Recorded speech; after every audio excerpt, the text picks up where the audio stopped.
Welcome back to the broadcast. This is the Equally Yoked Show. Glad to have you here tonight as we go over some incredible news concerning the Iranian updates and what's going on there. And of course, some crazy news coming out of New York with some suspicious devices found outside Gracie Mansion amid anti-Islam protests. So a little bit ironic. I was going to say a little bit Islamic, a little bit ironic.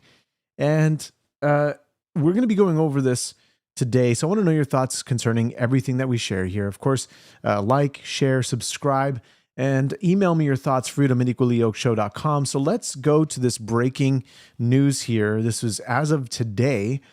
During the rally earlier this afternoon, two suspicious items were recovered from the property of Gracie Mansion. The FBI, New York's Joint Terrorism Task Force, and the New York City Police Department quickly responded and are actively investigating this matter. While there is no threat to public safety and the FBI and the NYPD remain vigilant, if you see something suspicious, notify local authorities. So here's one of the devices. We've been seeing this device online. Of course, these were the two individuals here.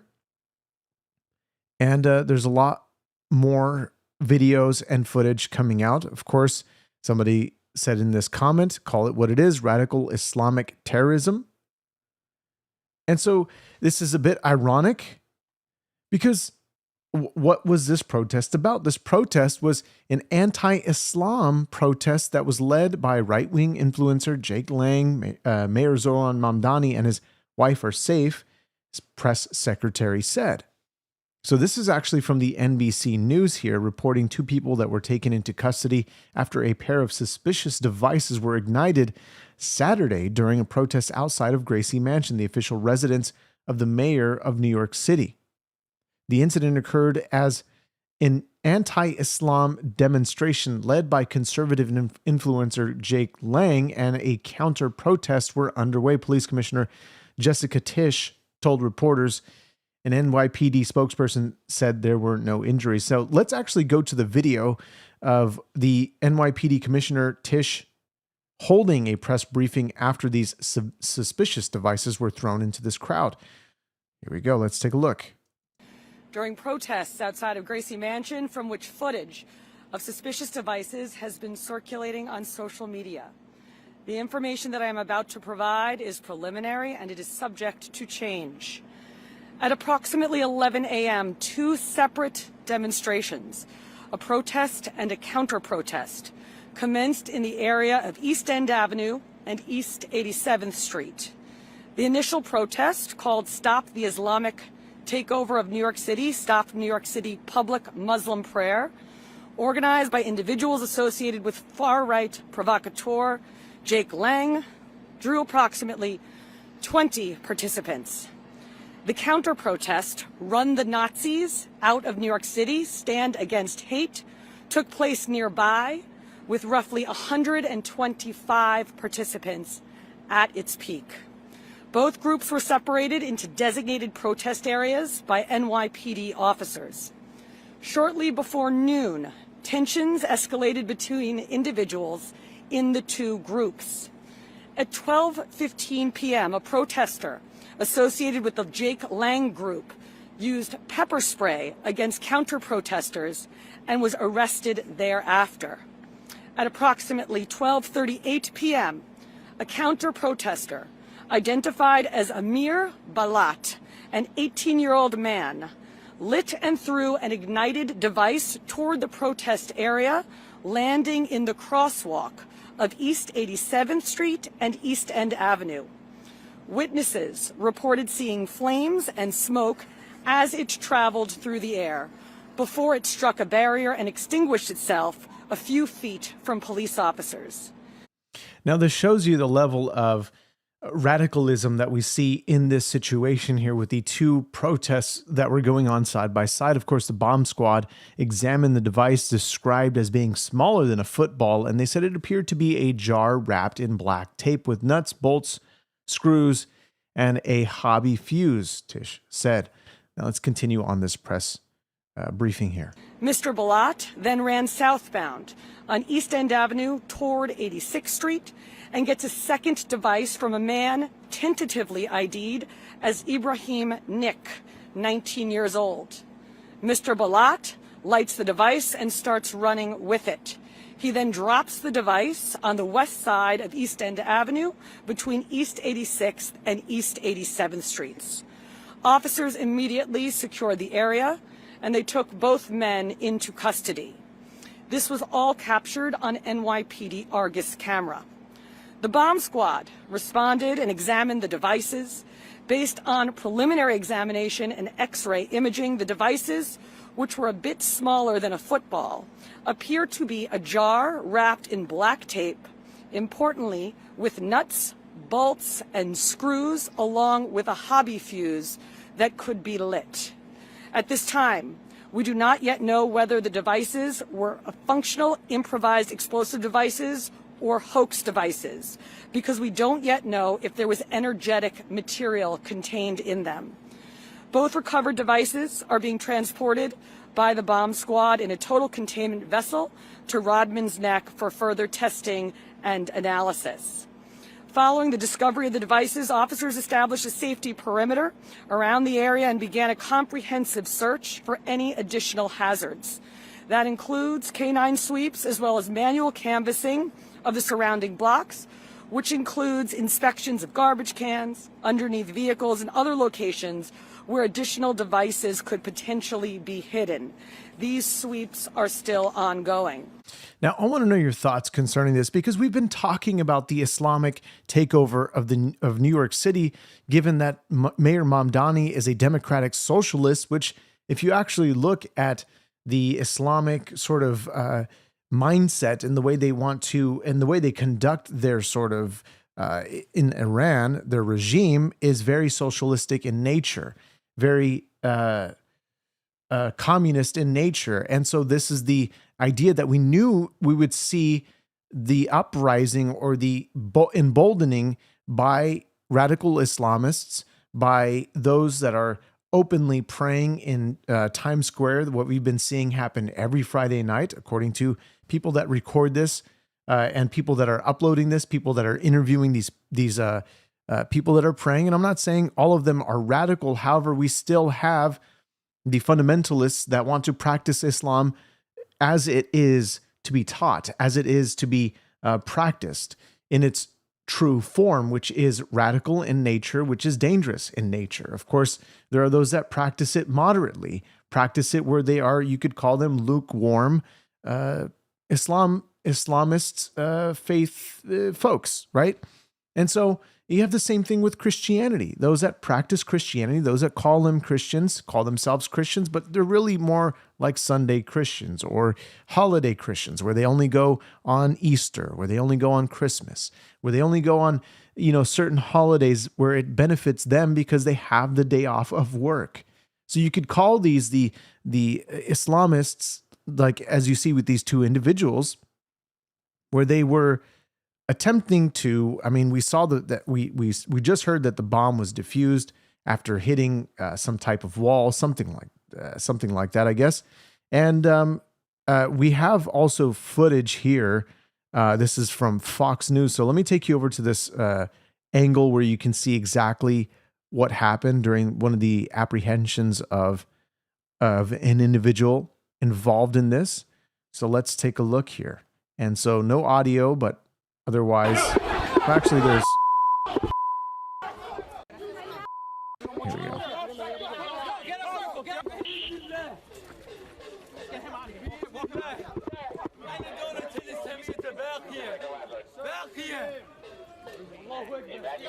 Did you hear him? Did you hear him? Very, very, very distinct that you might have not heard it that clear. Let's play it again real quick.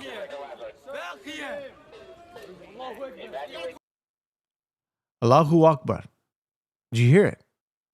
Did you hear it? You know that typically, especially what happened during the October the 7th invasion into Israel, a lot of these people that were capturing babies, capturing grandmas, what they were saying was that exact phrase. And let's continue on here. And he's still saying it.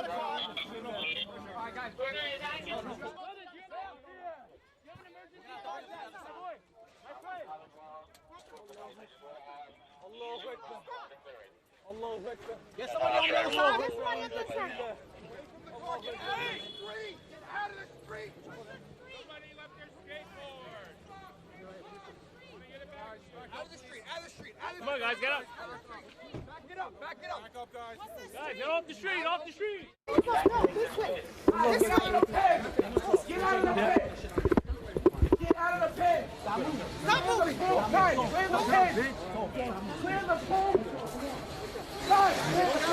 So we saw, of course, with the election of Mayor Mamdani, we saw already immediately after graffiti on one of the Jewish religious buildings where there were spray painted Nazi signs right outside. Of course, Zohran Mamdani completely was against this act, but this is only going to continue to get worse.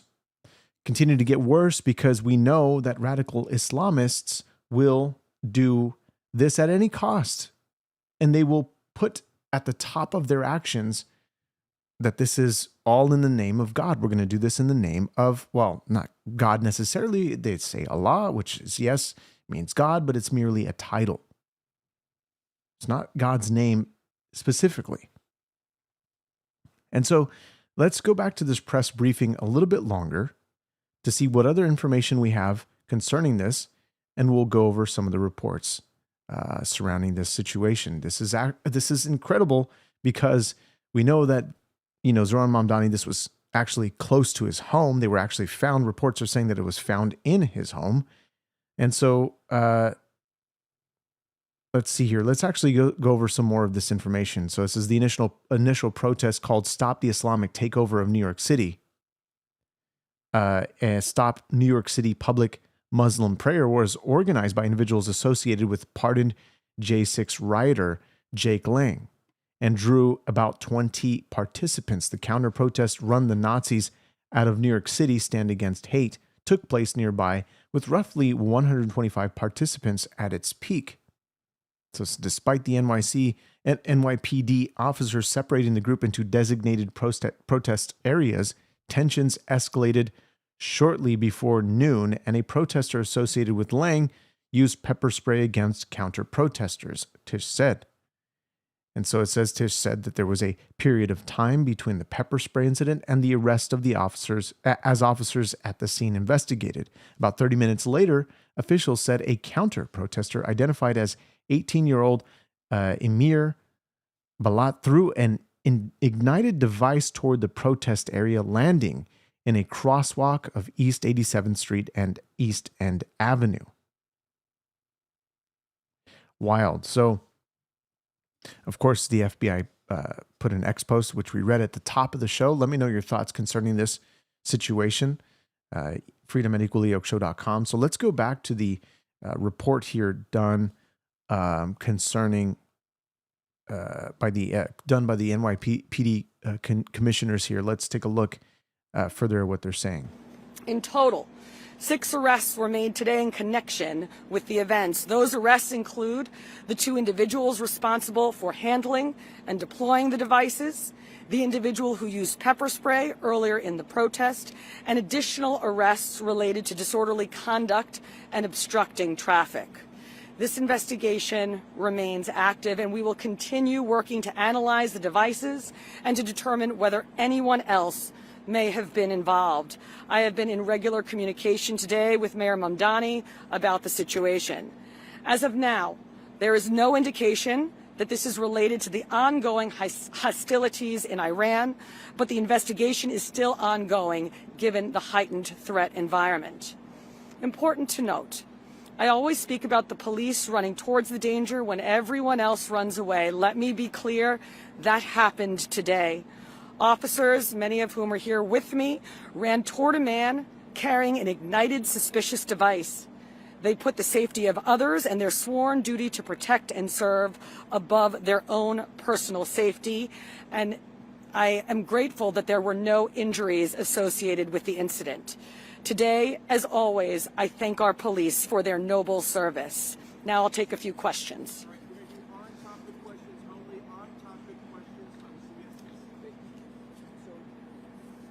Hello.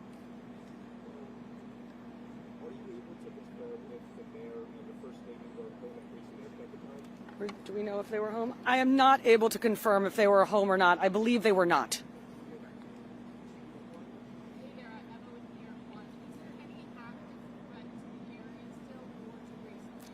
As I mentioned, at this time, we are doing canvassing and canine sweeps.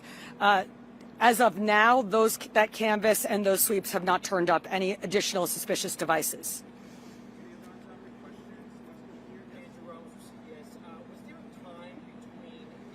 So let's look at this NBC report here saying Mamdani is New York City's first Muslim mayor, which was very controversial during this time of his, prior to his election and then being elected as Democratic Socialist mayor. The protest was being held on the holy month of Ramadan, which we know that during Ramadan, there are typically bursts of, outbreaks of violence that happens during this month, which is observed by Muslims around the world.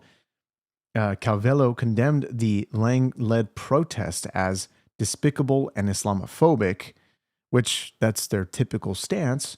Anybody that speaks against Islam or anything of that nature, they just immediately get called Islamophobic. Hence, Ilhan Omar continuing to say this against anybody who speaks about Islam or anybody who's Somalian.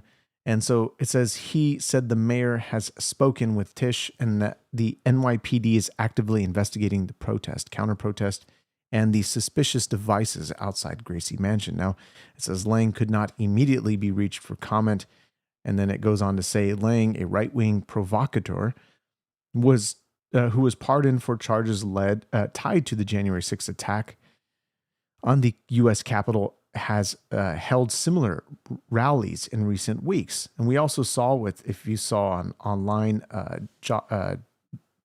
this guy Lang, Jake Lang, who was actually struck in the head by a flagpole just a couple of weeks ago.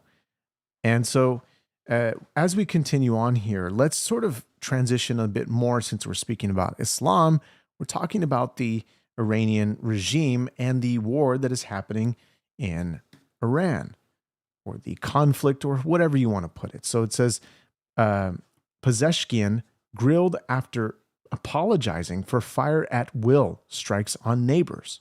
So this was interesting. As we saw the war that broke out in the Middle East concerning the U.S. striking preemptively, we are seeing that the Iranian government, the Iranian regime, has immediately they started sending rockets, sending drones into their neighbors, their friendly neighbors. So this was considered friendly fire. And so this sparked huge outrage in the region. Of course, the leaders from those nations were really just acting defensively rather than offensively. And so it says here, Iranian political and media figures criticized the president, Masoud Pezeshkian, on Saturday after he apologized for what he called fire at will attacks by the country's armed forces on neighboring countries, and instructed them to stop such attacks. In a video message published earlier in the day, Pezeshkian said authorities had ordered the armed forces to halt missile strikes on neighboring countries unless attacks originate from their territory. So why they started to attack these neighboring countries, God knows. Kind of stupid on their part, but otherwise, says the Temporary Leadership Council approved yesterday that neighboring countries should no longer be targeted and missiles should not be fired unless an attack on Iran originates from those countries. Now, yes, of course, they did mention that they would attack any type of U.S. embassy concerning this and concerning this situation, but we saw that they weren't attacking U.S. embassies only. They were attacking civilian populated areas, buildings.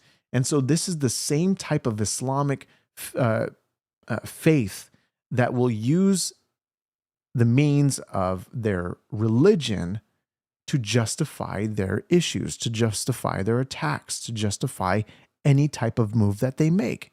They will say in the name of Allah. This is what they will do. And so this is developing.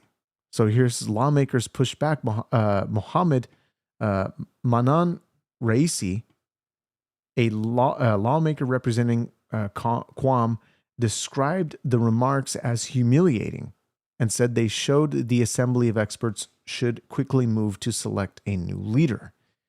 It basically makes them look weak. Because as you know, the Middle East doesn't back down from their statements, from their threats, that they will do anything to fulfill these threats no matter the cost. And so what they're going to do is they're going to seek to fulfill their threats. So it says, did neighboring countries not place their land, assets, and hotels at the disposal of our enemies? Should our military not have struck those bases and assets of the enemy that you are now apologizing for so humbly? Raisi wrote. It says, Ibrahim Azizi, head of the Parliament's National Security and Foreign Policy Committee, wrote on X that all U.S. and Israeli bases in the region were legitimate and lawful targets in the ongoing conflict. Lawful targets, civilian populated areas. You name it, UAE, Israel, you name it. Wherever they were striking, there were civilian targets in that area. Civilians being targeted. How do you justify that? In the name of their God, the merciful, right? As they always open up in their statements here. We even saw, there's actually a video that came up on my feed, was a 60 minutes interview of the Khomeini when the Americans were held hostage. And that's what he starts off with. In the name of Allah, the merciful, so however that the start goes. And so we can keep going on here, but look, this is Donald Trump on Truth Social. Okay, because yesterday we looked at some clips from the Iranian foreign minister, and the Iranian foreign minister was basically lying, saying that America has accomplished absolutely nothing. But the NBC interviewer pushed back and said, what do you mean they accomplished nothing? They took out your leader. How could they have accomplished nothing? They took out 2,000, launchers, and they went on the list from that point on. And so here's Donald Trump saying Iran, which is being beat to hell, has apologized and surrendered to its Middle East neighbors and promised that it will not shoot at them anymore. This promise was only made because of the relentless U.S. and Israeli attack. They were looking to take over and rule the Middle East. It is the first time that Iran has ever lost and probably ever apologized in thousands of years. To surrounding Middle Eastern countries, they said, thank you, President Trump. I have said, you're welcome. Iran is no longer the bully of the Middle East. They are instead the loser of the Middle East and will be for many decades until they surrender or more likely completely collapse. Today, Iran will be hit very hard.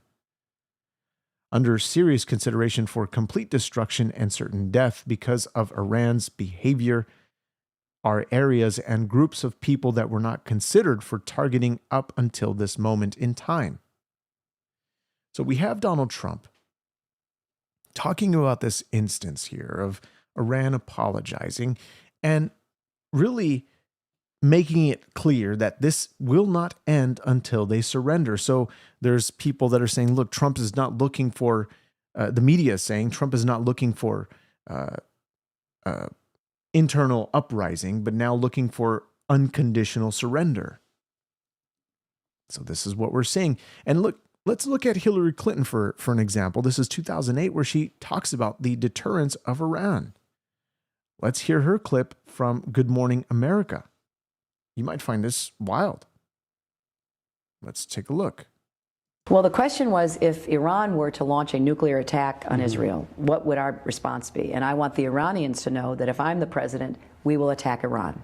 And I want them to understand that, because it does mean that they have to look very carefully at their society, because whatever stage of development they might be in their nuclear weapons program in the next 10 years, during which they might foolishly consider launching an attack on Israel, we would be able to totally obliterate them. That's a terrible thing to say, but those people who run Iran need to understand that, because that perhaps will deter them from doing something that would be reckless, foolish, and tragic. She is known to be one of the biggest Democratic politicians, and this is what she had to say 2008 concerning this. And of course, the situation that has been for decades, with Donald Trump holding the same position concerning Iran, that they must not have nuclear weapons. So let's see what Pete Hegseth had to say on Air Force One concerning this situation as it continues to grow day by day. And folks, if you're just joining me, this is the Equally Yoked Show. Glad that you are here. Email me your thoughts, freedom@equallyyokeshow.com, concerning everything that we're going over. So you say war, so when is Iran going to strike back? They've been striking, but very ballistically, I should say. Nothing. They haven't really struck in, which they made a lot of claims and a lot of lies. They haven't really struck in strategically anywhere other than just spraying and praying. And so many people in the chat, Iranians celebrating all over the world, Venezuelans celebrating all over the world.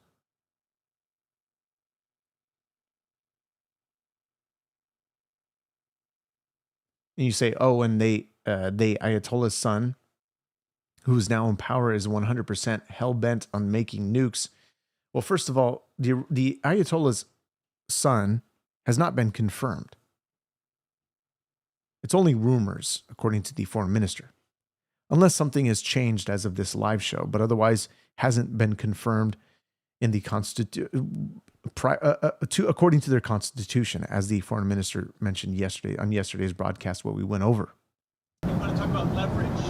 With every passing day, we have more and more leverage because we have more and more capabilities. We're hitting them harder and harder, and they have less of an ability to defend themselves. So we're pressing the offensive every single day, creating all the leverage the president needs for the outcoming ones. So it sounds like you think they're running out of water, both of the drones and the missiles. When you look, they're sending in much less drones.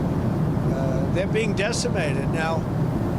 At some point, I don't think there'll be anybody left maybe to say we surrender, but they're being decimated. And when you look also, all of a sudden they apologized to the Middle Eastern states that they shot at them. I was very surprised to see they did that, but you mark that down as a victory for us and for the Middle Eastern states, who are really friends of ours. But I guess they're not going to be shooting at them anymore. They apologized, and we'll see what happens. But that's a big loss. That's a surrender right there. I called it a surrender today. When they apologized and said they're not shooting at them anymore, that's really a surrender to those states and to us. Okay, anything else? So, look, the reality with this situation, and that it's growing day by day, and what we'll possibly be seeing in the coming weeks, in the coming days, Trump is going to seek any opportunity to exit the situation whenever it is necessary, whether that could take weeks. Here's an update from the Iranian International saying U.S. signals war could wrap up in weeks as Iran warns others not to join. Third carrier surge, the USS George H.W. Bush, heads to Middle East as Iran war escalates. Huge explosions rocked areas in western Tehran near Mehrabad Airport and Ekbatan neighborhood early Saturday. The video shared on social media. President Donald Trump said on Friday at the White House that the United States is performing very well in operations against Iran, adding the Iranian military has been largely destroyed and praising the U.S. armed forces. Now, they're also saying that they completely wiped out their naval ships. All of them.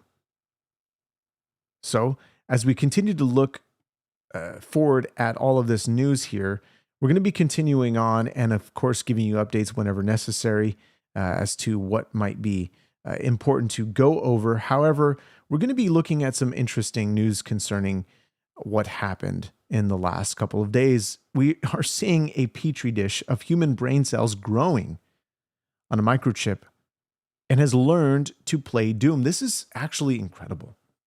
Incredible because we're looking at the future of this type of technology that will grow beyond the type of AI that we currently have.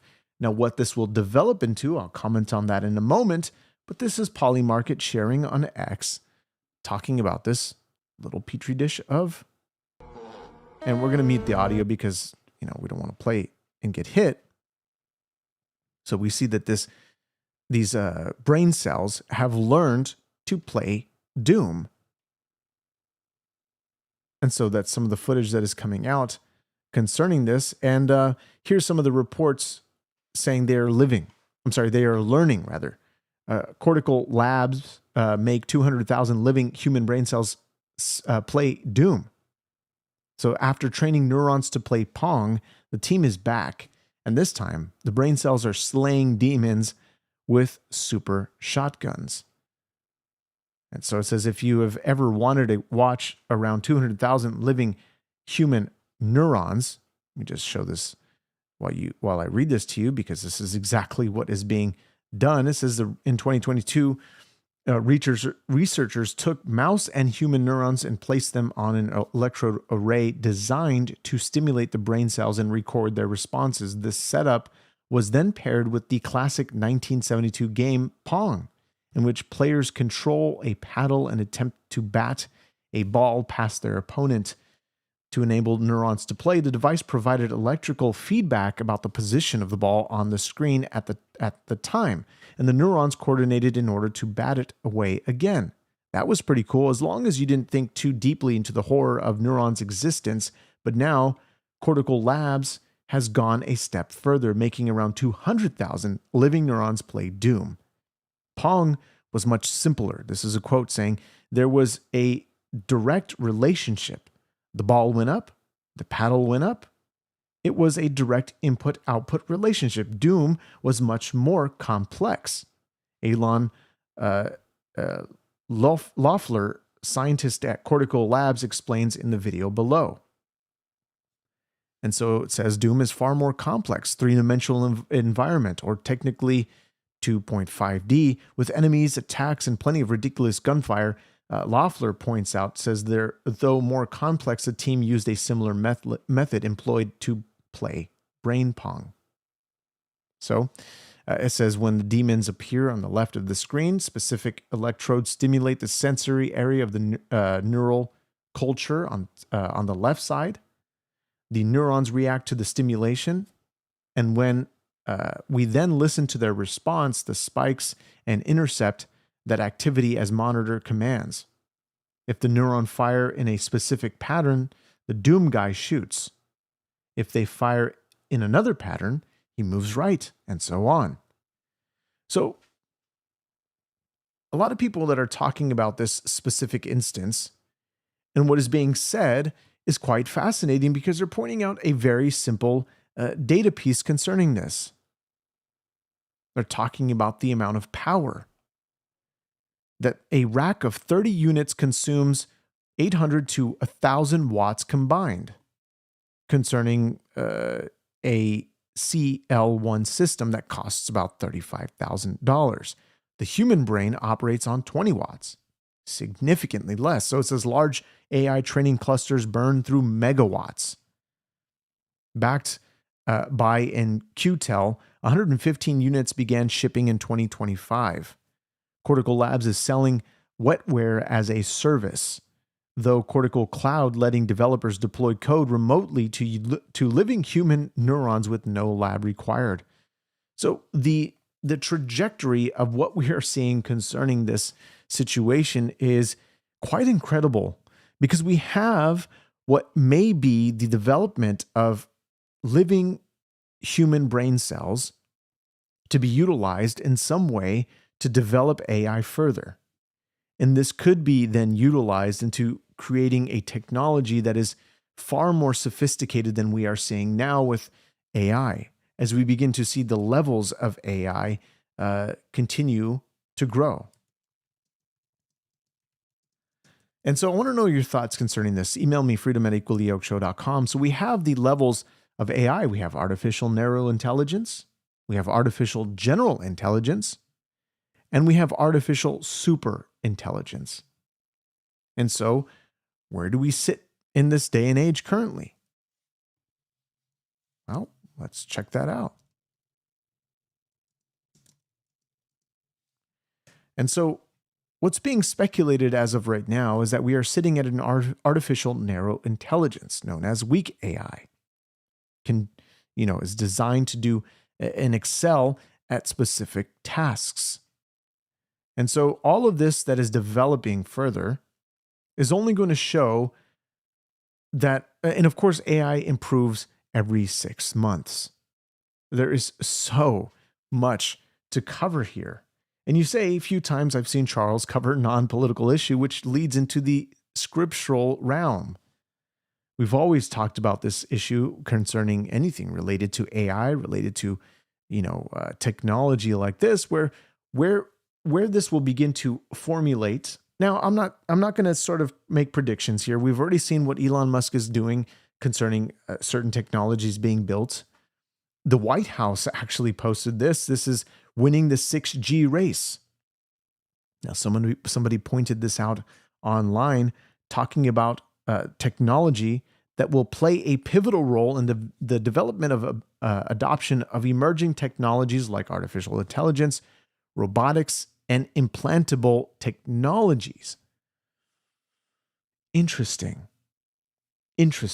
So we obviously saw what was happening with Elon Musk and creating the Neuralink, and what we're seeing there, that they're able to communicate to these devices and to be able to play with their brains, which is absolutely phenomenal, enabling these folks to be able to now interact with devices that they could utilize for social media, for games, you name it. And this will only continue to grow. Of course, we are also looking at what would be comparable to the mark of the beast. Now, the mark of the beast is not necessarily going to be, need to be utilizing some type of, to include this type of technology where you can control your phone.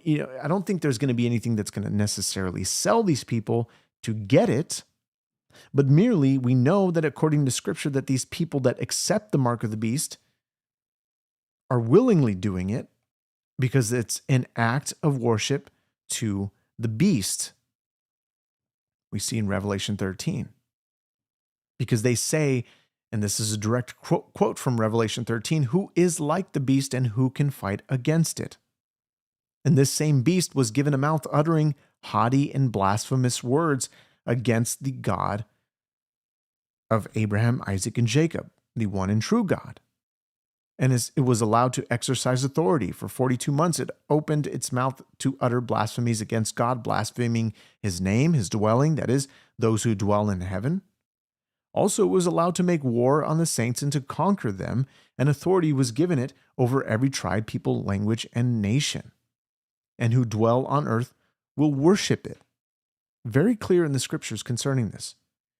Everyone whose name has not been written from the foundation of the world in the book of life of the Lamb who was slain.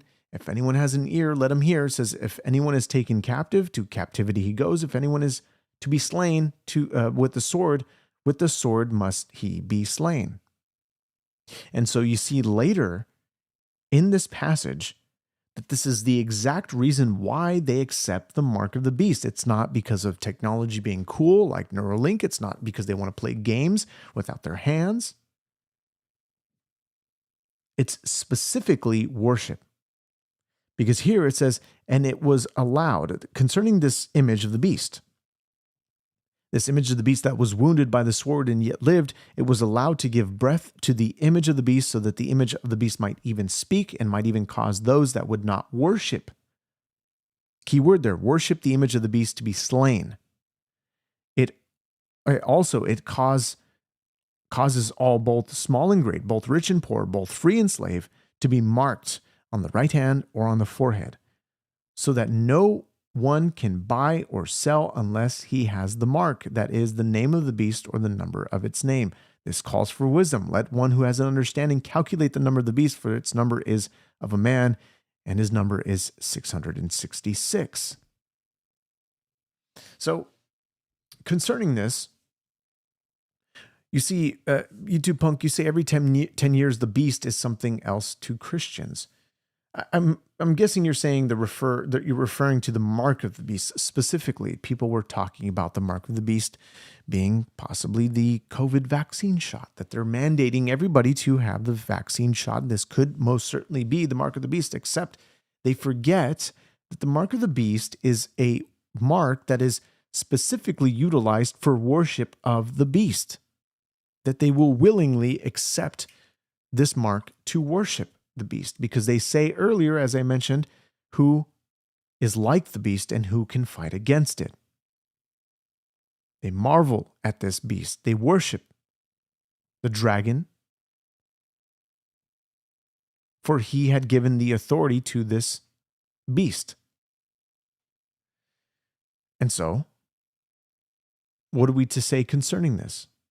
Well, as this develops further, as technology develops further, what we begin to see coming out of the governments around the world that want to further this type of technology, well, we will only begin to see.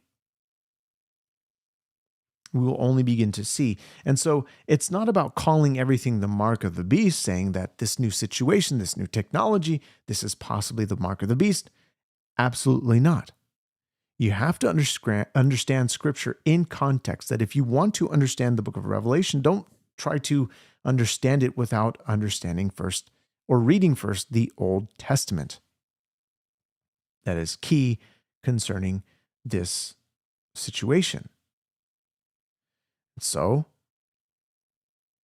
what we make of this? Well, we will only begin to have to follow this more closely concerning all of that. So, I want to leave it open to you guys. What do you guys think this is? Many are saying, well, the world has been about the end times since ancient times.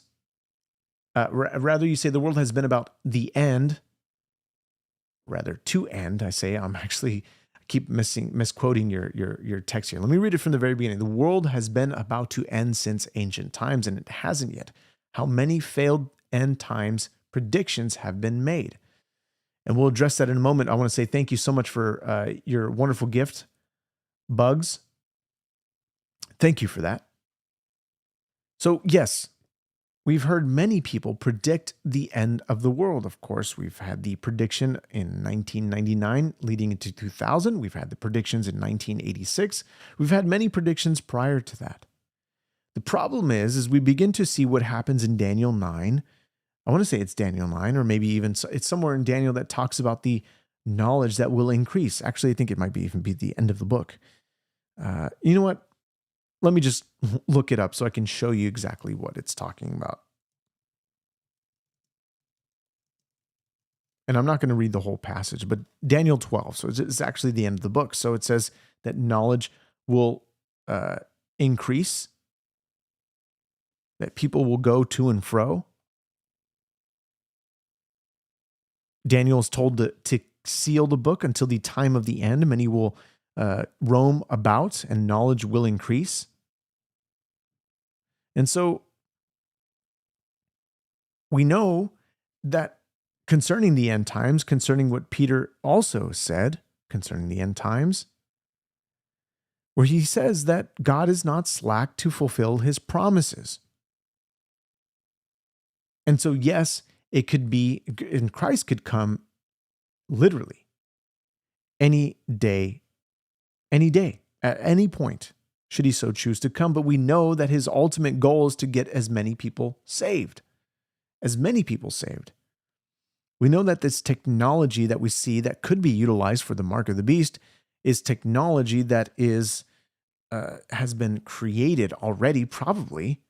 We saw what DARPA was displaying on live television with the head of DARPA, or the director of DARPA. I believe the woman was talking about, I think she's the director of DARPA. I forget her name, but she was on TV displaying this wearable tattoo technology. And so we have that instance. We have instance of brain chips already in the making. We have there's probably the technology already created. And so I'm going to let you guys ponder that. Think about this stuff. Go over the scripture. And I want to know your thoughts concerning this. Of course, email me your thoughts, freedom@equallyyokeshow.com. Thanks so much for being with me on this show. And of course, we will continue to update you with things non-related to politics, things related to politics, of course. And we will continue to keep you posted. Of course, it's the Equally Yoked Show. Like, share, and subscribe. Thanks so much for being here. And thank you for the wonderful support of you bugs who decided to do that in the chat. Appreciate that so much. And of course, thank you, Dead Man Lives, as always, your wonderful moderator. And thanks for those that are chatting in the comments section.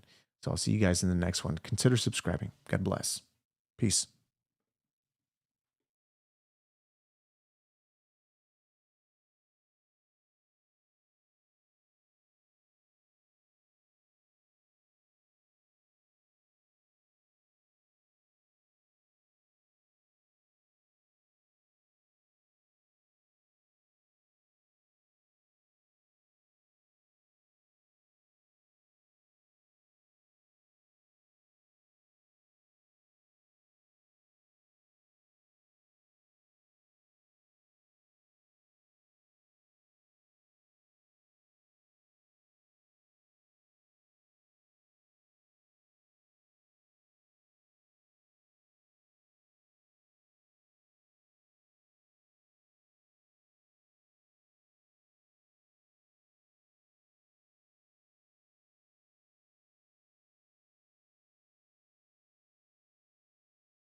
I believe you have a policy, Madam Secretary, that you have to approve all contracts at your department over $100 million. No, sir, I have a policy in place that I review contracts. My deputy chiefs have the ability to review anything under 5 million. Above that, I evaluate and look at. Okay. And you do that, I understand, to try to curb waste and abuse of taxpayer money. Is that right? Yes, sir. In fact, it's been extremely effective. We've saved the taxpayers over $13.2 billion just by evaluating contracts, negotiating lower ones, and canceling ones that aren't necessary to do our duties. How do you square that concern for waste, which I share, with the fact that you have spent $220 million running television advertisements that feature you prominently? Sir, the president tasked me with getting the message out to the country and to other countries where we were seeing the invasion come from, with putting commercials out that told them that if they were in this country illegally, that they needed to leave, or we would detain them and remove them, and they'd not get the chance to come back to America the right way. That has been extremely effective. Ask you to run these advertisements, is that right? We had that conversation, yes, before I was put in this position and sworn in and confirmed, and since then as well. Okay. Did you bid out those service contracts? Yes, they did. They went out to a competitive bid, and career officials at the department chose who would do those advertising commercials. And the people that you ended up picking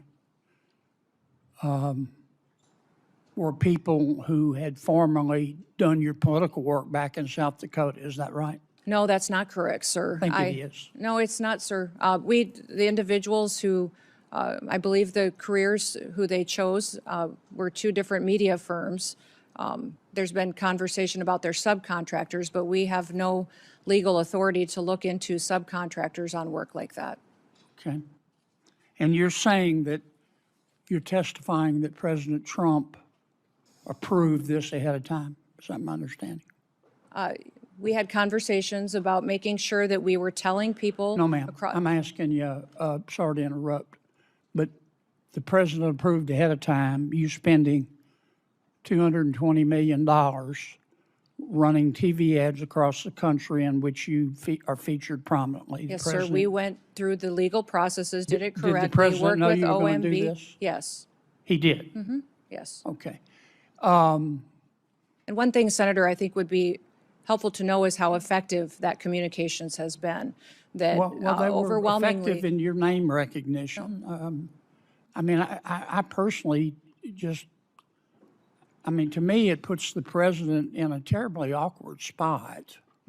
And I'm not saying you're not telling the truth. It's just hard for me to believe, knowing the president, as I do, that you said, Mr. President, here's some ads I've cut, and I'm going to spend $220 million running them, that he would have agreed to that. I don't think Russ Vogt at OMB would have agreed to that. It's something we have to defend. I'm on the Appropriations Committee. My research shows that you did not bid them out, that you pick, in fact, one of the people you picked, the strategy group, Safe America Media was a company formed 11 days before you picked them, and that the strategy group got most of the money, and the head of that is married to your former spokesperson. Look, we all have friends who are qualified. I'm not quibbling with that. It troubles me. A fifth to a quarter of $1 billion of taxpayer money when we're scratching for every penny and we're fighting over rescission packages. I just can't agree with, Madam Secretary. Are you still running those ads? No, Senator, I did not have anything to do with picking those contractors. No politicals at the Department of Homeland Security did. I understand. Are you Career still running officials those followed the ads? competitive bid process for Are you that. still running Everything those was, ads? I think the ads are due to end here in March, I think within a week So or two. they I'm are not sure of the still running? update. The one that is running is focusing on angel families. Have you seen that? It is the one that's talking about this is our why. This is why we work every day. Okay. It's for the angel I've gotta families move and their on. victims that need to. Let me ask you about a different subject, and that is the waste of resources at your agency, the continued allegations of favoritism and contracting, and let me in particular focus on the $220 million ad campaign, many of which feature you very prominently. An ad campaign that is more expensive than the whole budget for One Fight After Another or any Hollywood blockbuster film. So let me ask you, you said that the president approved this vast expenditure on a media campaign that largely profiles you. How do you know that? Did he approve it to you personally?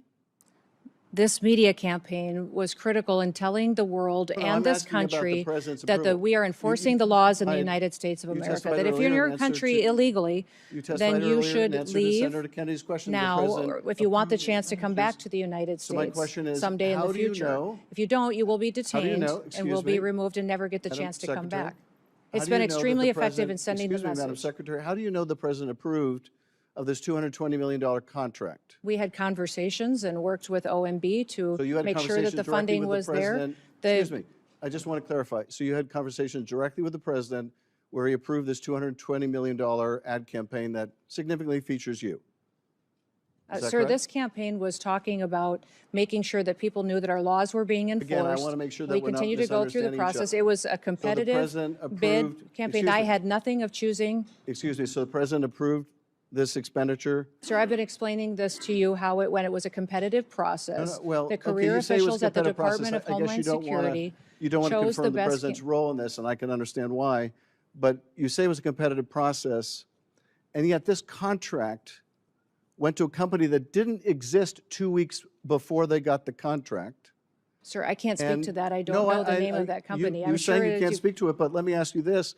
Are you saying it's just a coincidence? It's just a happy circumstance? It's just a saying that- a fortuitous event that 143 million of that went to a subcontractor that you worked with extensively as governor in South Dakota or during your campaign, that is just coincidental? The same process was followed for this So it's- media contract than any other media just a- contract that's just- happened. just a With coincidence the then. Department of Homeland And- Security, I had and- nothing to do and no political You had had any, nothing to do with it, nothing to no do with it. So choosing of who the just a contractors. coincidence- And we don't excuse have a me, legal process just for a weighing in on coincidence subcontractors. also- It doesn't exist. Excuse me, just a coincidence also then that this $143 To ask million questions, you should excuse want the me, I'm answers. trying to ask a question. You're trying to So say that this just- was a political just- decision, and it just absolutely another- was not.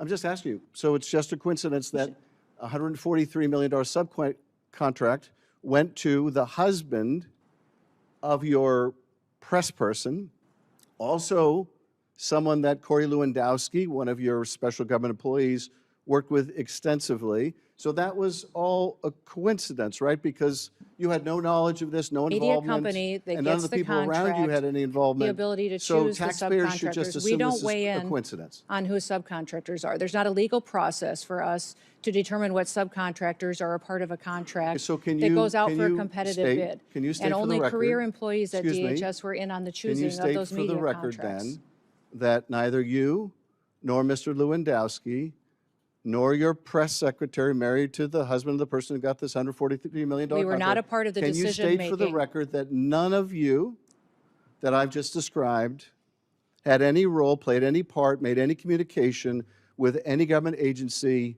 that was involved in deciding who would get that contract? To the best of my knowledge, none of us were involved in deciding who got those contracts Not for in the media deciding, but campaign. were any of you involved in advocating, communicating, or expressing a Not to preference my knowledge, in any Senator, way not to with my the government? knowledge, Excuse Senator. me.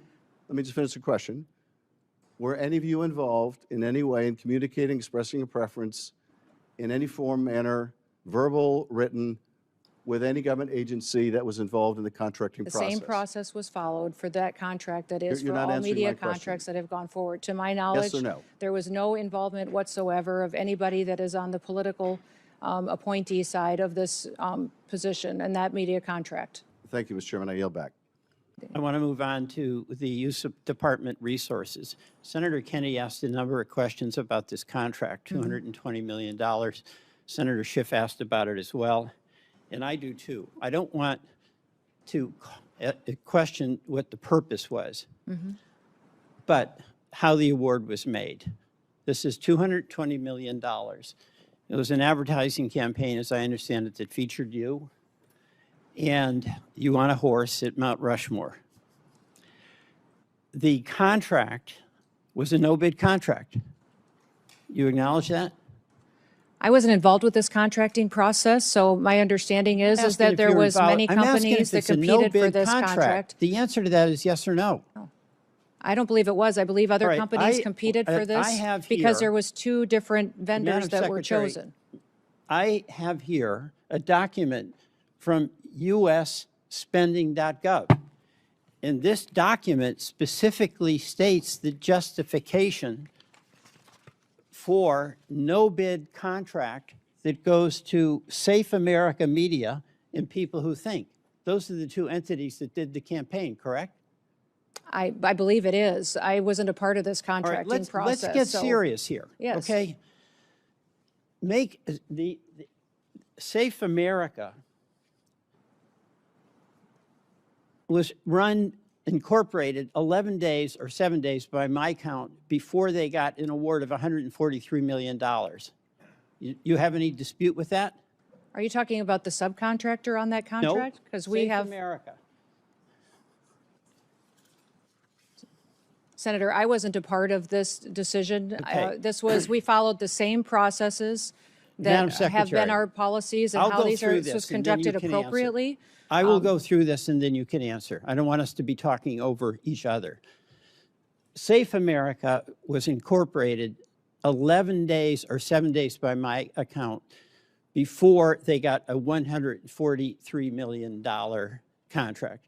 Now, as a administrator who has fiscal responsibility over a huge budget, do you realistically think that a company that was created 11 days before they got $143 million is in a position to execute on a $143 million contract? Senator, I can't speak to their business model. I will tell you that since I've been at the department, I have reviewed over 10,000 contracts. I have saved the taxpayers over $13 billion I want to go through this, by Madam Secretary. renegotiating contracts and being more efficient. Mr. Chairman, I don't want the filibuster. All right? And I want my time back.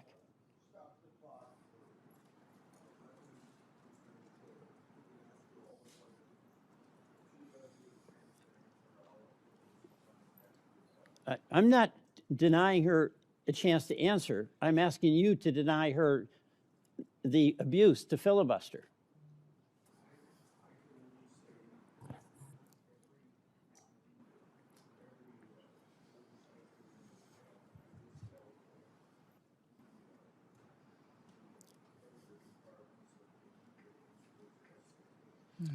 Okay.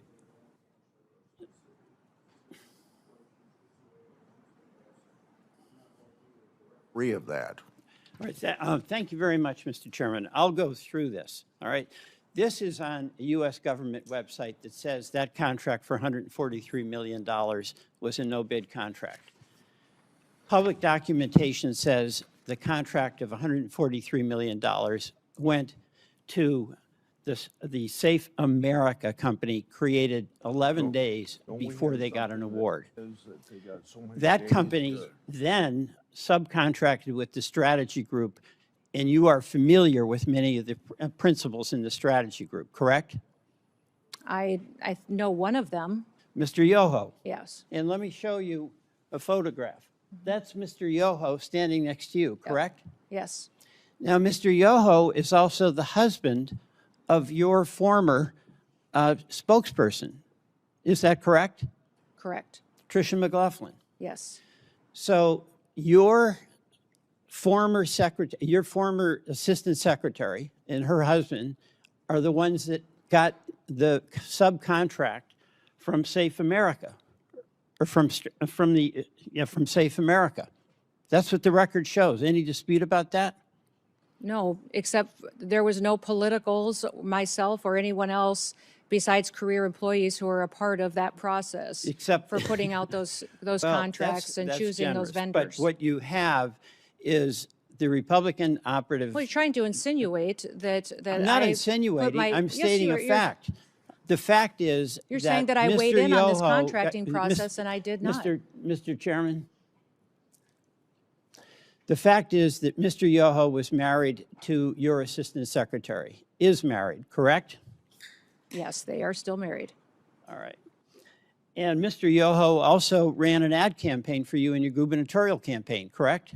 Yes, And he also attended your inauguration. yes. And Mr. Yoho received $8.5 million, or his company did, from the taxpayers of South Dakota when you ran an ad promotion showing you doing various jobs, like a plumber and a dentist, correct? Again, that was done according to the law and processes at the state of South I Dakota. understand, but Yes, this well- is a person that worked on your campaign. This is a person that worked on your media plan in South Dakota when you were governor. And this is a person who also worked on your memoir. Is that correct? On my memoir? And he worked with Mr. Lewandowski. Is that correct? I don't know, sir. I don't know about the business Mr. arrangements they've had in the Lewandowski past. is your special advisor. Special government employee. Right. For the White And House. Mr. Lewandowski brought Mr. Yoho into your camp. They had worked on the Louisiana governor's campaign, correct? No, I knew Ben Yoho before that. All right. So the person that you knew, Mr. Yoho, the husband of your assistant secretary, is the person in the company that got the subcontract 11 days after this original company, Safe America, was founded. That's the record. So I have a question. Did Mr. Lewandowski receive any compensation directly or indirectly from Safe America or from the strategy group? Senator, I don't have any information to that. I can't speak to that. Would that be of interest think so. for you to find out? Sure. Well, so will you ask Mr. Lewandowski, did he get any compensation directly or indirectly from these contracts? Are you asking me to go ask him? Yes, I am. Ask your special government advisor, I can do that. and you'll get back to us. Get back to you. Yes, All right, absolutely. we will want that. Let me ask you about a different subject, and that is the waste of resources at your agency, the continued allegations of favoritism and contracting, and let me in particular focus on the $220 million ad campaign, many of which feature you very prominently. An ad campaign that is more expensive than the whole budget for One Fight After Another or any Hollywood blockbuster film. So let me ask you, you said that the president approved this vast expenditure on a media campaign that largely profiles you. How do you know that? Did he approve it to you personally? This media campaign was critical in telling the world No, and I'm this asking about the country president's that approval. we are enforcing the laws in the I- United States of you America. testified That if you're in earlier in your answer country to- illegally, You testified then you earlier in should answer to leave Senator Kennedy's question. The now, president or if you want the approved- chance to come back to the United So my States question is, someday in how the do you future. know- If you don't, you will be How do you detained know- and will excuse be me, removed and never get the Madam chance to come Secretary? back. How It's do you been know that extremely the effective in president- sending the Excuse me, Madam message. Secretary, how do you know the president approved of this $220 million contract? We had conversations and worked with OMB to So you had make sure that conversations the directly funding with the was there. president. Excuse me, I just want to clarify. So you had conversations directly with the president where he approved this $220 million ad campaign that significantly features you? Is that Sir, correct? this campaign was talking about making sure that people knew that our laws were being enforced. Again, I want to make sure that We we're not continue to go through the misunderstanding each process. other. It was a competitive president bid approved- campaign. excuse I me. had nothing of choosing. Excuse me, so the president approved this expenditure? Sir, I've been explaining this to you, how it, when it was a competitive process, Well, the okay, career you say it was officials at the competitive process. Department of I guess Homeland Security you don't want to chose confirm the the best president's role in this, and I can understand why. But you say it was a competitive process, and yet this contract went to a company that didn't exist 2 weeks before they got the contract. Sir, I can't speak And- to that. I don't No, know the name of that company. You're I'm saying sure you can't speak to it, but let me ask you this.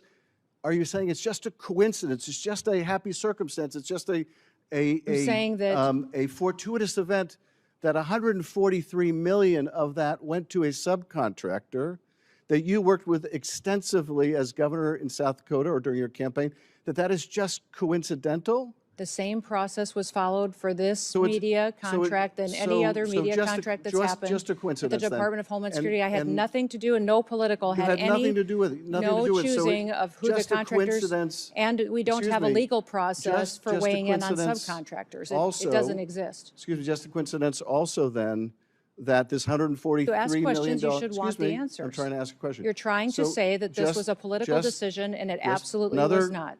I'm just asking you. So it's just a coincidence that a $143 million subcontract went to the husband of your press person, also someone that Corey Lewandowski, one of your special government employees, worked with extensively. So that was all a coincidence, right? Because you had no knowledge of this, no Media involvement. company that and none gets of the the people around you contract, had any involvement. the ability to So choose the taxpayers should just subcontractors. assume We this don't is weigh a in coincidence. on who subcontractors are. There's not a legal process for us to determine what subcontractors are a part of a contract So can that you- goes out can for a you competitive state- bid. can you state And for the only career record- employees at excuse me, DHS were in on the Can you choosing of state those for media the record contracts. then that neither you nor Mr. Lewandowski nor your press secretary married to the husband of the person who got this $143 million We were not contract, a part of the can you state for the decision-making. record that none of you that I've just described had any role, played any part, made any communication with any government agency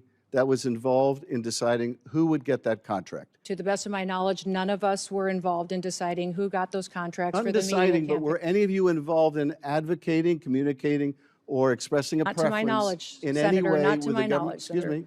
Let me just finish the question.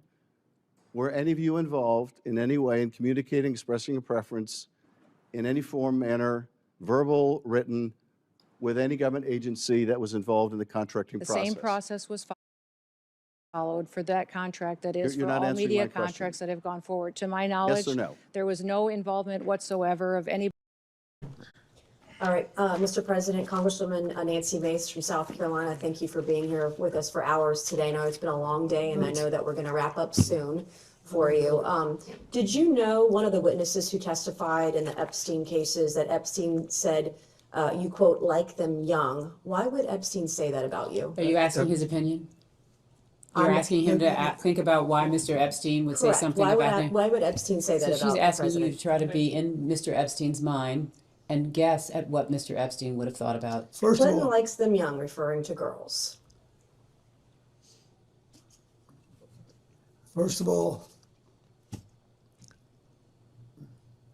that's not true. What's not true? That I have any interest in underage, I didn't say underage, I said young. but it's still not true. Is an intern young? Yes, Okay. at my age, anybody younger than Did I you am is know young. Jeffrey Epstein instructed a witness to deny you were ever on his island? He didn't have to since I was never there. Did you ever travel to Zorro Ranch? Is that the one in New Mexico? Yes. No. Okay. Have you ever flown on anyone else's private jet 26 times or more for overseas trips?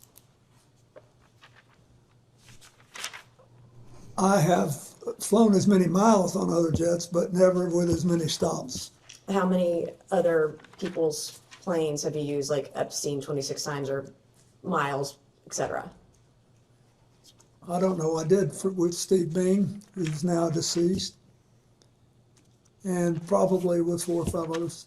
Okay. Interesting. So maybe about a half dozen billionaires total. So, how many dinners did you have with Ghislaine Maxwell or Jeffrey Epstein in attendance? She's asking to the best of your recollection. I have no idea. Okay. Did you ever discuss sexual misconduct allegations made against you with Epstein or Maxwell? Never. Did Epstein or Maxwell ever offer to help manage or silence women who made sexual misconduct allegations against you? No. Did Epstein or Maxwell ever offer financial support directly or indirectly to legal defense funds related to impeachment proceedings or civil actions against you? Not to my knowledge. Do you think a young girl massaging a president is unusual? So are you asking his opinion? Well, he You're was asking his massaged by opinion? a young woman. I'm asking if he thinks it's unusual that a president, sitting president of the United States, leader of the free world, that So it's I'm sorry, unusual are a you young woman speaking would to, be. are you talking to the instance of the Yes, is it unusual that the a young back woman would be massage massaging? that occurred while he was not president? I'm just trying to understand. You said a president of the United States? Former president? Thank you. Just trying to make sure we're correcting the Are you time frame. filibustering? No, I don't need Okay. to. I'm actually trying to make I sure think that I'm as pretty you, clear. He said he you was a said he young. was a sitting president. Excuse me, could we just please go one at a time? Thank you. You said a sitting president. I want you to be clear so that when he answers Former you, sitting the president, record how is do you want to clear. do it? Is it unusual? I have no idea if it's unusual. Objection calls for speculation. I figured. Did you ever think that all these women around Jeffrey Epstein or Ghislaine Maxwell was odd, unusual, weird, or creepy? There weren't all that many around when I was there. How many would you say is not all that many? I think on this big plane that was working long hours, having 2 to 4 people on there, I thought was, as far as I knew, they were all helping. Flight attendants in tank tops and jeans, right? No, Do you believe you were a victim of a Jeffrey Epstein intel operation? Do you think that you might have been caught up in some of what he was maybe potentially doing? Excuse me, Congressman, which question are you asking? I'm asking Intel if the- operation? first of all, I don't, Some type of intel operation. I'm just curious because it's been speculated on today and yesterday understand. that he may have been an intel asset. Do you think, perhaps knowing what we know now, the proclivity of it all, that he may have been targeting you as part of an intel operation? I doubt it. In 2019, you stated, after he was arrested, I guess this would be the second time, you stated you knew nothing of Epstein's, quote, terrible crimes since you only met, quote, briefly on only, quote, 2 occasions. Was this statement false? Excuse me, Congressman, could That's you not put in an accurate the statement. record Can you that please statement? share us what you said? Yes, in 2019, as reported by the media, Which media? this says this is the, Can you share a copy of it, please? okay, Daily Beast. It says, the title of this is Bill Clinton failed to mention his intimate 1995 dinner with Epstein. We can give counsel and the witness a moment to review the exhibit. Well, we'd like the statement. I mean, he put Yeah, out I a don't know statement anything about in 2019, full statement. And it will be marked Exhibit 22. So to be clear, the basis of your question is a news article with respect to the Daily Beast as to a dinner. Is that accurate? Nope, it's a question in the first paragraph, which reads, hours after Jeffrey Epstein was arraigned Monday on several sex trafficking charges, former President Bill Clinton publicly downplayed his relationship with the pedophile financier, saying he knew nothing of his terrible crimes since they only met briefly on 2 occasions. And that's in the Daily Beast. Correct, that which not is correct? in your hand right now. Great, that's what I just said. Thank you. Well, what would What's you your like to question? know? So my question is, you stated you'd only met Jeffrey Epstein in 2019. You said you'd only met him on 2 occasions. Was this statement false when you made To it? be clear, this is a news reporting that is saying that that's what he Did you said. make this statement in 2019? Congressman, would you put in the statement that he made? This is a news report. Okay. It's double hearsay. Did you make this statement in 2019 as reported by the media? So you're asking whether or not he made a statement to the Daily Beast? Nope, it says, quote, it's quoting him or his office, etc. Are you denying you made this statement? It's quoting a sentence. If you put in the entire statement, that's all we ask. To be fair, give him the statement, not somebody's report on it. I have no idea what the Daily Beast take is. There was a statement that was released that was broader than this, and they relied on only a portion of it. They relied on only a portion of his full And statement. that's the portion I'm focusing on. Well, He said he then- only was with Jeffrey So Epstein on it's 2 actually a occasions. misrepresentation of his entire statement. Well, can you let your client answer the question? Well, can you ask it in a way that would make it clear that what you are I'm being actually very asking clear. His statement said is he the met with broader Jeffrey question of Epstein. what did he say? He said he briefly met with him only No, on 2 the occasions. Daily Beast selected that piece So are out. you denying that the president made this statement? What I'm saying is that there is an entire statement, that's the statement on which the president spoke to. Would you like to provide it to this committee?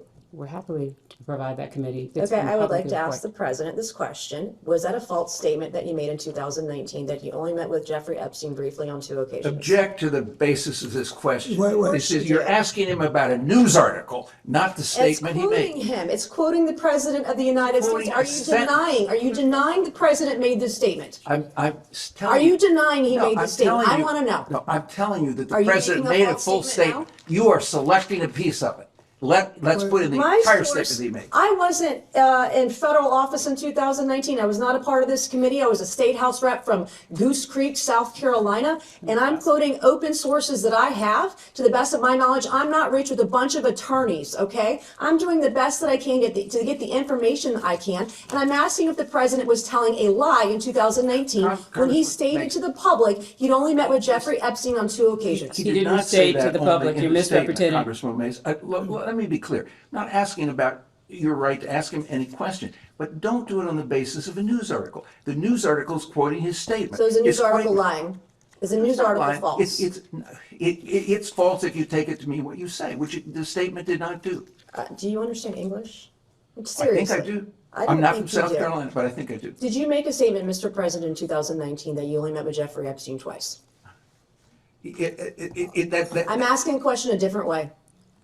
I have no idea, but I think that when I answer that, I don't believe I remembered anything about meeting him in 1995. So when making a statement about Jeffrey Epstein in 2019, would you have checked with your staff on maybe White House logs about the 17 times he visited, dinners you had with him, fundraising that you did with him, fundraising dinners he was on, you were on his flights 26 times. Would you have checked with your staff before making such a statement, or would you just? Congressman Mays, what statement are you talking about? Are you talking about the entire statement that he made in 2019? Ms. Mays, can I just You ask don't you know for what the it purpose? is. Ms. Mays, I can don't I ask you for the understand my record? Excuse me. Ms. Mays, can I ask you for the record? Can you read Yeah. the article into the record, please? I'm not going to read the article into the record.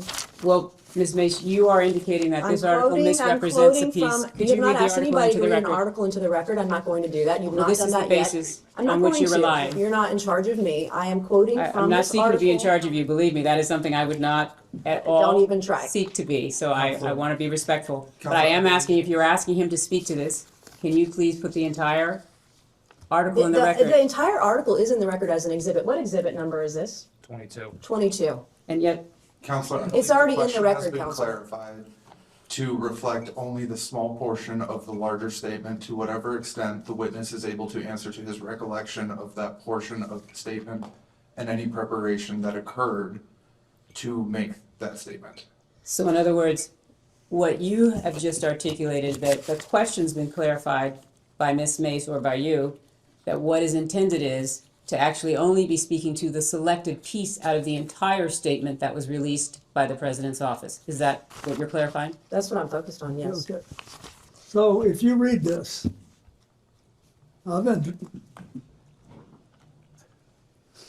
you really want to know is if I was at a dinner No, I don't. My question was that about your Ron statement. Perlman No, sir. gave. No, sir. I'm not asking about that dinner. I'm asking about the statement at the beginning of the article. I would like to ask another question. Your statement in 2019 about only meeting with Jeffrey Epstein on 2 occasions briefly. That is not was a correct, I'm going to object to that characterization. I That is believe- not what the statement says. Okay, so the You're third reading the paragraph Daily down. Beast article. So to be which clear, is a leftist rag, by the way. And on the third paragraph down, it says, in his Monday statement, Clinton said he had only, quote, one meeting with Epstein in his Harlem office in 2002, and around the same time made one brief visit to Epstein's New York apartment with a staff member and his security detail. Those are the 2 That meetings is in that were addition to referenced. this. so the Daily trips, Beast, Bill statement Clinton failed to described. mention his intimate dinner, statement 1995 described dinner trips. with Epstein. That's by Pilar Melendez on the 11th of July, 2019. All right, Mr. What- President, your statement saying, only met with Epstein briefly twice, was that part of an effort to cover up your close relationship with Jeffrey Epstein, correct? Object to the form of the question. It misstates the record. She's asking if you were trying to mislead the public. Oh, no, Okay. How many times did Ghislaine Maxwell visit your home in Chappaqua? I have no idea. Who invited her? Well, I don't know. I don't know how, she may have been, Mr. President, that's it. Okay. Hillary had political events there. Okay, so is it is it to your knowledge, was she at your home in Chappaqua likely because your wife had her over for Senate events? That's what you testified earlier today, correct? That's not what he testified, but please ask the I would question like as him to to what he would clarify. actually, thank you, I appreciate that. I do not know, but if you are Okay, Mr. President, implying if the you don't reverse, I will volunteer something. She was never at my house in Chappaqua for any personal reasons. I didn't say anything for anything No, personal. you I didn't, but you have a great tone in your voice, and you're Mr. very good President, at Mr. it. President, Let's just. Thank you. I'll take that as a compliment. I It is a admit compliment. Thank you. And I did not go to Yale Law School or any law school for that matter. So yesterday, your wife testified that Ghislaine Maxwell was never at her home. And I believe you stated earlier today, you thought if she was over there, it would be for Senate events. So was your wife falsely testifying Objection. yesterday before this committee, Mischaracterizes. or are So you? he doesn't have the benefit of his Mischaracterizes wife's testimony yesterday, secretaries. and so unless you all are gonna provide the transcript, or you're gonna actually provide that information, he's not in a position where he could address I that. believe all I said was that I didn't know Okay. that she had done it. You said you postured that maybe it was for her Senate. I'm going to have one last question, Mr. Chairman, and then you'll take over. I believe you stated today on around, and I know it's been a number of years, on around 2008, you ended, or before that, ended any communication with Jeffrey Epstein, correct? That's Around the time correct. he got arrested or right beforehand. And he was arrested for child sexual prostitution or hiring girls for sex or one girl for sex, correct? Roughly, child sexual exploitation. If you were aware in 2008 that Jeffrey Epstein was having sex with kids, and you knew of his close association with Ghislaine Maxwell, why would you still associate with Ghislaine Maxwell, who you dub essentially like your Doug Band? She was the body man to Epstein, Doug Band was the body man to you, and why would you allow Ghislaine Maxwell to associate with your daughter up until, 2004, 2015?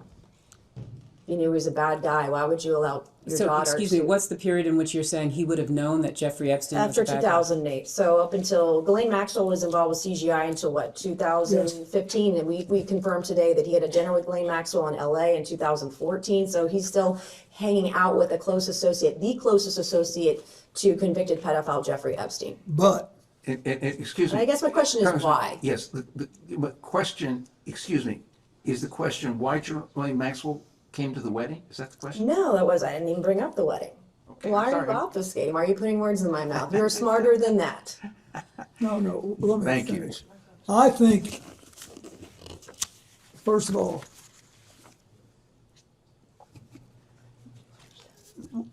when the wedding occurred, she was with Ted White, and she was for several more years. We did not know when Epstein was arrested that she was still involved with him. I think that clears a lot of this up. We didn't know. And I don't want all of you to get, we're all getting in a lather. There's a logical explanation. We didn't know. And I'm sorry for what she did and what she allowed her life to become, and now she's living with it. And I have one final short question. I promise I'm done. I was severely and heavily duped by an individual in my life about 2.5 years ago. It's very publicly well known. You graduated from Georgetown and Yale, correct? Yeah. How do you think Ghislaine Maxwell and Jeffrey Epstein duped so many powerful and smart people, fully connected, powerful people all around the world? I really don't know. But I don't know. I've thought about it a lot, and if you can figure it out, I'd like to know, but. Thank you, Mr. President. And Mr. Chairman, I yield back. Yeah.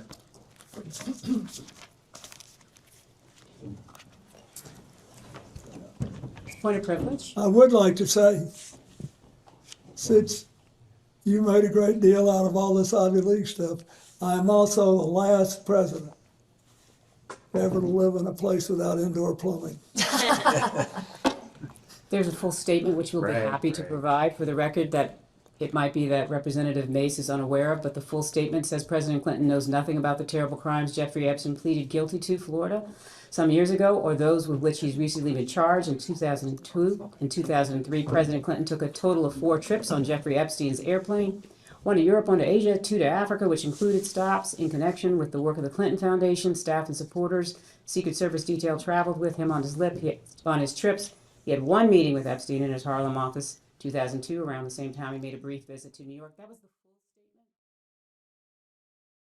Madam Secretary, let me also just add one thing. You've probably also read reporting that Secretary Lutnick was pretty open in an interview about not having spoken to Mr. Epstein or interacted with him after 2005. And then we go on to learn that Secretary Lutnick not only went to the island, there were visits, they went into possible business together, communicated with his wife. So there were numerous interactions that happened after that interview. We believe that Secretary Lutnick should be in front of this committee answering questions, especially when he's choosing to essentially lie about his interactions with Mr. Epstein. Would you agree that Secretary Lutnick should come and testify? I think everyone that the committee sees playing a prominent role in the files should be deposed. That is your job. Your job is to try to get to the truth as best as you can determine it. And that should be the guiding principle, it seems to me, as to who you ask to come before you. Thank you.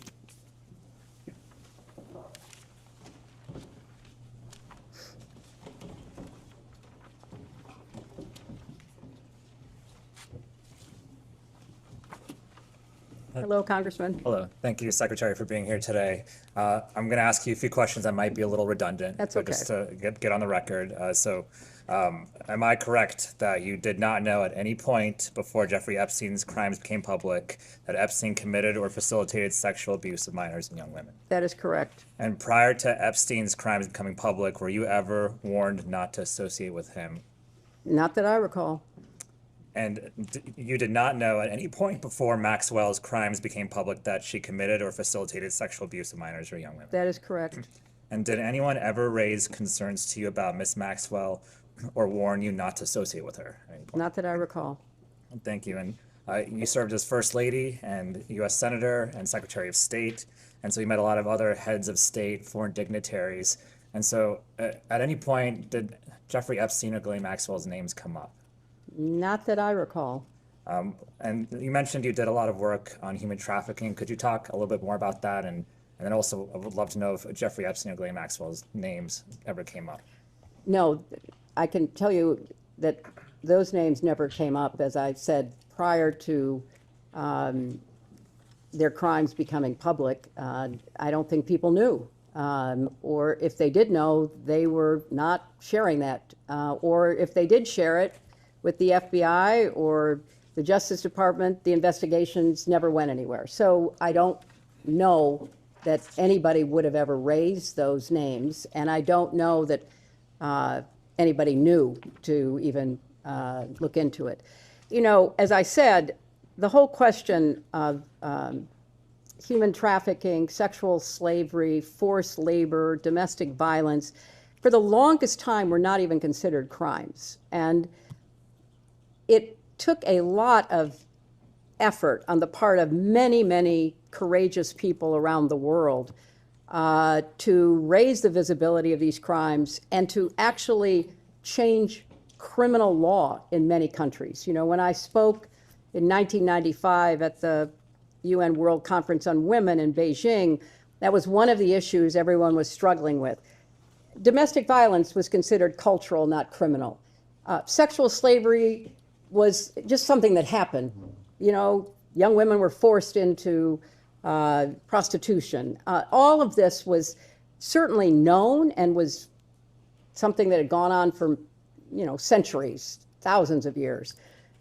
But there became finally enough outrage and organizational impetus to begin to try to change that. And that's what I worked on when I was First Lady, because I really became aware as I traveled to Asia and Africa, even Eastern Europe, particularly after the fall of the Soviet Union, what a big criminal network was operating around the world to traffic people. And obviously we're here focusing on what happened to, you know, girls and women with being sexually abused, but it's also true that people were forced into labor in mines and fishing boats. I mean, this was a phenomenon that finally was getting attention. And we worked very hard to raise visibility. I mentioned the law that was finally passed in our country in 2000. There was also something called the Palermo Protocol, where nations came together to pledge themselves to change laws, to implement enforcement against trafficking. So it's been a long struggle, but we've tried to focus on preventing it, prosecuting it, and protecting the survivors, and we've made progress. But obviously, we're here today talking about crimes that still are happening even in our own country. I know the public wants names to be named, and I know this is a difficult question for you given your lack of a relationship with Epstein or Maxwell, but are there any names that you think we should be talking to at this point that haven't been out there already? I don't know any more than you do as to what's being exposed in the files. I saw where Congressman Massey stood on the floor the other day and said that he named 3 people, as I recall, that should be investigated. But there's a long list of people who may, even if they did not do something themselves wrong, because of their association with Epstein, might have credible information for your committee. And final question, you've expressed a desire for this hearing to be public. I just love to hear sort of an explanation for why. Look, I think sunlight is the best disinfectant. I think as much as we can do in public, we should do. And I've testified before Congress many times, before you were there, and it was always in public. I mean, that's what we did. I testified, and I was on the other side of the table asking questions in public, except for something that was classified that couldn't be in public.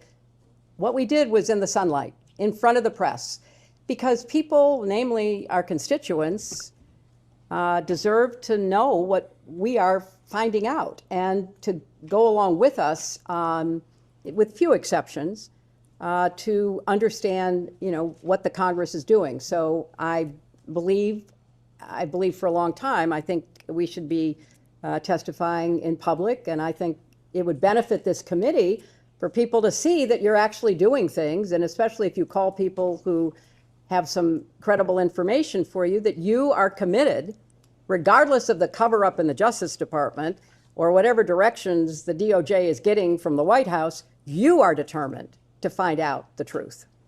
Thank you.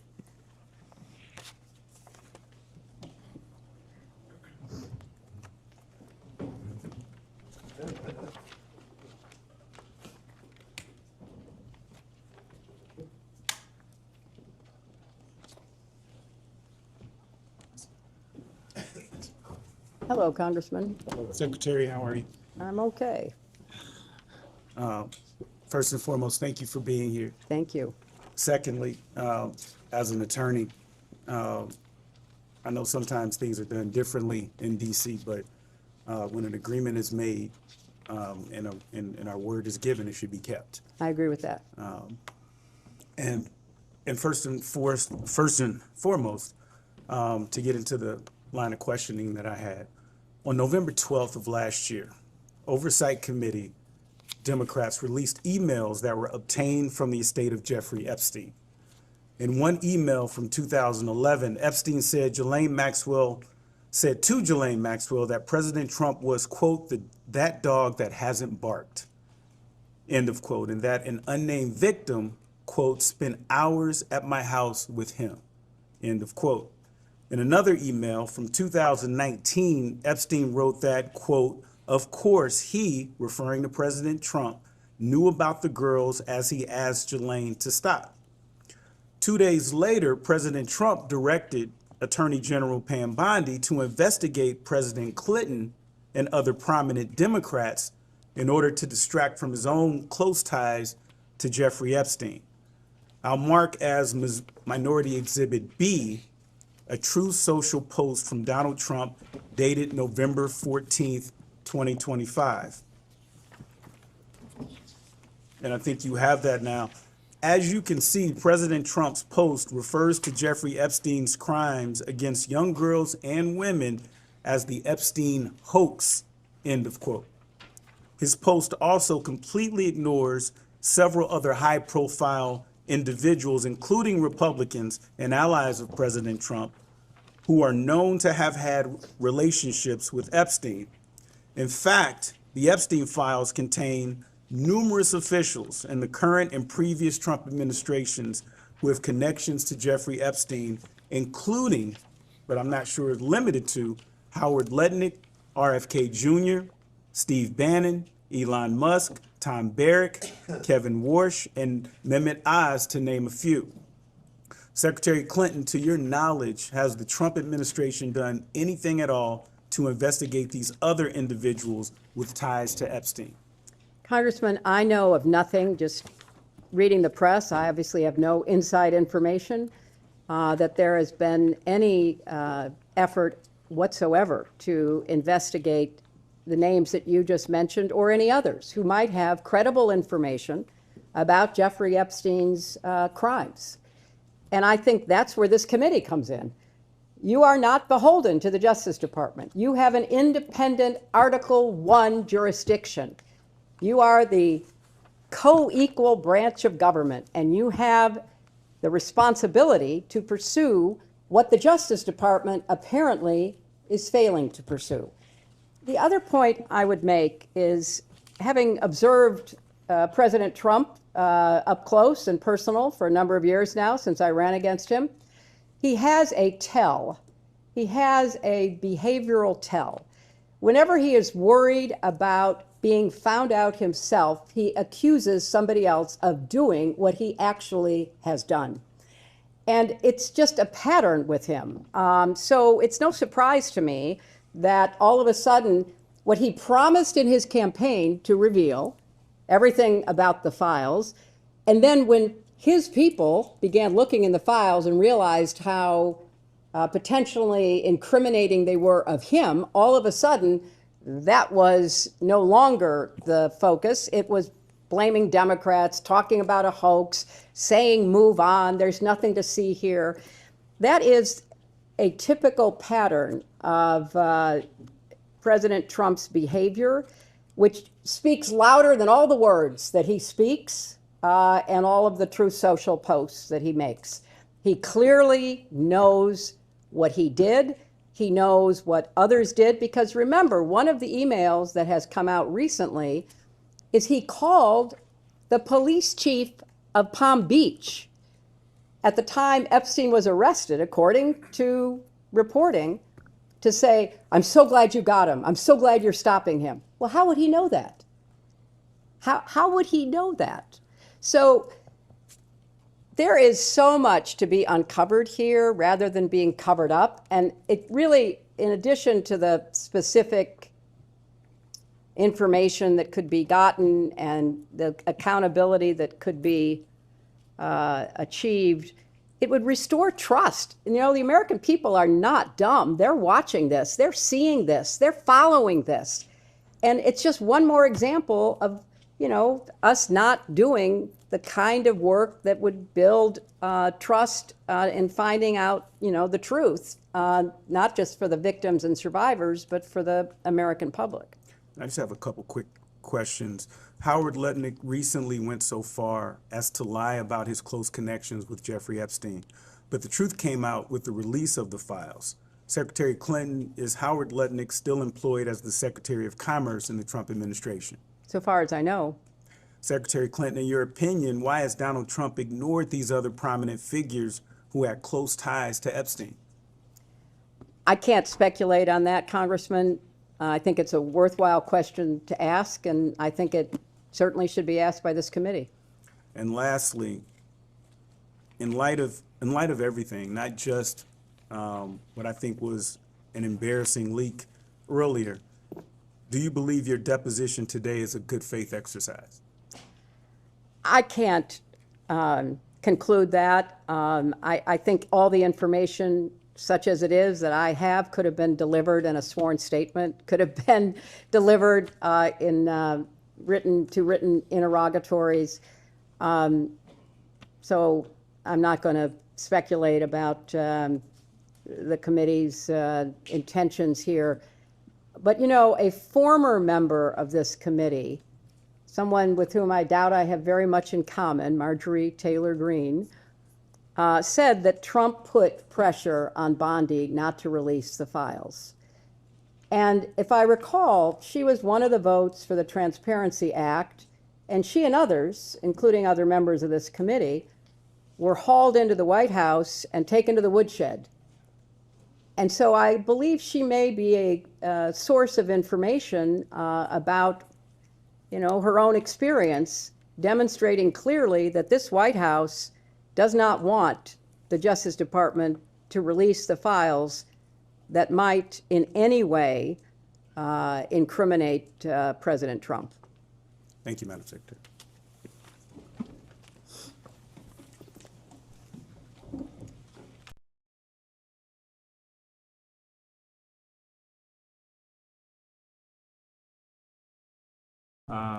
I believe Chairman Comer has something he would like to say. Yes, and thank you, Madam Secretary, and we appreciate what you said in the last round of questioning. I want to be very clear. This committee is taking this investigation very seriously. We are following the money. We have a history of doing that over the past 2 years. I wrote the Treasury Department requesting suspicious activity reports related to Jeffrey Epstein. Treasury has been in full compliance, and our staff has spent untold hours reviewing those documents. I know the minority staff have also reviewed those documents. Anytime we subpoena anything, both sides get it. Based on the suspicious activity reports, I then issued subpoenas to 2 banks, Deutsche Bank and JP Morgan. The banks, those 2 banks are also in compliance and continue to produce thousands of pages of records. And I will say this before I turn it over to Representative Mace. This investigation is made very difficult when witnesses drag out negotiations for more than 6 months and violate their duly issued subpoena. So that's one reason when we're dealing with very powerful people that have the best attorneys out there, it's very difficult when it takes 6 months to get witnesses in. So I just wanted to mention that, and I'll yield to Ms. Mace. Thank you, Mr. Chairman. Madam Secretary, thank you for returning this afternoon. Secretary Clinton, is your husband someone the committee should investigate? My husband will be here tomorrow. You'll have a chance to ask him questions. So my question is your husband is someone this committee should investigate? Asked and answered. Apparently you are. You've subpoenaed him. He's going to be here tomorrow. In your testimony before the break, you discussed why you believe President Trump should testify before our committee due to a, quote, pattern of behavior, end quote. You testified that a pattern of behavior warrants accountability. So I want to make sure I understand your standard correctly. The pattern of behavior you describe includes being held civilly liable, indictments, sexually deviant behavior, correct? Yes. In 1998, your husband was found civilly liable for sexual misconduct with Paula Jones and settled for $850,000. Is that correct? Yes. By your standard of pattern of behavior, should your husband testify before this committee? He is testifying tomorrow. On December 19th, 1998, President Clinton was impeached on charges of perjury and obstruction of justice, which directly related to his extramarital affair with Monica Lewinsky. Is that correct? Yes. And your husband was impeached for perjury related to sexual behavior, correct? I didn't understand what you said. Your husband was impeached for perjury related to sexual behavior, his sexual behavior. He was impeached for several reasons, and then was acquitted in the Senate. And your husband flew on Jeffrey Epstein's plane 17 to 26 times, correct? He made several trips with different legs on the trip, as I recall. But he flew on Jeffrey Epstein's plane Yes, he 17 to did. 26 times? Mhm. Were you aware that Secret Service was dropped on some of those flights? That is not my understanding. Where they were not on some of those flights? That is not my So understanding. your understanding is that Secret Service was on all of the flights that President Clinton was on? That is with my Epstein? understanding. By this standard of behavior, multiple credible accusers, including Juanita Broderick, who alleged rape against your husband was disbarred in Arkansas, lost his law license before the Supreme Court, flew on Epstein's plane dozens of times, visited Epstein's island. That is not true. That is absolutely untrue. Well, there's documentation in the DOJ files. I'm not sure you're aware, your attorneys have told you, but Jeffrey Epstein told one of the victims to lie to investigators, to lie that Bill Clinton was ever on Epstein Island. I can provide that document to you. We would like that document, please. Yeah, Okay, counsel, I can do because that. actually the files say just the opposite. Epstein himself denied he was. These are FBI notes from an interview with a victim, and I can get you the victim number and the case number and the files. These are notes from a 302 If interview. you'd like those, are you going to provide those now? That's not my line of questioning. She brought it up, but I have a I'm document I sorry, can give to you're you. making a representation Yeah. as to the facts. I didn't enter anything as an exhibit. But it's factually inaccurate. No, I can give it to you later. I can go find the document, make copies of it, and give it to you this afternoon. Thank you so much. Okay. By your standard of pattern of behavior, according to documents released by the Department of Justice, your husband appears in photos in swimming pools, hot tubs, aboard Jeffrey Epstein's private plane with unidentified young women, we came here today and you told this committee that a pattern of behavior demands accountability, correct? I said that I believe the committee should call anyone who had a substantial pattern and practice of contact with Jeffrey Epstein and his crimes before they came to light. Does that include your husband? And after they came to light. You're going to have a chance to question him tomorrow. So I'll ask you again, by the standard you just set, in your own words just now, does this standard apply equally to your husband or only President Trump? I have said that my husband has been subpoenaed. He will appear. He will answer your questions to the best of his ability. But there is no evidence whatsoever of any connection with Jeffrey Epstein's crimes. And I think that that will be obviously apparent in the questioning. What makes you so sure of that then? I mean, he's photographed with... Objection is to speculate on something that's not evidence. It is so speculative. I mean, swimming in a pool, sitting in a hot tub, there are millions of people who do that without any improper behavior or certainly committing any crimes. So I Do you think most of the men are like your husband that did anything wrong by where they're being surrounded by young women, giving them massages on Jeffrey's private estate or private plane? Are they all innocent then? You know, you are making assumptions in your questions that have not been proven and I don't believe are provable. Okay. Why did you wait 6 months to have this hearing today or have this testimony? You know, I've answered that. I thought that given the way that other witnesses who were subpoenaed at the same time were being treated, that there was an unfair treatment of both my husband and myself. And I thought that, especially from my perspective, I had very little, if any, information to provide you, and that I could have done it in a sworn statement, and you could have moved on to depose somebody else who might have more information that would be beneficial to your I have two more questions, then we're going to pass it to Congresswoman Luna. After Jeffrey Epstein was convicted, did it concern you at all that you had taken a substantial amount of money from Jeffrey Epstein? That's an inappropriate assumption. I did not take a substantial amount of money from Jeffrey Epstein. So far as I know, Jeffrey Epstein contributed to the joint committee that was supporting my Senate race. Which was how much? I believe I was told $20,000. And you don't consider $20,000 substantial? I do not consider it relevant to me because I have no recollection that I ever knew that he gave any money to the joint committee. So you didn't talk to your donors that gave $20,000 to your campaign? My understanding of the rules back then is that there was no coordination between the committee and the campaign. So, no, I have no recollection. But that doesn't mean you can't speak to your donors. That doesn't prohibit, the law does not prohibit you speaking to donors. But I didn't know he was a donor. As far as I knew, he was not a donor until I learned this in preparation for the testimony. Did it concern you at all that Ghislaine Maxwell was heavily involved with people you knew and were close to? I knew people that I knew her. Yes, that's true. And you just shrugged, you didn't want to look into it or nobody, question about it? Until her crimes were revealed and she was indicted and tried and convicted, I don't think people knew very much about at all what she was doing. And then how do you know Howard Lutnick? I know Howard Lutnick because when I was senator on 9/11, the firm he headed, Cantor Fitzgerald, suffered the greatest loss of life. As I recall, something like 650 of his employees were murdered by terrorists that day. Howard Lutnick missed being a victim because he was delayed dropping his child off to kindergarten. You asked the question. I'm going to answer your question. Now you're going to yell This at was me? what I spent You're my going to yell at time me. doing. I'm a survivor trying to look out for other survivors trying to and get to the I bottom was of it. taking care You of waited the 6 people months who to lost get here today. 3,000 6 months, lives and now you're being at World defiant Trade and Center. indignant today. You asked me I have about met Howard with Epstein Lutnick. survivors. I'm a survivor myself. You have emails. You've denied that Jeffrey Epstein, that you tried to get Jeffrey Epstein to give money to you. I did but not. Howard Lutnick was If used you to have an get email money. with me asking Jeffrey Epstein for money, I have an email from Howard Lutnick sending it to Jeffrey Epstein and his people to raise money for I don't you know about for an event, an intimate event for you at his offices at Cantor Fitzgerald. You're going to sit if here you- today if you would and, let me and, finish. and obfuscate and say to this committee, you didn't try to get money from Jeffrey I Epstein didn't. when I there was didn't. an intimate event in an email that Howard Lutnick emailed to Epstein's people and Epstein to get him to come to your intimate event at Cantor Fitzgerald, a very small event. And so I'm not going to put up. You want to yell at me, that's fine, but I'll yell right back. Well, okay? I am looking out for it's survivors. very- I'm doing look- the job that you would not do and refuse to do as Secretary of State. Thank you, and I yield back to No, Congresswoman. I'm going to finish answering the question, which I have a right to do.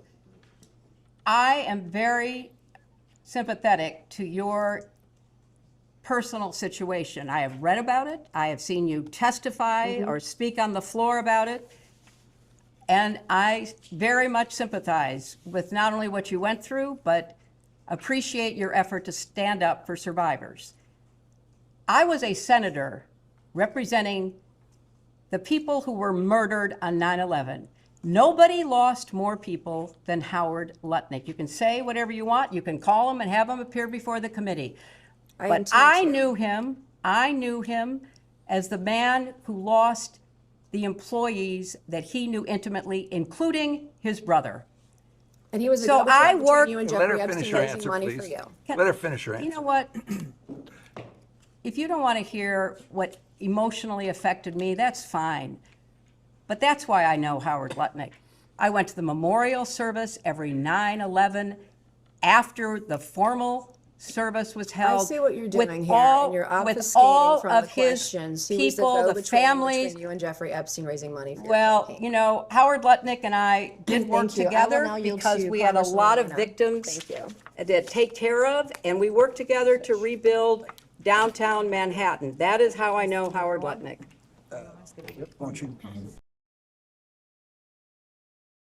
And that ended quite a little bit ago now. There were no images and there were no videos.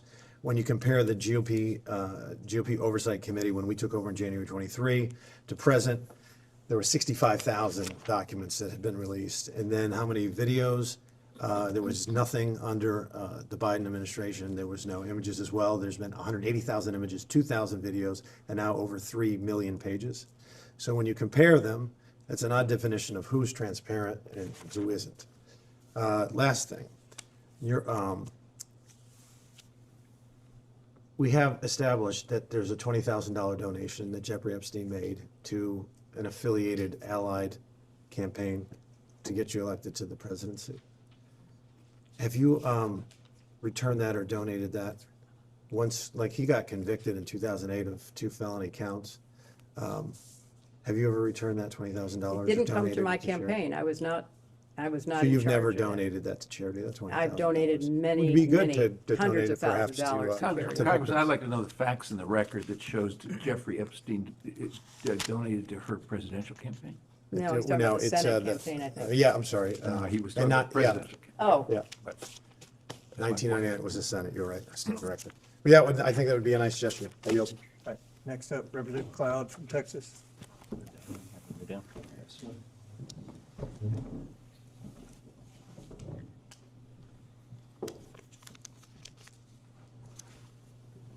Hi, could you identify yourself? Michael Cloud, Texas 27th. Michael. Cloud, C-L-A-U-D. Okay. And thank you for being here, Madam Secretary.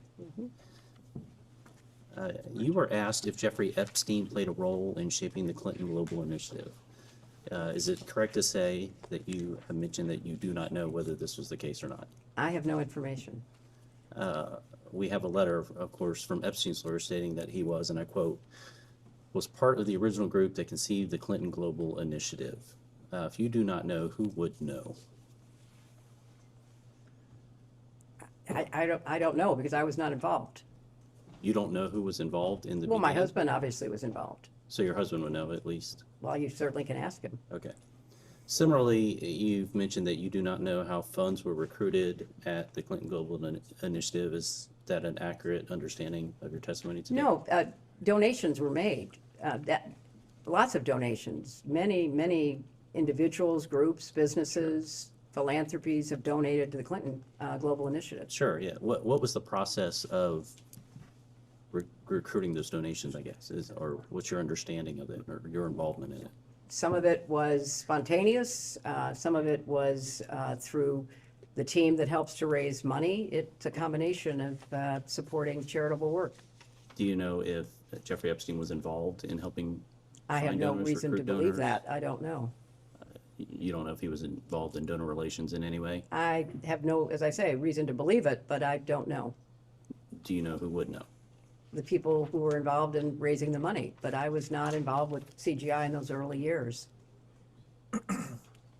What about when you were there? I have no knowledge that Jeffrey Epstein was involved at all. How many roughly staff members are there in the Clinton Global Initiative?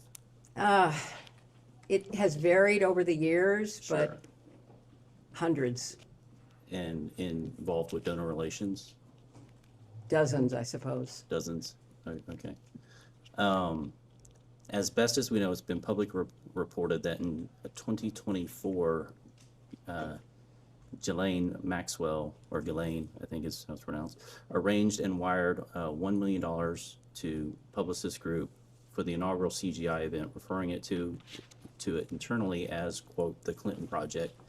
Epstein was copied on related emails and questioned the timing and destinations of the funds. Were you aware of this $1 million payment? I was not. Were you aware of it before today? No, well, in preparing for this. In preparation, Mhm. you were made know. Okay. Do you know who would have known? I don't even know if it's true, so I have no way okay. of telling you. You don't know who at the Clinton Global Initiative, what staff would have handled $1 million donors or It didn't go. It went to a group called Publicists, Right. which is not the Clinton Global Initiative, so Right, I would right. not know. Well, the email said it was for the Clinton Project, so.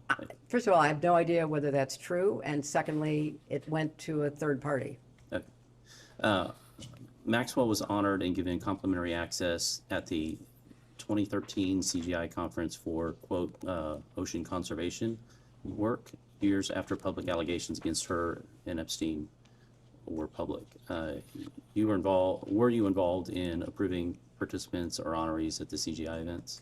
I was not, but I don't know that there were public allegations at that point in time, so I can't respond to that. So you were not involved in approval? I was not. You didn't know who was going to be honored at the events? No, I was not. Okay. Do you know who would have known?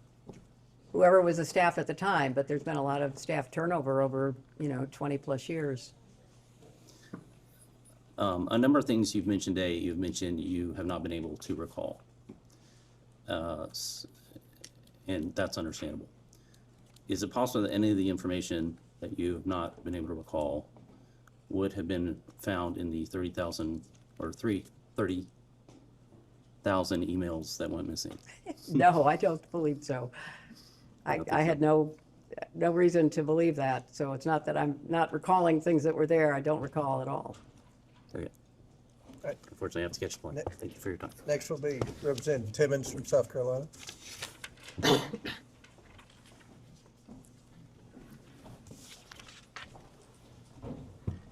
Madam Secretary, William Hello. Timmons from South Carolina. Thanks for being here today. Throughout this deposition, you've seemed to be a bit incredulous, indignant about being here. Do you think it's inappropriate, it seems? I guess I just want to highlight all of the reasons that I see you being here and ask you if you don't think that that justifies your presence. I mean, so we started out this deposition by asking you about a number of individuals, 50 plus individuals, and the specific question was whether you had spoken to them regarding Jeffrey Epstein or Ghislaine Maxwell. So I'm going to highlight 4, and I'm going to tell you why we asked you about them. So do you know Senator Bob Kerrey? I do know Senator Bob Kerrey. Okay, and was he not the chair of the Democrat Senatorial Committee when you got elected to the Senate? I thought it was Bob Torricelli, but I could be wrong. Okay, well, he was the chair of the DSCC for the 8 years prior to you getting there. He'd left office when you got sworn in, but obviously there's a lot of overlap. He's a prominent member. He resigned in disgrace because of his association with Jeffrey Epstein. So there's a commutative property. He's in your orbit. He had to resign. Next person is Casey Excuse me, Wasserman. Mr. Yes. Representative Was Bob Carey one of the names that was listed?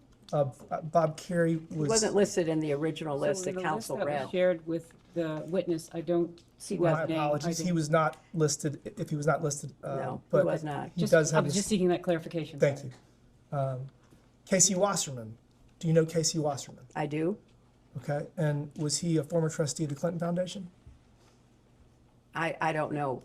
He wasn't during the time that I was involved. Okay, well, it is alleged that he was a former trustee of the Clinton Foundation, and he also had to resign in disgrace from his company, and obviously there's an association there. So, you know Larry Summers?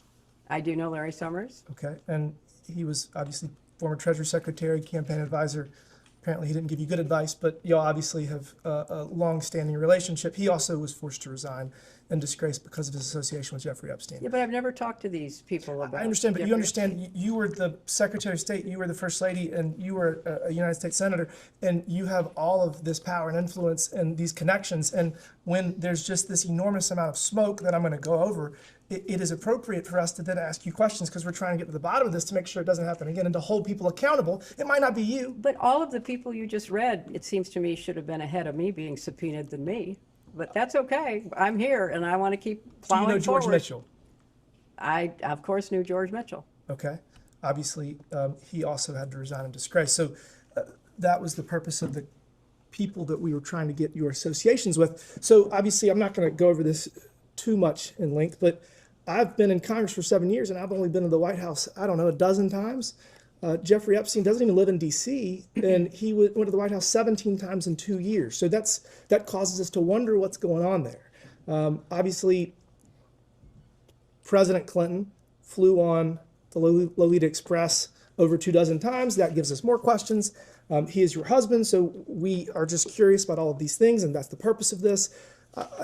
You say the fact that Jeffrey Epstein donated $20,000 to the Joint Fundraising Committee, you were not allowed to solicit that, but it is record of who gave money. And so you would, if somebody gave $20,000 to my JFC, I would know eventually, and I would say thank you.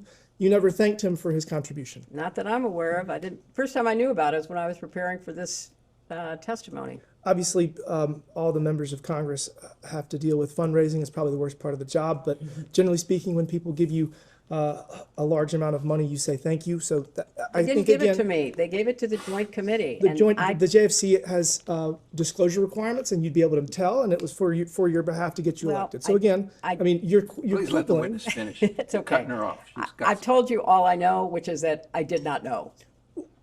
There's dozens of pieces of information that create a pattern, and you're here because that pattern causes us to have questions to understand. What are your questions? Did I'm- I know anything about his crimes? I've told you, no, I did not. Did I know anything about her crimes? No, I did not. Was I in a position of responsibility to investigate those crimes? No, I was not. Again, there's a pattern. You gave the best line of the deposition. Patterns. Lawyers look at patterns to try to assess veracity and classify information to understand truth. And so we are here trying to seek truth, and we appreciate you being here, but it is appropriate for us to ask you questions about all these things. Jeffrey Epstein And you used the have been Clinton. all day, and I will try to the best of my And we're ability about to done. keep answering them. Trust me, your husband's gonna have a much worse day tomorrow. The Clinton Global Initiative was used in the plea. Jeffrey Epstein's lawyers used Epstein's role in facilitating the Clinton Global Initiative to justify his plea deal. That was entered into evidence earlier. Obviously, Ghislaine Maxwell has alleged that this is part of her, one of her successes to facilitate setting it up, and there's been reports that $1 million was wired for the launch party. So there's just all of this data, all of these different pieces of information that come together that cause us to be here. And so, I mean, we've obviously discussed the fact that Ghislaine Maxwell was at your daughter's wedding, which, again, is not indicative of anything, but when you take all of this and you put it together and you look at it holistically, it causes us to have these questions. So given all of that information that I just went over, that we've gone over today, do you understand why you're here? And do you think it's appropriate for us to ask questions of someone that's in such a position of authority and has all of this smoke? I mean, maybe there's no fire with you, but in order for us to get to the bottom of it, the American people want this transparency and accountability. So, I mean, do you understand why we are doing this, or do you think this is just a waste of time? You'll have to determine whether it is or it isn't a waste of time. But, you know, you make all of these assumptions. I don't believe anything Jeffrey Epstein says. So whatever he said, I would discount completely. I don't believe very much of what Ghislaine Maxwell said in the very first exhibit you gave me was what she told, you know, Blanche Todd. So it's your job to figure out what is and isn't true, but more importantly, what's relevant to your investigation. And what's relevant to our investigation is that people at the highest levels of government were involved in a sex trafficking I was ring. not involved Again, at all, and I you're here to resent answer- you even connecting those You're here to help 2 us get to the points. bottom of it. I've been doing my very best Well, you all tried to day. avoid it for Please 6 let months. her answer fully the No, I question. mean, and then I've you been can ask. doing all I can to, how can I answer questions about a person that I don't believe I ever even met, although maybe I was in the same room once, who gave money to a joint funding committee that I did not have knowledge of. I'm doing the best I can to answer your questions. I appreciate that. Again, patterns is what we're following, and I think we're gonna have a lot more questions.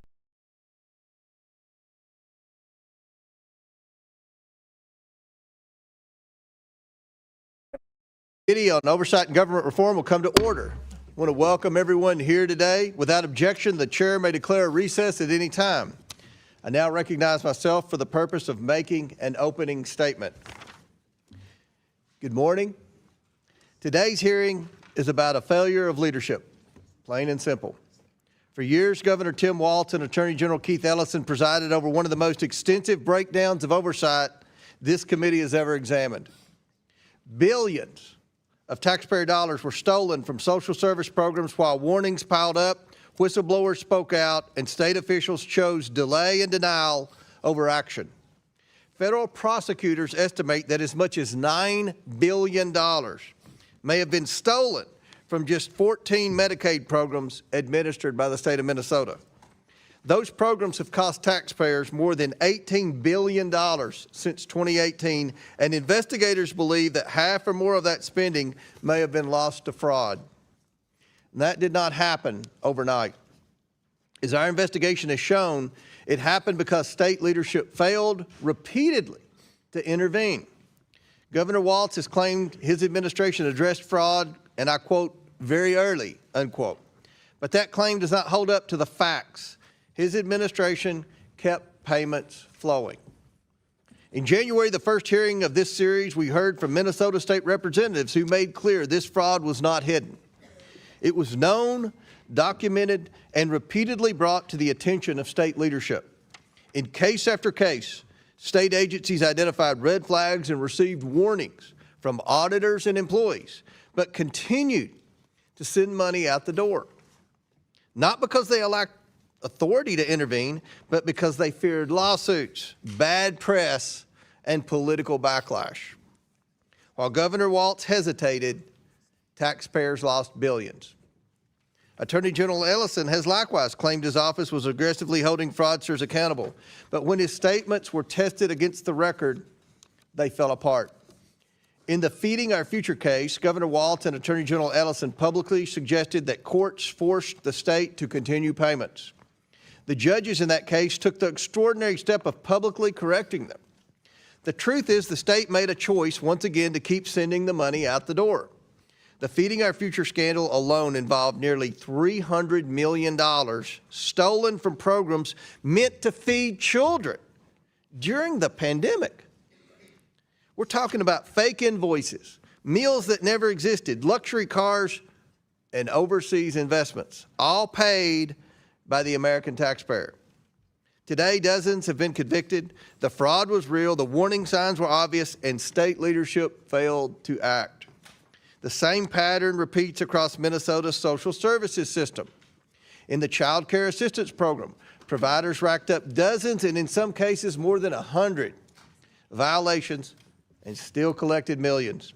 Facilities shut down and reopened the same day under new names at the same address. This went on for years. Housing stabilization systems Housing Stabilization Services, a program expected to cost $2.6 million annually, exploded to over $100 million a year. Federal prosecutors have described it as, and I quote, easy money. Providers billed services never delivered while the Walz administration failed to intervene until federal agents showed up. And when state employees tried to stop this, they were silenced and retaliated against for even daring to notice the fraud. We have spoken with over 30 whistleblowers, many of them current employees and Democrats, who say they were ignored, retaliated against, and even surveilled for raising concerns. Instead of protecting the whistleblowers, the Walz administration protected the system that enabled the fraud. We are taking oversight of fraud seriously, and today I hope the Democrats will do the same, but their track record is not promising. We followed up with the whistleblowers when state leaders ignored them. Republican staff spent 36 hours and 46 minutes in 9 transcribed interviews with current and former Minnesota state officials. Democrats, however, only asked 3 hours and 14 minutes worth of questions. That's inexcusable and frankly embarrassing. Taxpayers deserve better. We are working with the Trump administration, which is taking a whole-of-government approach to stop fraud before money is stolen. What we've uncovered in Minnesota is not a paperwork error or a few bad actors slipping through the cracks. It is sustained failure of leadership. Governor Walz and Attorney General Ellison were warned repeatedly. Auditors raised red flags. Employees sounded alarms. Invoices didn't make sense. And still, the money kept flowing. While state officials hesitated, billions of taxpayer dollars were stolen from programs meant to serve children, the disabled, and families in crisis. While whistleblowers were silenced, fraudsters got rich. Accountability shouldn't begin only after federal prosecutors step in and clean up the damage. Accountability should compel leaders to act, and here they did not. Today, this committee expects answers, and we expect an explanation for why it took federal law enforcement, not state leadership, to finally turn off the spigot. Before we proceed, I'd like to ask unanimous consent to enter the committee's interim staff report titled, "The Cost of Doing Nothing, How Tim Walz and Keith Ellison Fueled Minnesota's Fraud Explosion," into the record. Without objection, so ordered. And with that, I now yield to Ranking Member Garcia for his opening statement. Thank you, Chairman Comer. I want to thank, of course, the governor for being here today, the Attorney General as well, and to Reverend Mariah Tolgard. Thank you so much for being here. I especially, though, want to thank the Minnesotans that I know have traveled here to be with us today to witness this hearing, but also in solidarity of the horrors and terrors that are happening, not just in Minnesota, but that have happened across the country. Now, we look forward to hearing directly on what life in Minnesota has been like thanks to the Trump administration's actions. And the truth is that Donald Trump and Republicans have cut billions of dollars from health care and food assistance. That is a reality. Instead, with that money, they have used it to hire officers who are now terrorizing cities and killing Americans.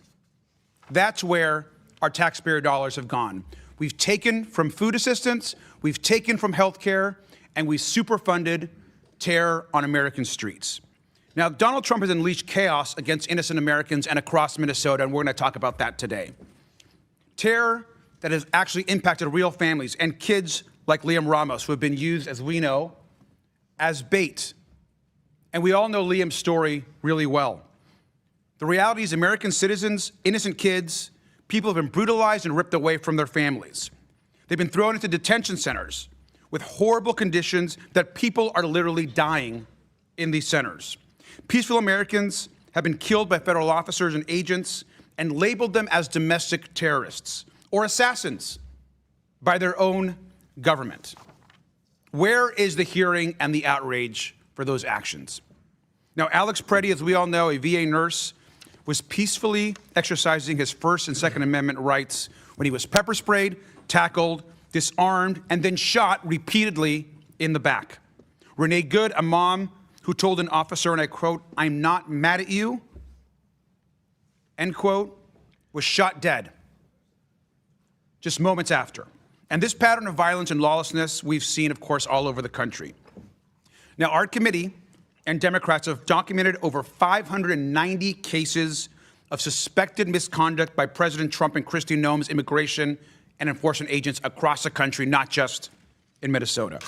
There's been 240 incidents of violence or concerning use of force, and 181 have involved United States citizens. Now, we've heard testimony that ICE's training has actually completely changed and now actually teaches our agents to violate the rights of American citizens. That's what we're teaching now to federal agents. And this is just the tip of the iceberg. DHS and ICE are out of control and must be held accountable by the Congress. Now, oversight Democrats have been partnering to hold hearings to investigate these abuses, to hold DHS Secretary accountable, Stephen Miller, Greg Bovino. And make no mistake, this is Donald Trump's personal police and military force he is unleashing on American streets. Now, the hearing that we have today is going to build on those investigations. Operation Metro Surge, which we're going to hear a lot about today, this is really about not just what's happening in Minnesota through that operation, but the ways that President Trump has waged his own personal war on Minnesota. Instead of improving systems, of course, we're talking about fraud, according to our Republican colleagues. But instead of improving systems to prevent future fraud, Trump's also cut off $259 million in Medicaid funding to the state. He's threatened federal food aid for 600,000 Minnesotans, including 200,000 kids. President Trump has tried to use fraud as his excuse for all of this. But what's really happening is violence, terror, death, destruction, and ripping away services from those that need it. You don't fight fraud by issuing presidential pardons to fraudsters. You don't fight fraud from ripping away food assistance to kids. Now, since his reelection, Trump has also given out jail-free cards to dozens of actual real fraudsters who could get out of repaying their victims more than $1 billion. Where is the fraud hearing on those abuses?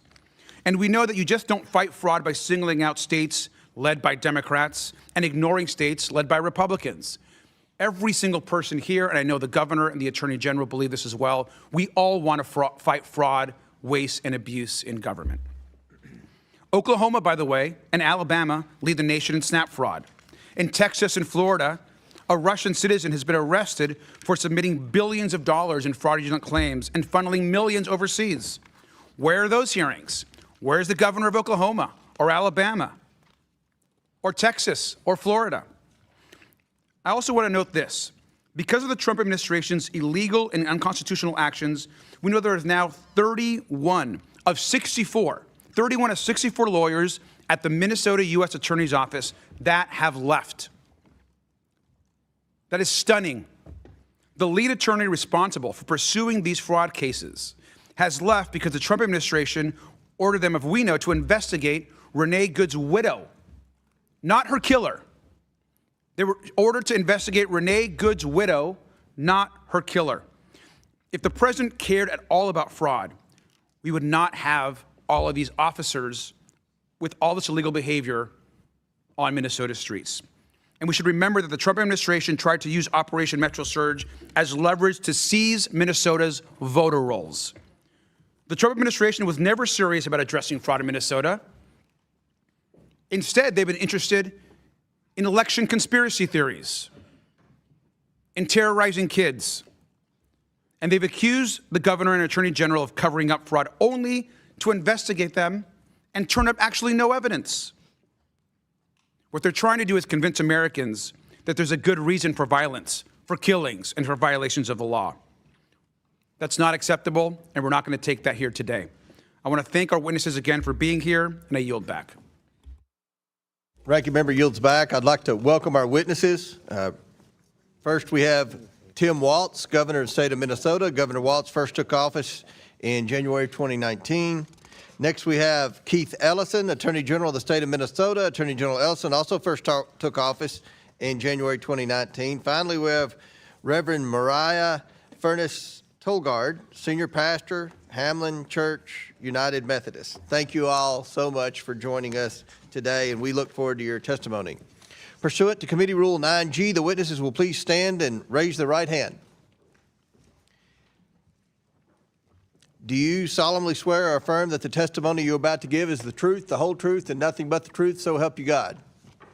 Let the record show that the witness has answered the affirmative, and please take a seat. We appreciate you being here today and look forward to your testimony. Let me remind the witnesses that we have read your written statement, and they will appear in full in the hearing record. Please limit your oral statements to 5 minutes. As a reminder, please press the button on the microphone in front of you so that it's on and the members can hear you. When you begin to speak, the light in front of you will turn green. After 4 minutes, the light will turn yellow. When the red light comes on, your 5 minutes have expired, and we would ask that you please wrap up. I now recognize Governor Walz for his opening statement. Governor. Thank you, Chairman Comer, Ranking Member Garcia, members of the committee. I'm proud to be here today as the governor of the great state of Minnesota. Under my leadership, Minnesota has dedicated its resources to ensuring that all Minnesotans can live dignified and full lives with access to top-notch public schools, quality health care, good jobs. Thanks to these initiatives, Minnesota has been ranked as one of the best states to raise a family in, one of the best states to find a job in, and one of the best states to live in. Although Minnesota's programs have overwhelmingly achieved their intended purposes, they're not immune from fraud. I'll be the first to acknowledge that. But let me be clear.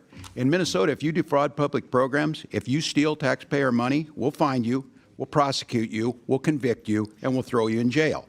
In this anti-fraud mission, we keep good company. Across the country, our nation's governors work hard every single day to combat fraud in their programs.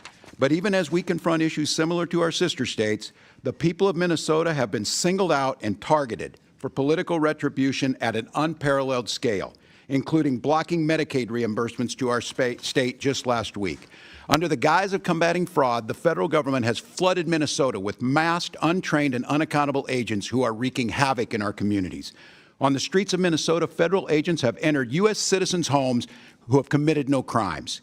They have violated the constitutional rights of our citizens. They have ignored court orders. They have shot first and asked questions later. Time and again, they have gaslit us by demanding that we ignore what we see before our very eyes. But the American people are not so easily fooled. The image of this brutal campaign are seared into our collective memory. The fragile innocence of the 5-year-old boy in a bunny hat being led away from his family. The maddening cruelty of a barely clothed man, a U.S. citizen, being dragged from his house in the dead of winter. The sheer devastation we feel of seeing the lifeless bodies of Renee Good and Alex Preddy. Long after the federal government's agents of chaos pack up and leave, and long after the fraudsters in whose name this hearing was supposedly called are prosecuted and imprisoned, the good people of Minnesota will still be picking up the pieces from these senseless acts of cruelty and violence. As we forge ahead, I hope Minnesotans will remain grounded in a sense of justice, a sense of right and wrong. We know that the way to deter crime is to pursue offenders regardless of who they are, not to pardon them because of who they know. We understand that a key to keeping our people safe is to allow prosecutors to uphold the law, not to punish them for refusing to violate it. And we appreciate that public trust comes from building common sense anti-fraud safeguards into our programs, not by tearing down established norms. I've been invited here today to talk about how Minnesota pursues these objectives, and I hope we can have a conversation about how to strengthen program integrity in every state in the nation. A single taxpayer dollar wasted on fraud is a dollar we can't tolerate. That's why, as governor, I have taken decisive action. I appointed a head of program integrity to oversee statewide anti-fraud efforts. I created the position of Inspector General at the Minnesota Department of Education. At the Department of Human Services, I ordered data-driven reviews and, where appropriate, corrective action against providers. I've directed my administration to work with our partners in state, federal, and tribal law enforcement to make sure that fraudsters go to jail. Our cooperation with the FBI and the Department of Justice have led to serious criminal charges for over 75 individuals. Most importantly, year in and year out, and long before Minnesota programs were featured on right-wing social media, I've worked with the Minnesota legislature to give state agencies the authority they need to take action based on red flags when they discover them. There's undoubtedly more to do. We'll continue to do the important work of combating fraud, but as we do so, we're going to remain true to Minnesota principles. We will feed our hungry children. We will help the poor afford health care. We will assist people with disabilities while also keeping fraud in check. We'll demonstrate our decency, our integrity, and never yield to political scapegoating, particularly of our most vulnerable communities. In these extraordinarily trying times, the people of Minnesota have come together to show the world their values. I'm proud and honored to be their governor, and I look forward to today's questions. Thank you, Governor. We now recognize Attorney General Ellison. Thank you, Chairman Comer, and thank you, Ranking Member Garcia, and thank you to all the members of the committee. My name is Keith Ellison, and I have the honor of serving as Minnesota's Attorney General. You have invited me here today to speak about the topic I feel very strongly about, fraud enforcement. I look forward to discussing the contributions of my office and the contributions we've made to fighting fraud in our state. Fraud in government programs is reprehensible. It takes food from the tables of the hungry. It takes shelter from those without it. I have worked every day as Attorney General to hold fraudsters accountable, and I'm proud of our record. We've won 300 Medicaid fraud convictions, more than any other state of similar size, and recovered over $80 million for Minnesota taxpayers. We've returned tens of millions of dollars to victims of consumer fraud in Minnesota. Since 2019, our Charities Division has resolved over 50 investigations and dissolved 17 sham nonprofits. It's important to note that under Minnesota law, my office has limited jurisdiction over criminal matters. The only kind of criminal case we can prosecute all on our own is Medicaid fraud.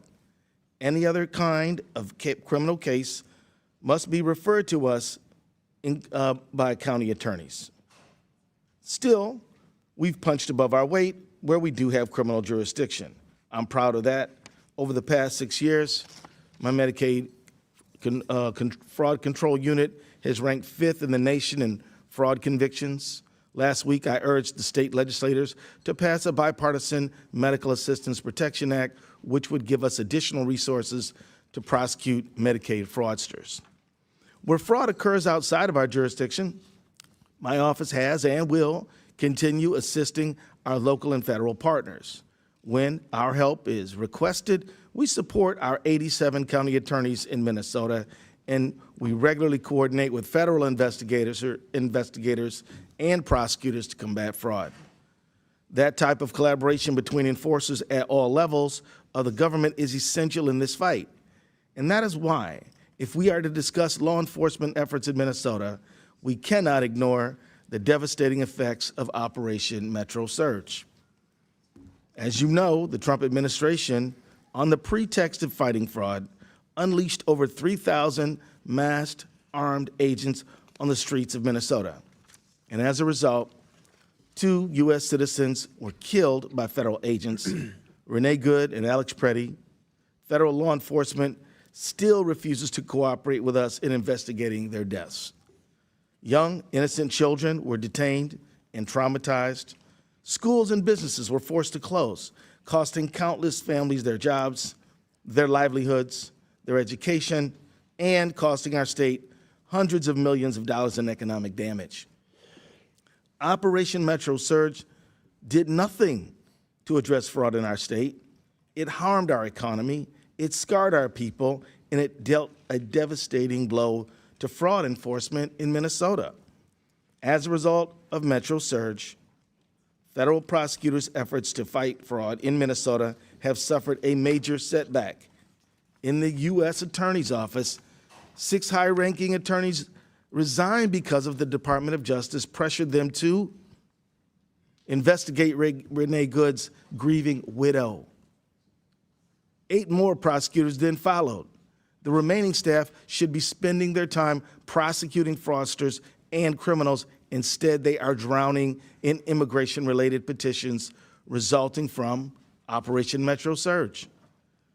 Mr. Chair, members of the committee, we cannot combat fraud without consistent messaging and support from our political leaders. All sides, Republicans and Democrats, the federal government and the states, must work together if we are going to win the fight against those who would steal from the public. We need our leaders to unite in that effort, not to use it as a political tool to score political points. I stand ready and willing to work with the members of this committee to advance the cause of holding fraudsters accountable. Now more than ever, we need coordinated, cooperative engagement across law enforcement if we are to achieve our goals. I look forward to your questions. Thank you, General. Now recognize Reverend Tolgard for her opening statement. Chairman, ranking members of the committee, thank you for the opportunity to speak today. I am the Reverend Mariah Tolgard, and I serve as senior pastor at Hamlin Church United Methodist in St. Paul, Minnesota. I come before you today in my personal capacity as a pastor, as a citizen, as a mother, an ordinary Minnesotan who has witnessed up close the fear and harm that Operation Metro Surge has inflicted on our state. The hearing today is about fraud in Minnesota, which is serving as a pretext for the terror the federal government has brought to the people of Minnesota. This fraud has been used as a rationale for deploying 3,000 federal immigration enforcement agents into our state in operations that target the most vulnerable among us, but are indiscriminately impacting all of us. Let me tell you about what this looks like where I live. In my church, members have been afraid to come to worship and have even postponed funerals.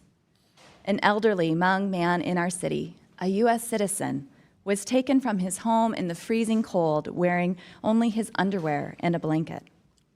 ICE vehicles drive recklessly through our neighborhoods in packs of 4 to 6, stopping people of color for proof of citizenship, including a local police officer. In St. Paul Public Schools, where my 3 daughters attend, nearly a quarter of students enrolled in distance learning because families were too afraid to leave their homes. My 8-year-old struggles to sleep at night because she is afraid ICE agents might break into our house. At local elementary schools in Minnesota and across the country, students are practicing drills for what to do if ICE is near their school. Let that sit with you. American children are now practicing 2 kinds of drills at school, one for an active shooter and one to protect themselves from their own government. That is not security. That is a nation failing its children. This is happening to all of our neighbors in Minnesota.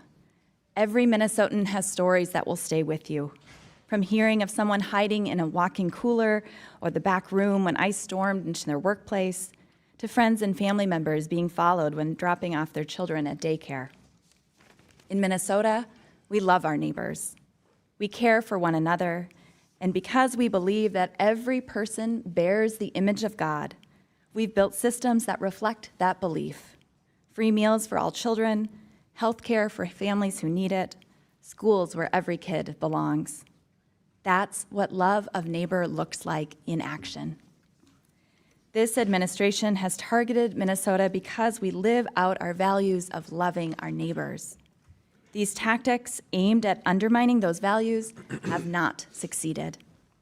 When unidentified masked agents appeared on our streets, Minnesotans put on their own uniforms, and it said neighbor. Motivated by faith and conscience, we bought groceries for families in hiding. We paid rent. We drove children to school. We stood vigil at mosques. We served as constitutional observers. We pledged to care for children if parents were detained. We sang, we marched, we prayed.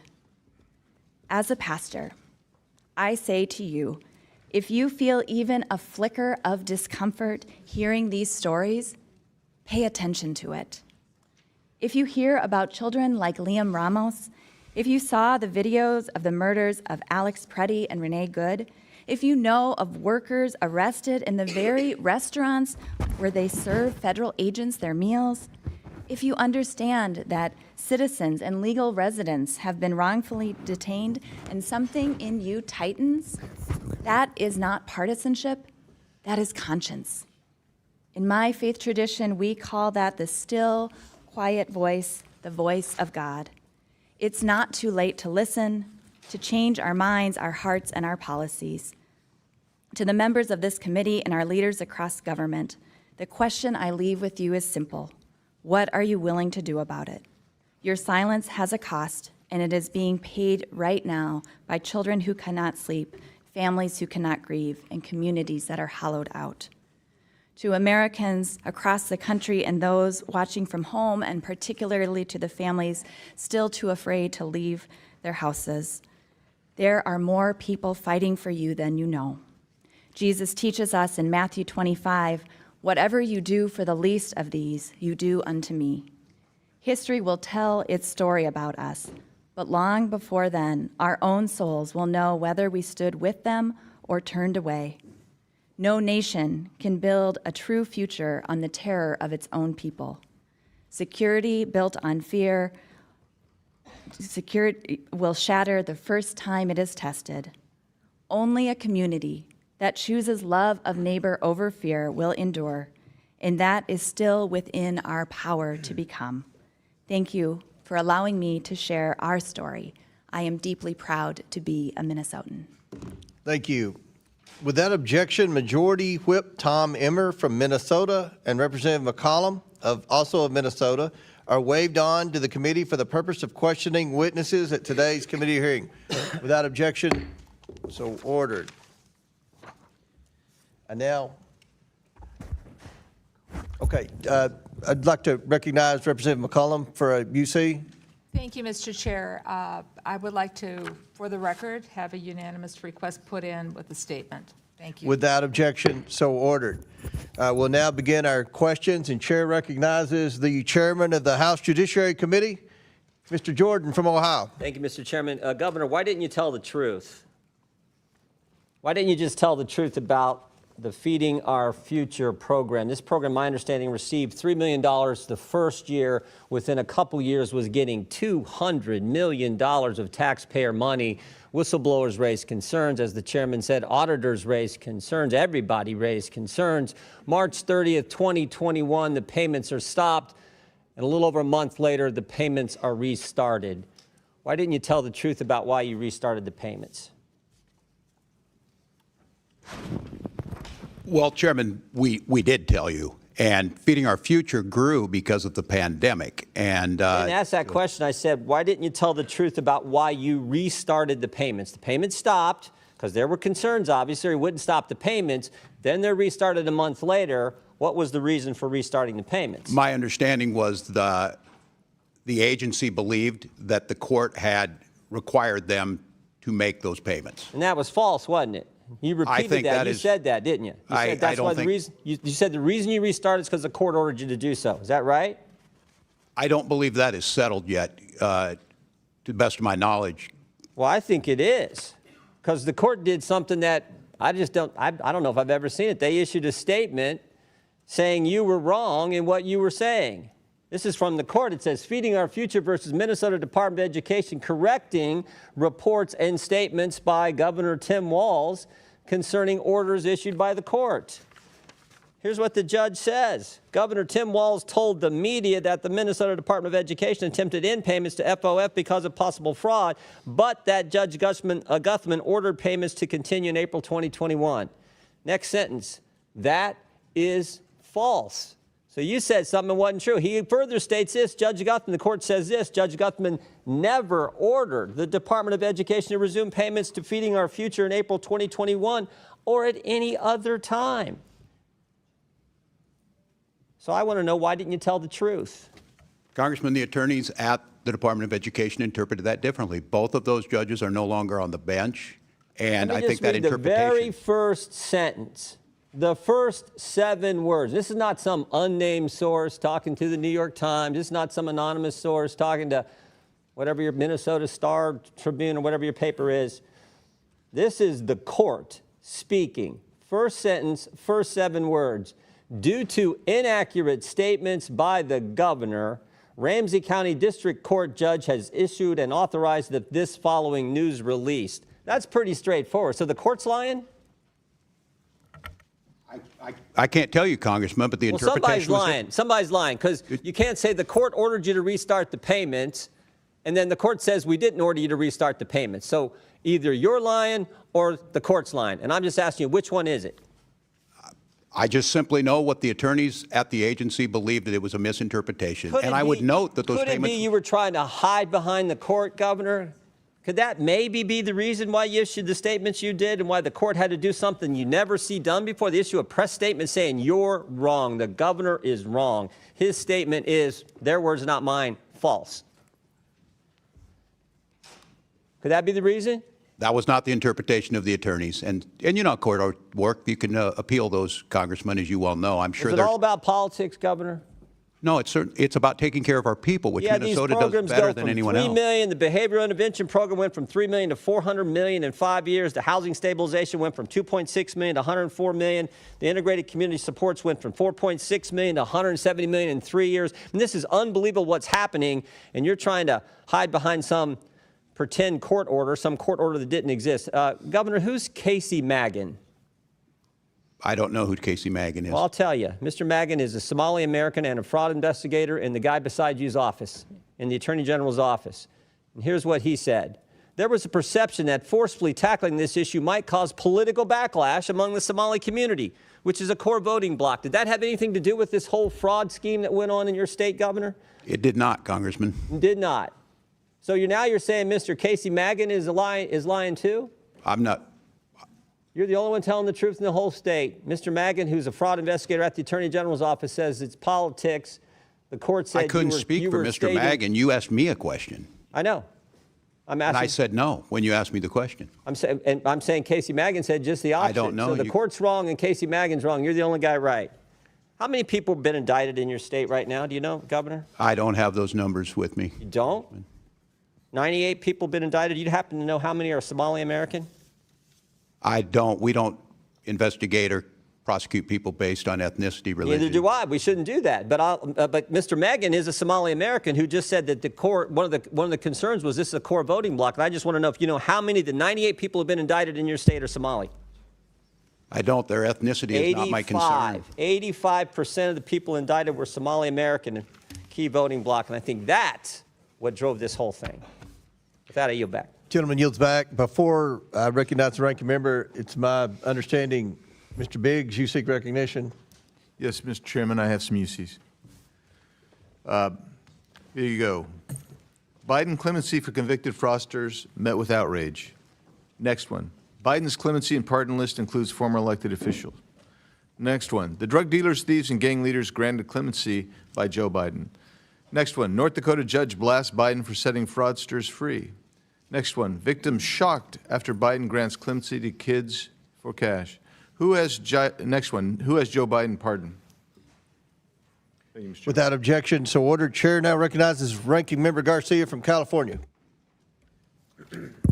Thank you, Mr. Chairman. And I want to thank, of course, our witnesses again for being here. Now, of course, over the past 2 months, countless brave Minnesotans have shared their stories of heartbreak and violence and terror, not just with us in this committee, but with folks across the country. Peaceful protesters are being shot in the streets. Children have been snatched from their schools. People dragged from their cars and tackled at work. And we know that parents, of course, have been missing work and children have been missing school. Now, Reverend Tolgard, I want the country to really understand the effects on kids. Are you seeing families who can't go to work, who can't go grocery shopping, and who can't take their kids to school or the library or the park because they're terrified to leave their home? Are you seeing that? Yes, that's what we are seeing in Minnesota. And this includes, of course, U.S. citizens, right? We're talking about also families, U.S. citizen families, and kids who are United States citizens. Is that correct? Yes, people who are U.S. citizens and legal residents. Well, thank you. I want to just show this image here. This is an image of some kids, including, by the way, one of Liam Ramos's classmates. These are kids that are being held at U.S. detention centers and detention facilities. Now, Reverend Tolgard, when children hear about thousands of kids being detained, reportedly almost 4,000, that must be terrifying. Is that correct? That is absolutely terrifying for children to hear these stories and to fear for that experience. And would you say that kids are scared at their school? Kids are scared at their schools. Parents are scared of what's going to happen to their children. Would you say that is correct also? Yes, that is correct. Well, thank you. Now, we're discussing the violence and brutality that's happened, and I want to show another image that's kind of difficult, I think, to see, but I think it's important for the American public to continue to see it. Now, this is the driver's seat of Renee Good's car seat after an ICE agent shot her dead. Now, Reverend Tolgard, are families in your community afraid that this sort of horrific image could happen to them next? Yes. Are kids scared that this type of horrific image could happen to one of their parents? Kids like my own, kids like the kids in my church are afraid that that could happen to their parents when they speak out. And let's remember that an ICE agent specifically told a protester, have y'all not learned from the past couple of days? This is just 2 days after Renee Good was shot. That is being told to people on the ground in Minneapolis and across the country, across Minnesota, and it's not acceptable. We should be clear here. This violence does not make us safer. It does not address fraud, waste, and abuse. It doesn't help families with health care, does not grow or build small businesses, and it certainly, as we're continuing to discuss, is not preventing the kind of fraud that Republicans are discussing here today. Now, Governor, can you walk us through specifically how Operation Metro Surge affected Minnesota's ability to investigate actual fraud? Well, thank you, Congressman. Well, first of all, as I've said, we've been partners with the federal, our federal partners, whether that be the FBI or be the U.S. Attorney's Office, which I will note was one of the premier U.S. Attorney's Office, regardless of who they were appointed by.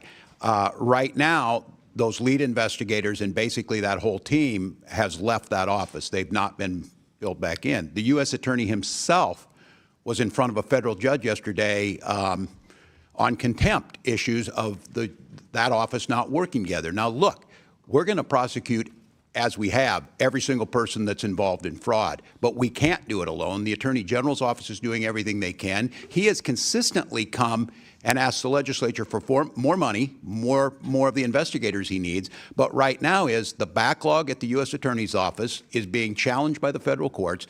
It makes it more difficult for us to get those cases over to them. But the good news is the Minnesota Bureau of Criminal Apprehension is continuing to do those. We got a conviction this week. Those are things that'll continue on. And while we need to put in all the safeguards, we need to, as you heard the Attorney General's opening statement, if we partner together in this, our chance of defeating this fraud is that much higher. But right now, it's stymied. There's no investigators over there. There's no U.S. attorneys. The FBI has been decimated, and it's very difficult. And that right there, the American public needs to hear. I mean, it's completely outrageous what's happened to those that are actually trying to take on fraud in Minnesota and across the country. Those offices have been decimated, and there's no support, not acceptable. And Governor, finally, there appears to be actually no evidence that ICE and DHS reign of terror in Minnesota that continues has actually prevented any fraud. Is that your assessment, sir? That's correct. What you saw on the streets didn't do anything to it. And we've actively asked, if you have folks who can help us, if you have folks who are good at the forensics, if you're that can help us do this, we want you there, as we have for the last 7 years that I've been governor. We partnered together and convicted people. Thank you. And with that, I also, just for the record, want to introduce our report as well. Today, the Democratic staff released it as well as far as relates to this hearing and Operation Metro Surge. So thank you, Mr. Chairman. Without objection to order, Chair now recognizes our Majority Whip, Representative Emmer from Minnesota. Thank you, Chairman Comer, and actually thank you, Governor Walz and Attorney General Ellison, for appearing before the committee today. Gentlemen, let's see if we can agree on at least one thing today. Today's hearing is titled Oversight of Fraud and Misuse of Federal Funds in Minnesota. Can we agree that this fraud is a serious thing, Governor Walz? Yes or no? Can we agree on that? Yes, any fraud is serious. Thank you. Because it's interesting that you and I agree that it's a serious thing, considering the man sitting next to you, your Attorney General Keith Ellison, just 2 months ago said, quote, "This is a political matter. This is not a serious thing," end quote. Attorney General Ellison, is there an organized crime ring operating in Minnesota?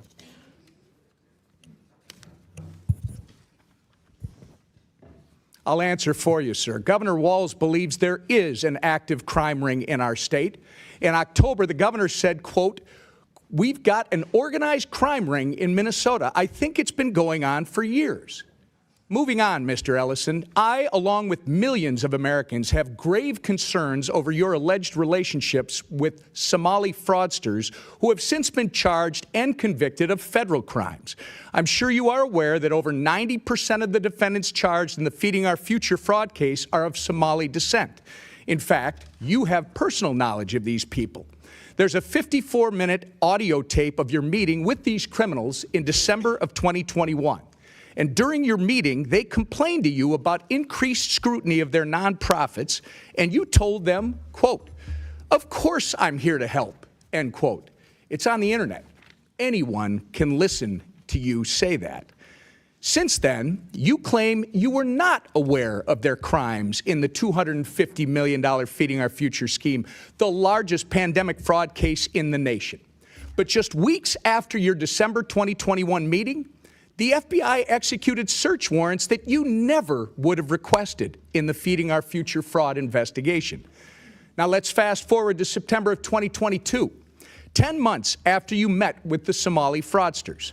Your office issued a press release stating, quote, Minnesota Attorney General Keith Ellison and his office have been deeply involved for 2 years in holding Feeding Our Future accountable, end quote.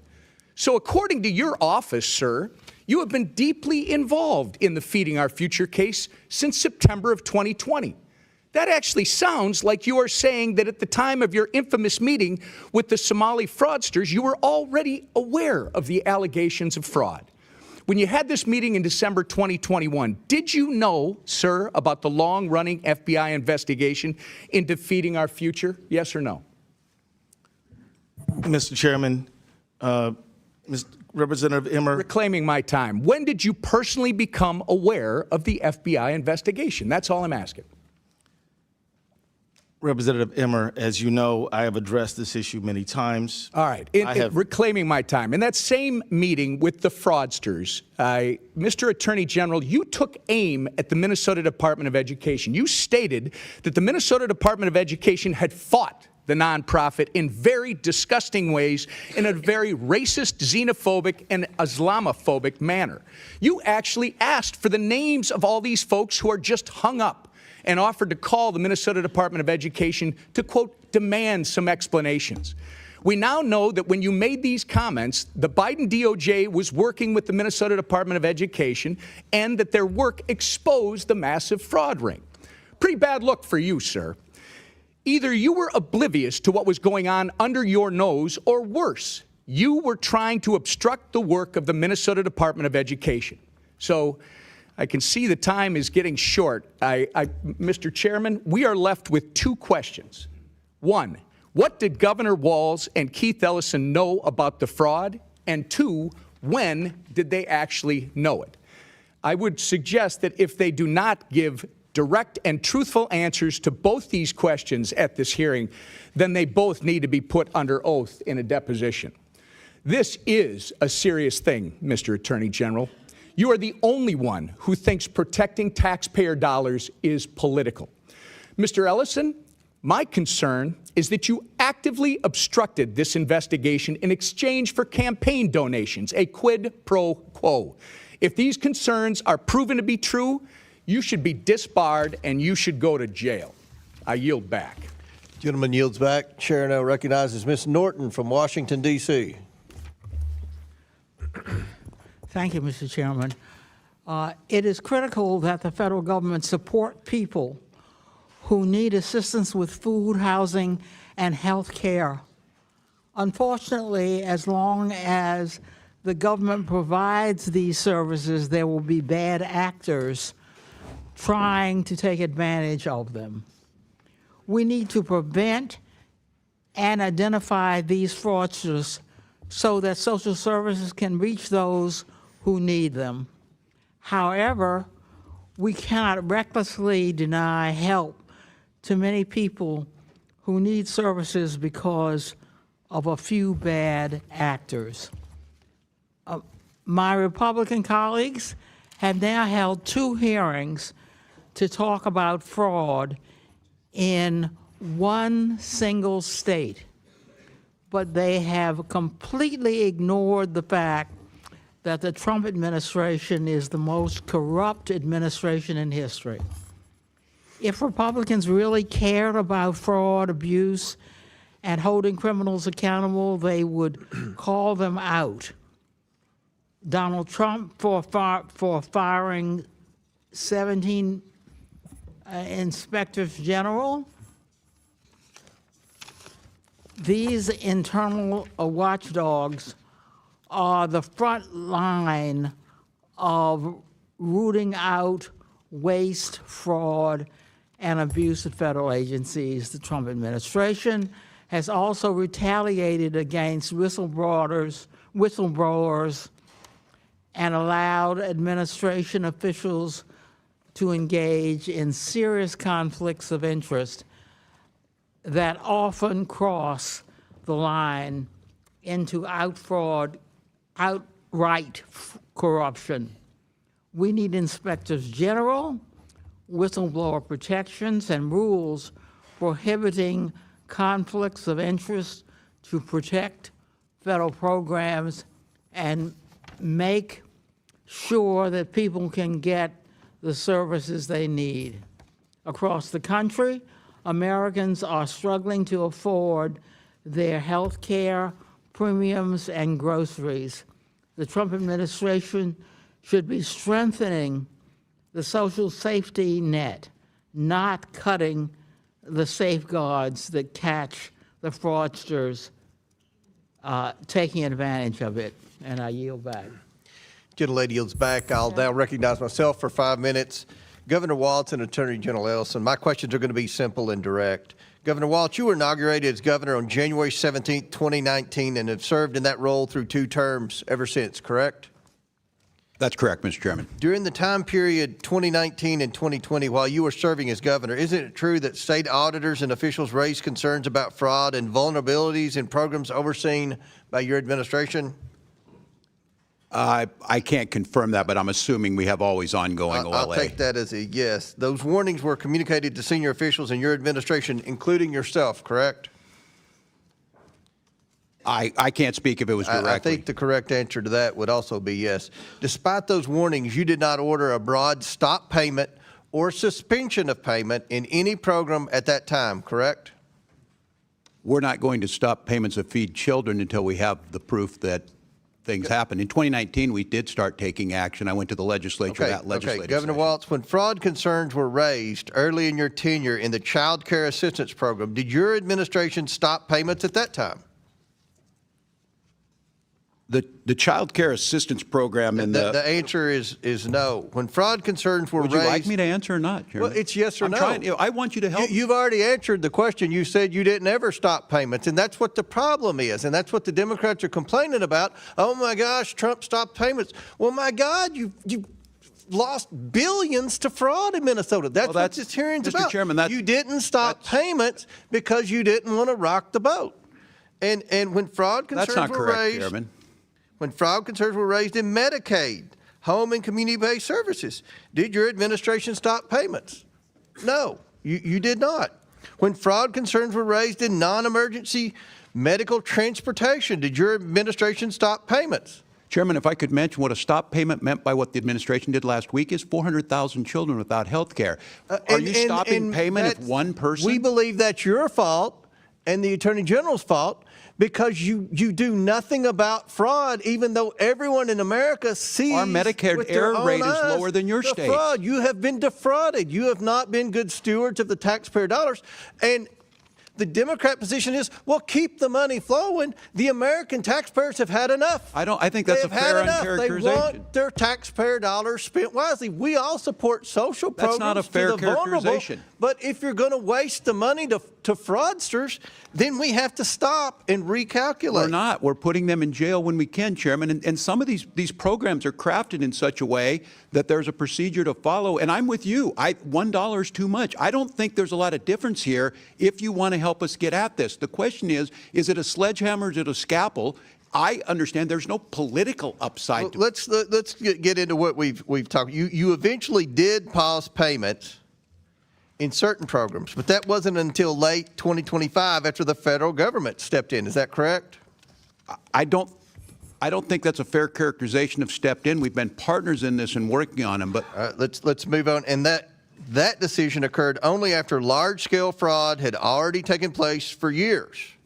Now, Governor Walz, employees inside state agencies raised concerns about fraud and improper payments for years. Is that correct? Inside agencies, we've been prosecuting them for years. Yes. But they have raised concern. Agencies have raised concern about fraud in Minnesota, correct? Each of those, yes, when they do and they're prosecuted. Some of those employees faced retaliation after raising those concerns. Is that correct? That is not correct, Chairman. Okay. Minnesota has strong whistleblower protections. Attorney General Ellison, you are the chief legal officer of the state of Minnesota, correct? Yes. Your office advises agencies on compliance with federal and state law, correct? Yes. Retaliation against whistleblowers reporting fraud is unlawful, correct? That is right. At any point during your tenure, did you tell state agencies to stop payments due to credible fraud allegations, yes or no? Sir, we prosecuted over 300 people in the Medicaid fraud area. 300, I would predict is a drop in the bucket, but you've never said to stop payments. That's it's one of the highest rates in the country, sir. Well, you have one of the highest fraud rates in the country in Minnesota. That's not true. And my office doesn't have the authority to do a stop payment. We prosecute criminals when they're presented us by the agency. So the answer is no, unfortunately. No one's ever from your office said to stop payments until we can get the fraud under control. So to summarize, you both knew about fraud, risk, and payments continued. Our investigation has shown that whistleblowers who were alerted about the widespread fraud were ignored, sidelined, and even retaliated against.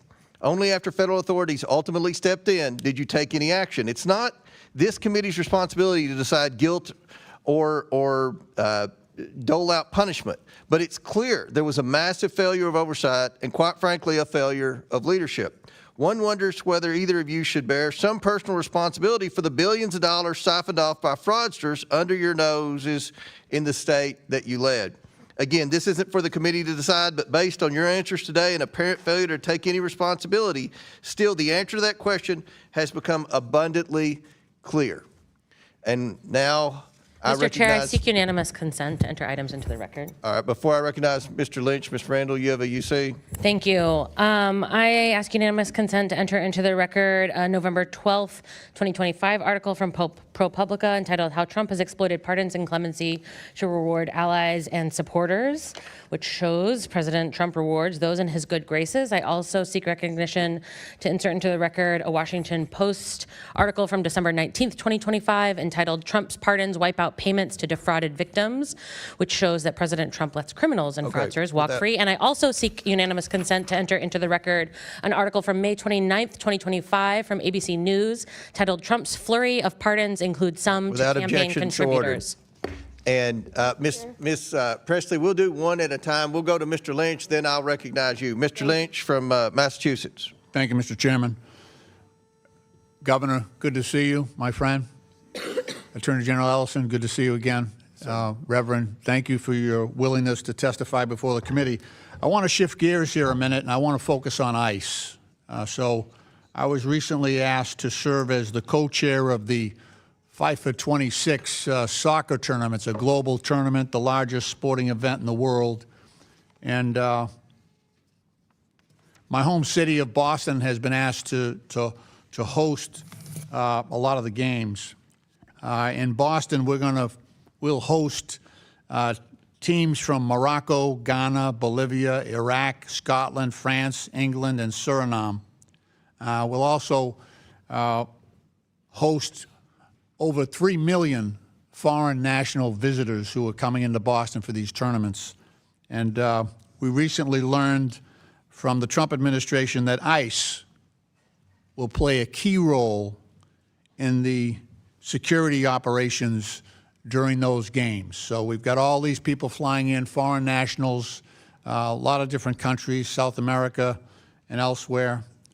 Governor, since you've had direct and relevant experience on dealing with the Metro surge and the security operations of ICE, I was interested in getting your thoughts and your observations and any recommendations you might have to help us with confronting our experience or what we expect to see during these games with ICE coming in as well as so many foreign visitors.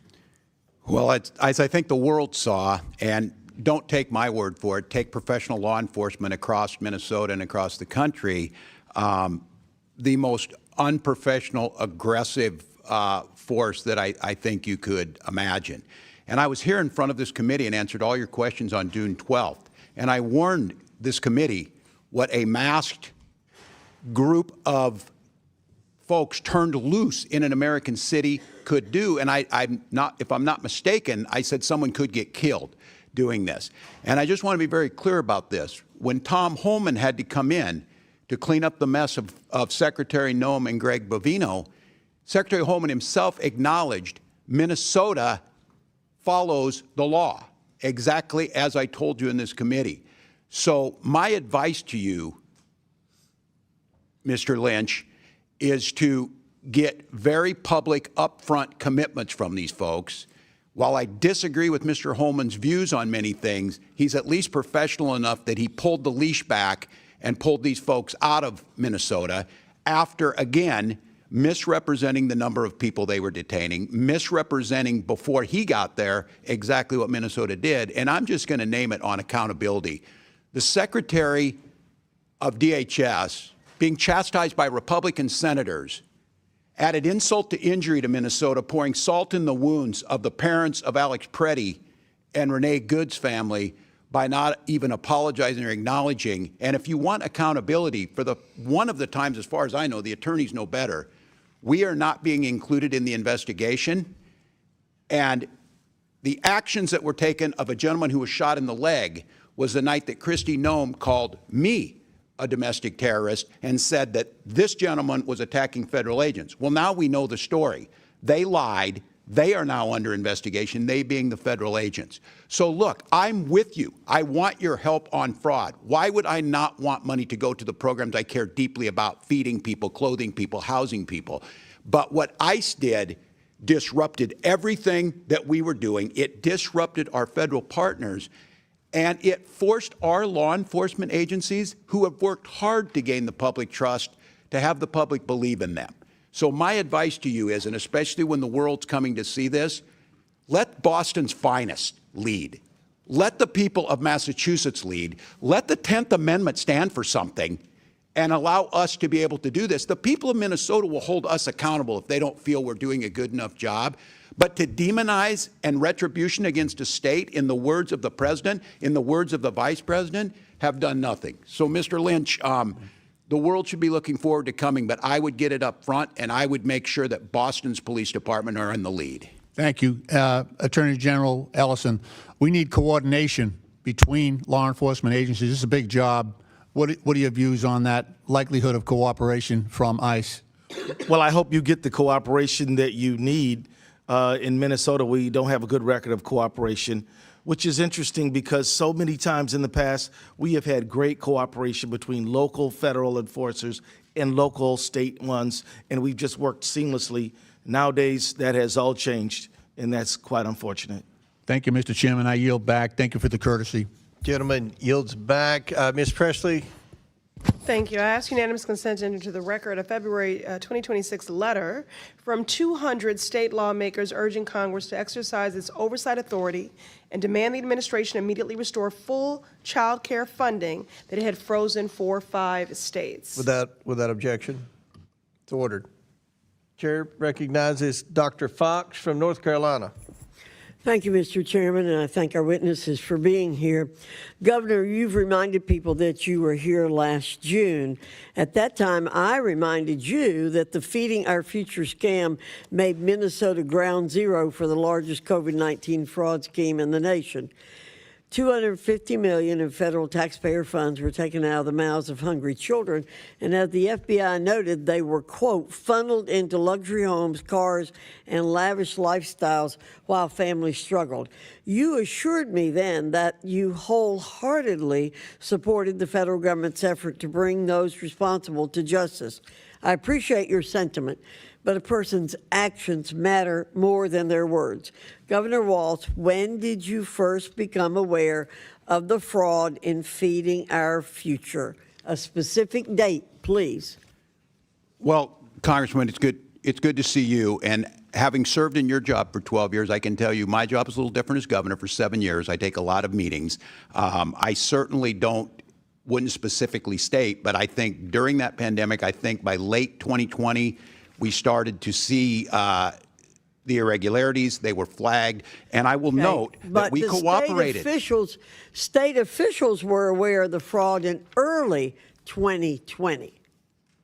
So you're asking when in my office, the Yes. governor became good, and I don't have a specific date. Okay. But what I would say is, we provided witnesses, documents, the U.S. Attorney and the FBI, and 79 of those people have been prosecuted going back to 2022.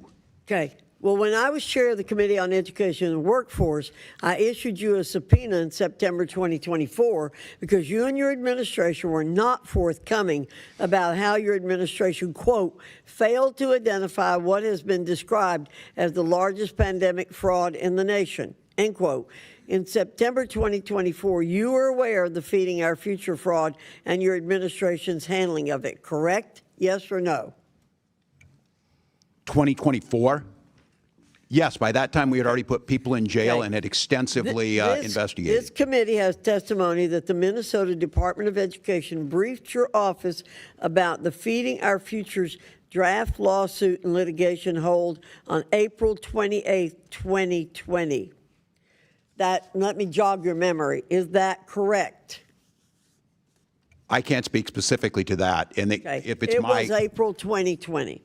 That means Feeding Our Future received a total of over $200 million in federal funds after you and your administration knew about the fraud concerns. Why didn't you stop sending money to Feeding Our Future as soon as the fraud concerns were raised?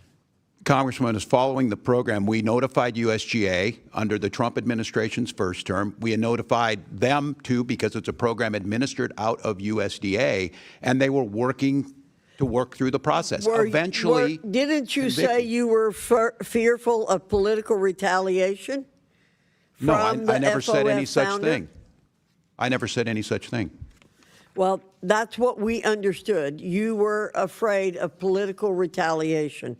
So, given the size and scope of the Feeding Our Future's fraud, I think you and your administration would have been on high alert looking for additional fraud in the state.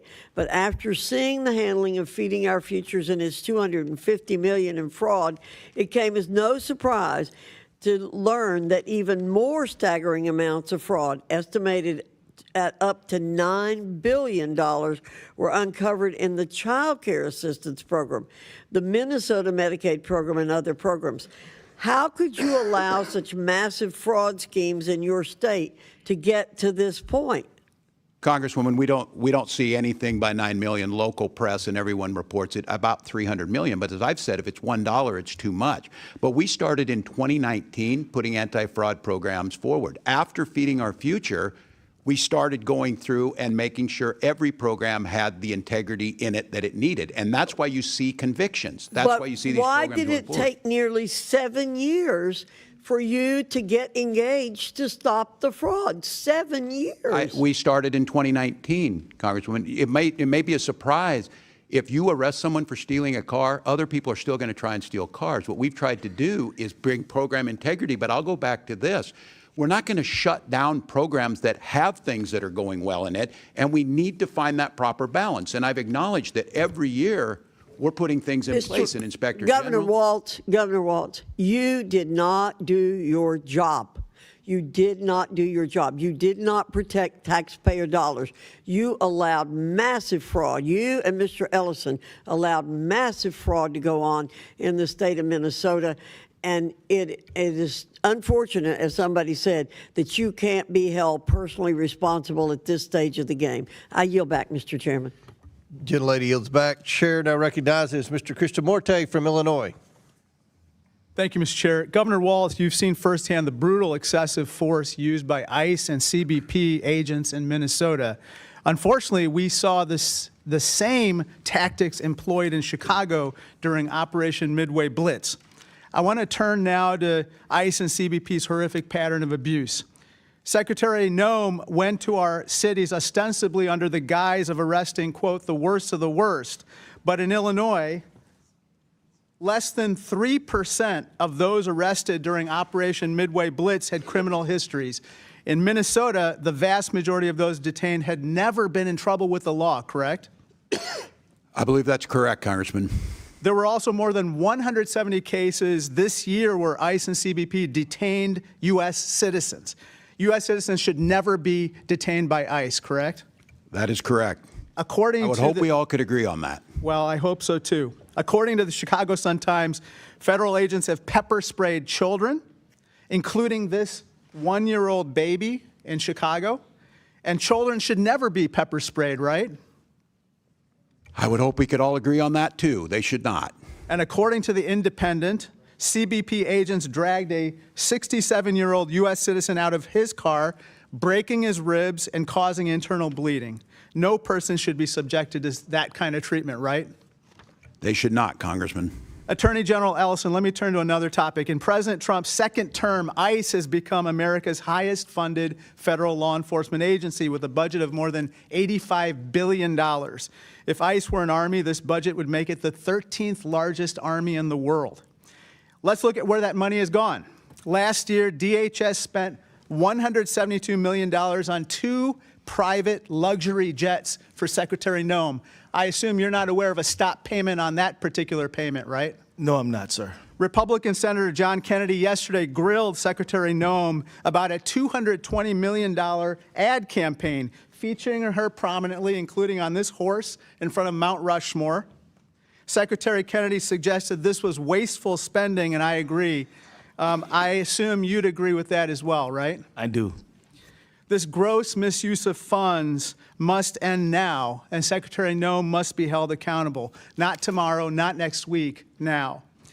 Chicago was ground zero for Secretary Noem's overreach when she launched Operation Midway Blitz. Chicago media reported that ICE and CBP agents had pepper sprayed a 1-year-old baby, shot at a pastor, harassed seniors, tased U.S. citizens, and even killed a person. It's clear that Midway Blitz was never intended to make Chicago safer. In December, ICE and CBP began Operation Metro Surge in Minnesota. Over 3,000 agents were sent to one state. There were military-style raids at child care centers, children kept home from school, adults postponing medical care. In Minneapolis, Renee Good and Alex Preddy, both U.S. citizens, were fatally shot by federal officers. It's clear that Operation Metro Surge was never intended to make Minnesota safer. But this is not isolated to just Illinois and Minnesota. Inside detention centers across the country, the suffering continues. Detainees report physical and sexual abuse, medical neglect, and pressure to self-deport. On top of that brutality, Kristy Noem is misusing funds to buy herself private jets and enrich her associates. Kristy Noem is testifying in the House Judiciary Committee today, but she must come before this committee to explain the rampant corruption and waste within her agency. DHS is out of control. There is no congressional oversight. I was denied entrance to ICE facilities twice in Illinois. There's no accountability. Secretary Noem has still not appeared before this committee, nor has she responded in a substantive manner to more than 12 letters I've sent her. There are no consequences. Noem is still the leader of DHS despite regularly breaking the law and abusing her authority. Secretary Noem must answer for her wrongdoing. For Jaime, my State of the Union guest, who raises his little sister after his father was coerced into self-deportation. For Chicagoan Marimar Martinez, who was shot 5 times. For my constituent Evelyn, an 18-year-old U.S. citizen who was wrongfully detained by ICE. For Renee Good, Alex Preddy, and Silverio Villegas Gonzalez, and all the other victims of ICE and CBP. For the American people. It's for all those reasons that, Mr. Chairman, pursuant to Clause 2K6 of House Rule 11, I move to subpoena Kristy Noem to testify before the House Committee on Oversight and Government Reform. This is for every family impacted by Kristy Noem's terror campaign. They demand answers, and so do I. A motion has been made. The committee will hold this motion in abeyance until the end of today's hearing. The committee will now proceed with today's hearing, and I want to remind everyone, I believe Kristy Noem's testifying in front of the Homeland Security Committee in the House today after testifying in the Senate yesterday. Chair, before I recognize Mr. Cloud, I believe Mr. Higgins has a UC. Yes, Mr. Chairman, I ask unanimous consent to enter into the record an interview from 2024, December 2024, the Minnesota Star Tribune with Governor Walz, noting the federal investigation into the early intensive developmental and behavioral intervention program, the EIDBI program serving autism patients. Since its first year of inception in 2017, growing from 1.7 million per year to over 400 million per year. Unanimous consent. Yes, sir. Without objection, so ordered. Chair now recognizes Mr. Cloud from Texas. Thank you, Chairman. Thank you for holding this hearing. This hearing was designed to be a hearing looking into the massive expansion of some of the social programs and the fraud that was contained therein. But Reverend Tolgard, I was struck by part of your opening statement because you invoked Matthew 25, and that's a scripture we see tossed around a lot up here, but often without context. And so I went and got my Bible and thought we'd dig into Matthew 25 for a minute. The scripture you invoked was Matthew 25, 35 through 40. It ends with this. It says, "Then the righteous will answer to him, Lord, when did we see you hungry, feed you, or thirsty, and give you something to drink? And when did we see you a stranger and invite you in, or naked and clothe you? When did we see you sick or in prison and come to you?" And the king will answer to them, "Truly I say to you, to the extent that you did to one of those brothers of mine, even the least of them, you did this to me." I would ask you, who's the you in that passage? Thank you for your question. You, meaning all of us, the followers of Christ. Followers of Christ, right. In Matthew 24:3, it says, after Jesus was sitting on the Mountain of Olives and the disciples came to him privately, and then they asked him, that began this whole chapter. Now, what Christ didn't say was to lobby your government. He said, if you have, you give. That's the general biblical principle here. 2 Corinthians chapter 9 gives us probably the best scriptural understanding of what charity is. It says, each of you should give what you've decided in your heart to give, not reluctantly, under compulsion, for God loves a cheerful giver. Would you say that taxes are under compulsion? Taxes are not my area of expertise, but But are they given under compulsion? Do you pay your taxes? As a U.S. citizen, I pay my taxes. Yes, as we all because do. what happens if you don't? We don't have the services that we need to support our. What happens to you personally if you don't pay your taxes? You get in trouble. You get in trouble. I would say that's under compulsion. So if we're talking about what charity is, I'm always amazed in D.C. how much of we get to define our personal worth as a politician or statesman or whatever you want to call us by how much of other people's money we give away. And so there's certainly a place for a social safety net potentially, but the idea that Matthew 25 is kind of used as a blanket statement. As a matter of fact, the parable that he gives right before that scripture that you go into is the parable of the talents, where you see someone, a business owner, go away and he leaves 3 employees in charge and gives them each a bit of investment. And 2 of them turn their investment into a profit, and one that turns it not into a profit, he does nothing with it, just sits on it. What does he call him?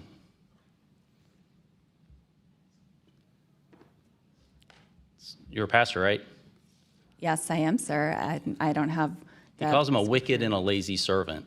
And so, scripturally speaking, God expects us to do something with what he's given us. Now, Romans 13 talks about the purpose of government. Scripture is replete with, there's different institutions that each have a different thing. The primary job of raising our kids and taking care of our families and the institution of the family. The government has a different one. It says, for the one in the authority is God's servant for your good. But if you do wrong, be afraid. For the rulers do not bear the sword for no reason. They are God's servants to bring agent of wrath on the wrongdoer. Would you say that someone who commits fraud is doing wrong? We all are against fraud. Right. Is fraud theft? Would you agree that that's theft? Yes. As the 8th commandment says, thou shalt not steal. Would you recommend that someone in your church go into debt to give an offering in your church? No. Okay, so we have a massive program of fraud that's being paid for by taxpayers, and it's not really us paying it, it's really our kids and our grandkids that are paying it. And yet we continue to see this massive expansion, all under the taken out of context of what charity is being defined as. It's interesting, I find it odd that the left continues to bring up Matthew 25, because at the very beginning of that, right before he goes in that scripture that we talked with, it says, Matthew 25:32, all the nations will be gathered to him, and he will separate the people from one another as sheep and goats.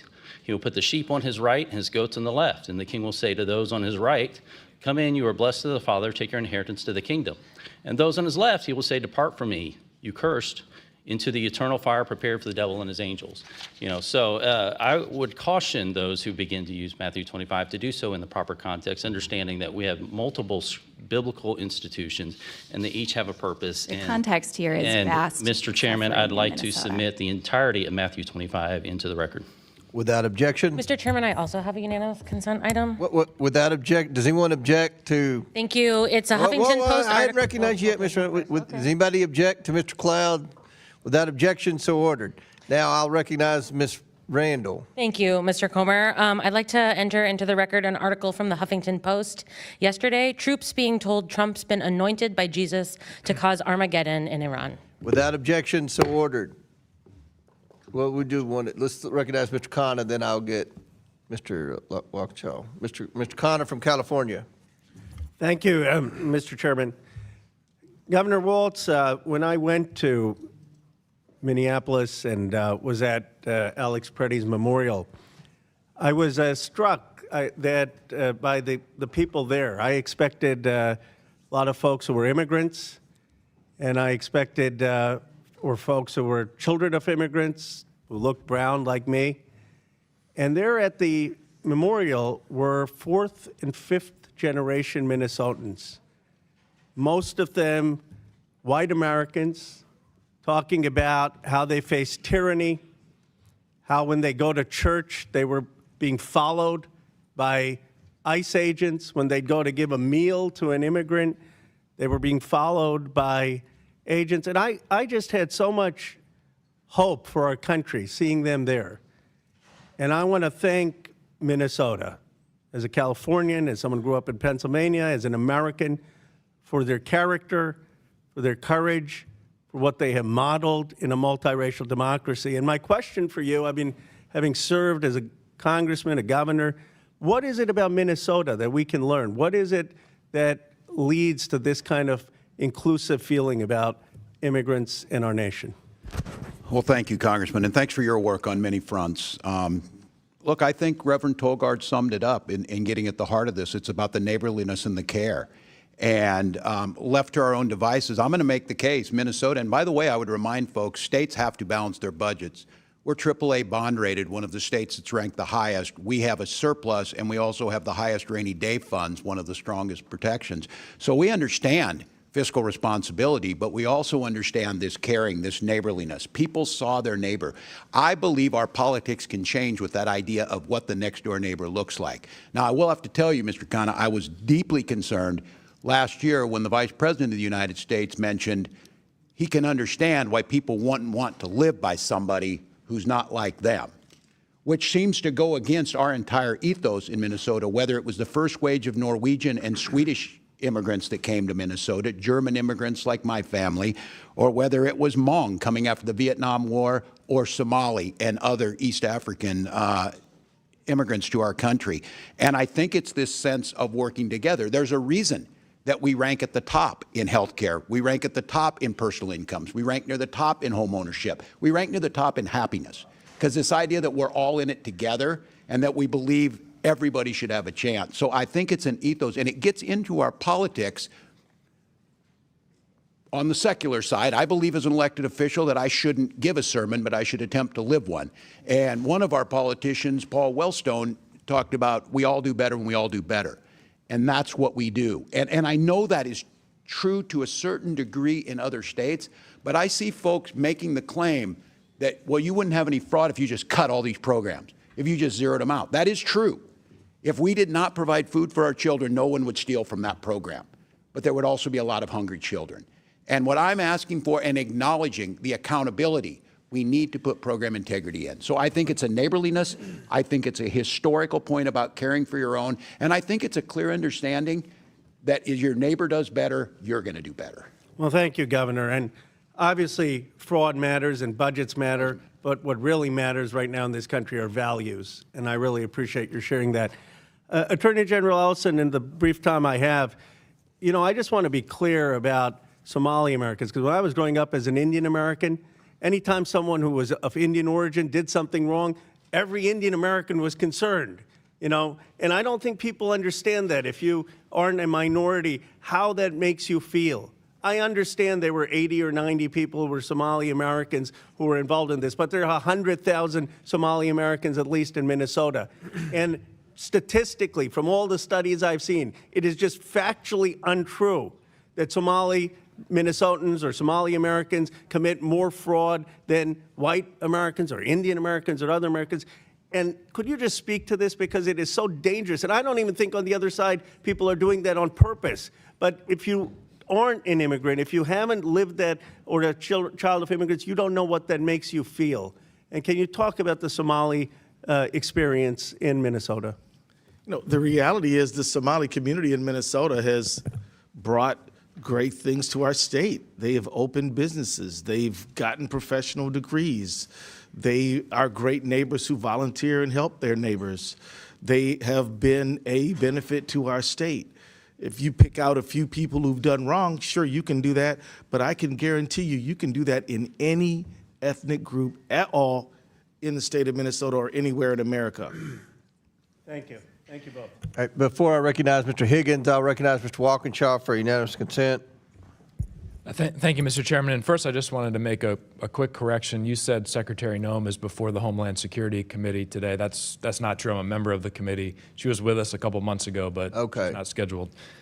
With that, I ask unanimous consent to enter into the record a September 22nd, 2025 article from Reuters titled "Trump Aide Homan Accepted $50,000 in Bribery Sting Operation," which shows the Trump administration is willing to cover up blatant corruption of its officials. Without objection, so ordered. Chair now recognizes Mr. Higgins for Louisiana. Thank you, Mr. Chairman. Gentlemen, ma'am, thank you for being here today.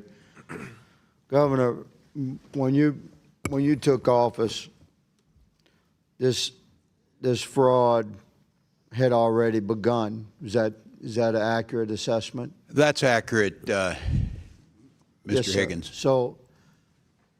So what we're trying to get our heads wrapped around here as a nation, and we're doing our best as a committee, I'm quite certain on both sides, to just sort of focus our attention on what needs to be focused on. You had massive fraud in the state of Minnesota. And when we started looking into waste, fraud, abuse, and theft across the country, Minnesota surfaced as a wow moment for the entire country. So naturally, you know, we look as a citizenry to, well, who's in charge there? And my old friend, Governor Walz, is in charge. And the truth is fraud had begun before you took office. So it's a reasonable question, Governor. What you're noted in many interviews, I'm not going to go through them ad nauseum. You were aware of this level of fraud and investigations, and yet it seems like nothing was done until the Trump administration reestablished itself in a second term, and we began broad investigations into waste, fraud, abuse, and theft, and Minnesota popped. So would you please, I just give you a minute to respond. Yeah. Why didn't you do something sooner? I know some people were put in jail. I know there were investigations, but there was billions and billions and billions of dollars being stolen from a pretty concentrated demographic in your community. And this demographic is a significant political supporter for you and your party, good sir. So I just ask you, please explain. Yeah. Well, thank you, Mr. Higgins, and I appreciate your question in good faith on this. First of all, the issue of billions, and I'll keep saying this, $1 is too many. That number got thrown around. There's nothing behind it, but I will acknowledge $1 is too much. I will also note the characterization. I would say it's low. I would say it's low, but continue. Well, there's nothing to support that, but look, We will pursue it and assume that that's the case. We will still make the changes we need to make. The characterization that nothing happened until the Trump administration came in is simply not true. We worked with them in the first administration where USDA didn't take action, and I think that's documented. The fact is, starting in 2019, I went to the legislature asking for— But you didn't pause payments, Governor. The pausing payments— And the criminal investigation, which I'm running out of time, I want to jump to. The way America sees this, Governor Walz, respectfully, sir, is that this money just continued to flow. There was a high awareness of this waste, fraud, abuse, and theft, like organized crime level theft, and it seemed to be slow rolled, and nobody stopped the money from rolling in. And the money's gone, been remitted overseas. Attorney General Ellison, you stated in your opening statement that you sort of stated that your office only has direct jurisdiction over Medicaid fraud. Did you say that in your opening statement? Okay, well, you seem to indicate that you don't have, like, criminal authority, but you do, don't you? Under your own law, you have authority if the county district attorney asks you to get involved, or if the governor asks you to get involved, then your office can take lead on any criminal investigation, specifically if you have particular staffing and capabilities within your office, because it's statewide, to look into organized crime. Is that not correct? Okay, so you have the authority to lead your state's effort to respond to this massive fraud at the state level from within the healthcare realm, where government money is being stolen at very, very high levels, unprecedented levels in your state. Are you leading that effort for the state of Minnesota? You're addressing it. Are you leading it? Are you leading the effort? We are leading the effort to prosecute Medicaid fraud in Minnesota. I'm not talking about Medicaid fraud. Don't hide behind that. You have the authority to prosecute anything criminally that the governor asks you to. And this thing is big. I'm giving you an opportunity, sir. Are you leading the criminal investigative effort into this massive fraud across the board in the healthcare spectrum in the state of Minnesota, or not? We are following the law. And you are not leading. You're not leading. I'm going to say, Mr. Chairman, that the Attorney General of the state of Minnesota should resign. I yield. Thank you. Gentleman yields back. Before I recognize Mr. Frost, I want to, Mr. Waukesha, you were right. She's not testifying in Homeland Security. Kristy Noem's testifying in Judiciary. I knew she was here somewhere today, so you were right. I misstated the wrong committee. Chair now recognizes Mr. Frost from Florida. Thank you so much, Mr. Chair, and I have unanimous consent called Fraud Focus. Why is Trump granting clemency to convicted fraudsters? Without objection, so ordered. Thank you all for being here. The whole world has witnessed unprecedented and extreme immigration enforcement tactics this year in Minnesota. After the murder of Renee Nicole Good and before the murder of Alex Preddy, President Donald Trump posted on Truth Social that, quote, "The day of reckoning and retribution is coming." Governor Walz, the dictionary defines retribution as punishment inflicted on someone as vengeance for a wrong or criminal act. Based on what we've seen play out in Minneapolis, what is the problem with the President of the United States directing agents to carry out retribution? Well, yeah, thank you. And this is certainly troubling because under the guise of fraud, which we all want to tackle, we were subject to, as you saw, the largest invasion of a state by the federal government, I don't know, in certainly any of our lifetimes. And that infliction, to me, we're trying to figure it out. Look, we'll acknowledge, and we're fixing it in Minnesota, but I'm telling you, each of you are going to go back to your state, and if some of you think you want to be governor, you're going to deal with this, and these folks keep moving. The problem is, Congressman, this was about retribution. This was about singling out Minnesota, and I think, I'm going to just name it, I think it's singling out because our state works, and it provides things for people, and we care, and we mind our own business, and we respect our neighbors. And this retribution had nothing to do with getting the worst of the worst. We know that. It had nothing to do with stopping fraud. And we were subject, we being Minnesotans, for over 10 weeks. And I want to note, just before, and I'll yield back on this, Congressman, I think this is important to note. The gentleman from Illinois noted that Midway Blitz, the damage it did to Chicago. There were 500 agents on the ground in Chicago. Kristy Noem testified yesterday there's still 650 in Minnesota. It is not over. This is not ancient news. This is not looking like everybody moved on. Minnesotans are still experiencing this. It's bad for our communities and makes our people less safe. It's terrorizing our streets. Reverend, what has been happening in your community when individuals try to record federal agents? Thank you for your question. Individuals who have tried to record federal agents have been told they cannot. They have been asked for taken pictures of their license plates. They have been followed. They have been subject to fear intimidation tactics by ICE agents. And one of the only reasons that really the world knows about what's going on in Minnesota is because of our Constitution and the right to be able to record law enforcement and federal agents. Those videos and the videotapes have been in part the reason why we know what's going on. Trump administration officials have suggested that observing or identifying federal agents is, quote, doxing or, quote, assault. We know federal agents have followed observers to their homes. We know protesters have been pepper sprayed. We know people have been violently detained who were filming them without bystanders having cameras who know how the murders of Renee Nicole Good and Alex Preddy by ICE agents would have been handled by this administration. They have already tried to lie about these murders, even with footage. After Alex Preddy was murdered, Stephen Miller said he was, quote, a domestic terrorist who tried to, quote, assassinate federal law enforcement. Kristy Noem said that he committed an act of domestic terrorism, and the President of the United States said that he was an agitator and perhaps an insurrectionist.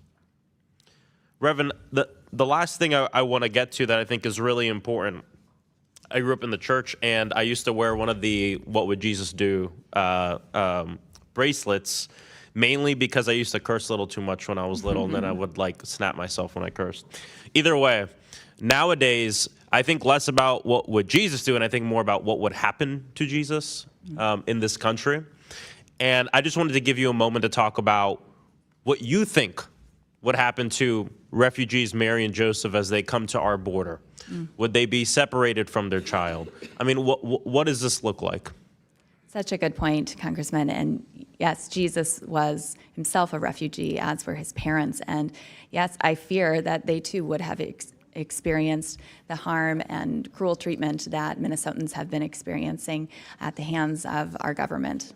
What do you say to the people who hide behind the Bible and wrap themselves in the flag to say that what is going on in our country right now with ICE, terrorizing our communities, ripping our neighbors, ripping families apart? What would you say to people like that? I think, again, Matthew 25, where are we in this moment? It should be on the side of the least, the widow, the orphan, the hungry, the homeless, and that as people of faith and moral conscience, history will tell what side we stood on, but our actions today will show true love of neighbor. Thank you. I yield back. Yields back. Before I recognize Ms. Mace, Mr. Grofman, I believe, has a UC. Yeah, I'd like to submit for the record something here called... Hit the button. I'd like to submit for the record something called Minnesota Financial and Compliance Report on Federally Assisted Programs for the year ending June 30th, 2024. Without objection, so ordered. Chair now recognizes Ms. Mace from South Carolina. Thank you, Mr. Chairman, and good morning, gentlemen. Thank you for being here today. Governor Walz and Attorney General Ellison, you have presided over one of the worst government fraud scandals in American history. This was money intended to feed hungry children, help kids with autism, provide food and shelter and health care to the needy, and more. You both allowed billions in these American taxpayer dollars to be pillaged and plundered by Somali pirates. You knew this was happening, you chose to do nothing about it, and in some cases you even enabled it.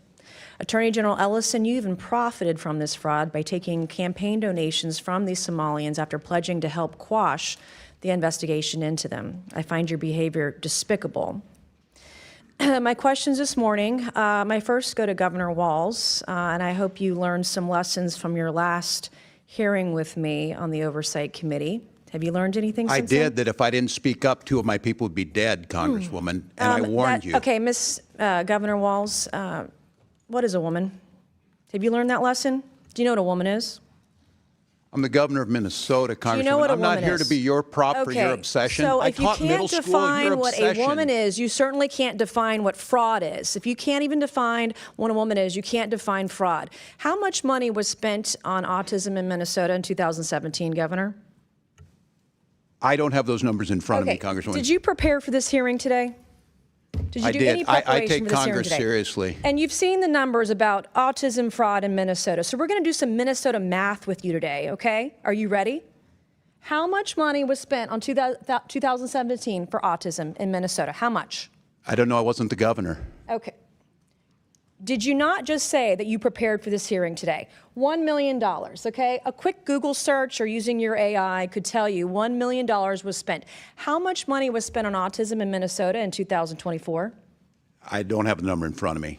As Were you governor in 2024? I was, but I'm not the Okay, head so of your HHS. excuse before that you didn't know what 2017 autism numbers were because you were not governor, and today you can't answer the numbers about 2024 as governor, and you still said you prepared for this hearing today. It's unbelievable. $343 million was spent in 2024. What percent increase is that from 1 million to 343 million? What percentage increase is that? I'm not here to be your prop. Go ahead and tell me. Well, are you governor of Minnesota or not? Yes, I am. I'm Okay, not. well, I'm when not I'm a prop governor of for a South member of Carolina, Congress. you can sure as hell bet that I'm going to know the math. The math is 34,200% increase, an increase of 343 times what it was in this time period. Do you know the number of children in Minnesota? I know that Minnesota ranked as a top 3 state Okay, for children what is the in the last total year. population in Minnesota? 5.7 million. Okay. What is the total population of children in Minnesota? I don't have the number in front of me right Are now. you governor of Minnesota? I know 400,000 were cut out of health care last Okay, week by that's the not- actions you made. Are you governor of Minnesota? I am. And you don't know the number of children residing I don't in have the Minnesota? specific number. It's 5.7 million. That's your total What is your age? population. What is the age? 1.2 0 to 5? 0 to 19? You have approximately 1.2 million children in Minnesota. What I'm not age? even governor of South Carolina. Our population in South Carolina is 5.5 million. We have approximately 1.1 million children under the age of 18 in my home state of South Carolina, okay? As governor, I expect you to know this information. Thank God you're not Vice President of the United States. Do you know approximately how many children in Minnesota are autistic or on the spectrum? No, I don't have that number. Okay, well, if you take the CDC's roughly 1 in 36 kids are on the spectrum, we're talking about approximately 33,000 kids. In South Carolina, it's about 31,000 or so. What is, do you know what this is per child, spending-wise, in the fraud for autistic kids in Minnesota? Again, I'm not here to be your prop. Go ahead and tell us. This isn't, is doing Minnesota math a prop? This is math. We're talking about fraud. Minnesota ranks at the top. Where does South Carolina rank? We're talking about money. Where do South that was Carolina supposed children to- rank this on is- healthiness? These are my questions for you. It doesn't go the other way around unless we're debating on the debate stage. And we're not. If you're asking This questions is- about being governor, it does. I'm asking you When you're questions governor, about you can being come and governor tell of me. Minnesota, which you can't answer. This is basic math. And you can't even answer. not Do you here to even be your care prop. about kids in Minnesota?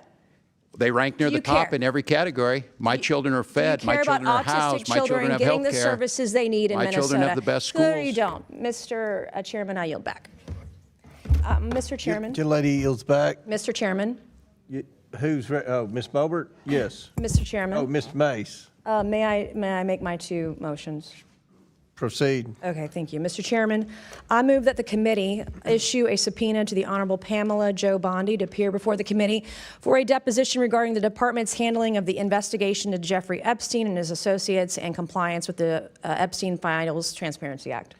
A motion has been made. The committee will hold this motion in abeyance until the end of today's hearing. The committee will now proceed with today's hearing. Mr. Chairman, I move that the committee issue a subpoena to the Office of Congressional Workplace Rights for the awards and settlements paid pursuant to Section 415 of the Congressional Accountability Act prior to December 12, 2018, with only redactions allowable for the personally identifiable information of victims, alleged victims, and witnesses.